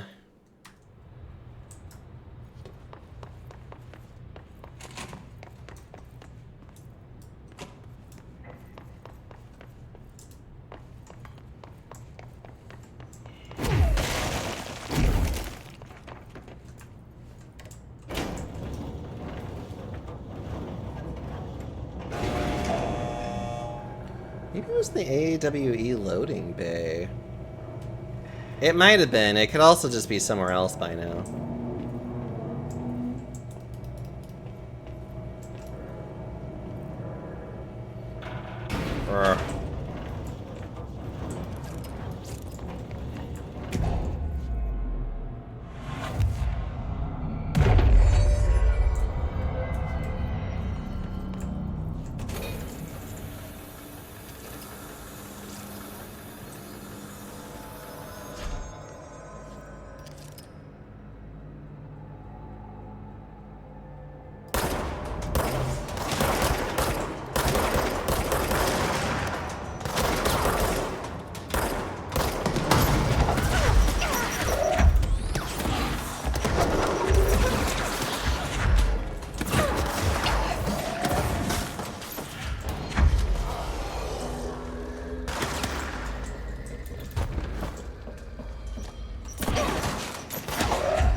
Ugh.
There we go.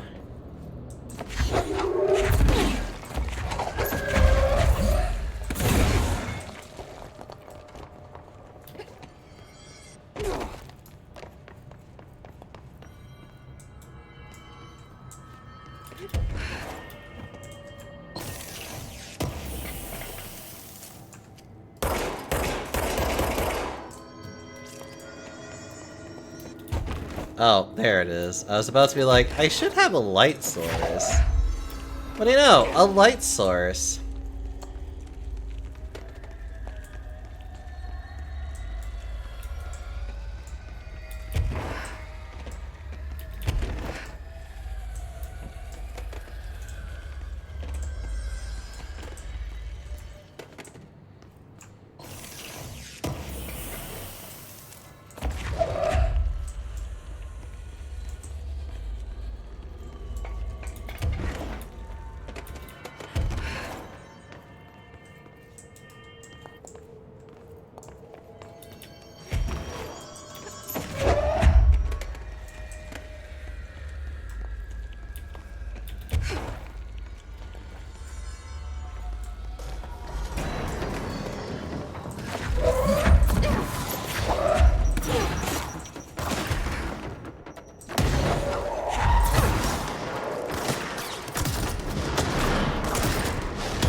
like how that works.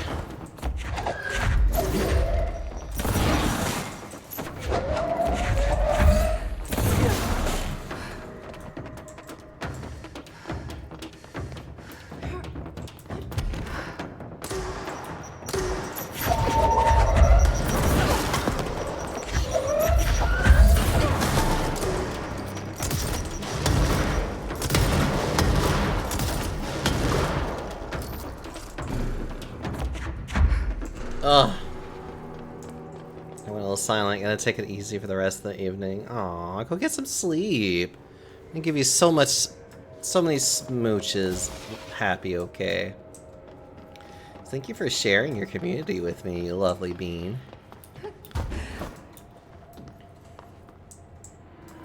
Oh. Oh.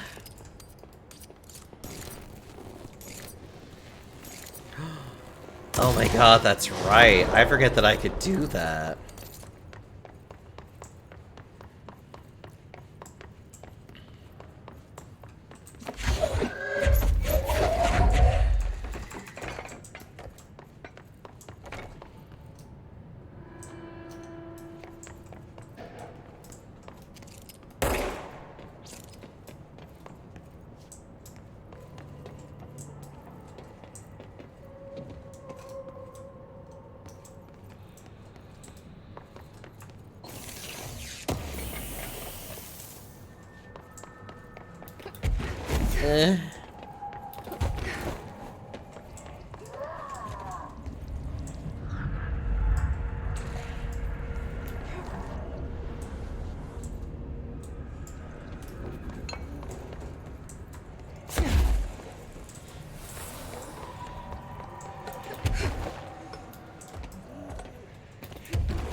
Ugh.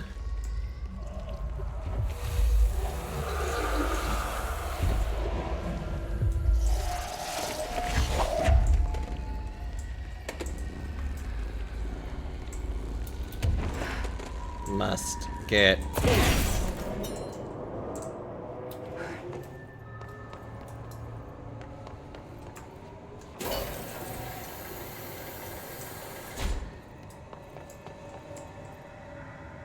Oh? Well, I'll worry about that later.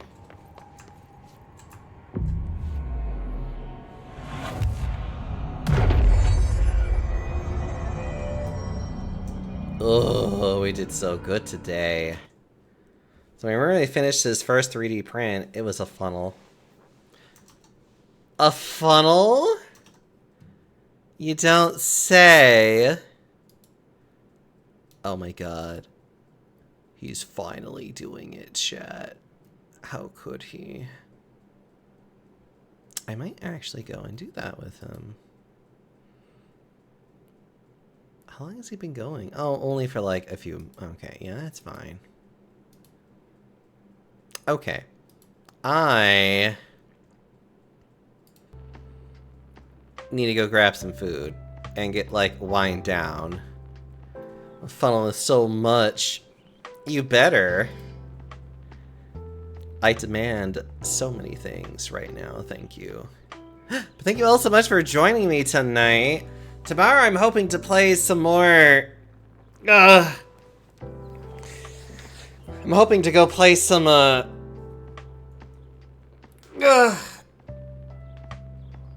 don't know, either Deep Rock Galactic or maybe some more Repo with friends. That would be really nice. I have a clear thing I'm going to do today, only because of the fact that Spacey is playing Kiwami 2. Wait, he's playing Kiwami 2? I thought he was gonna... Oh, wait.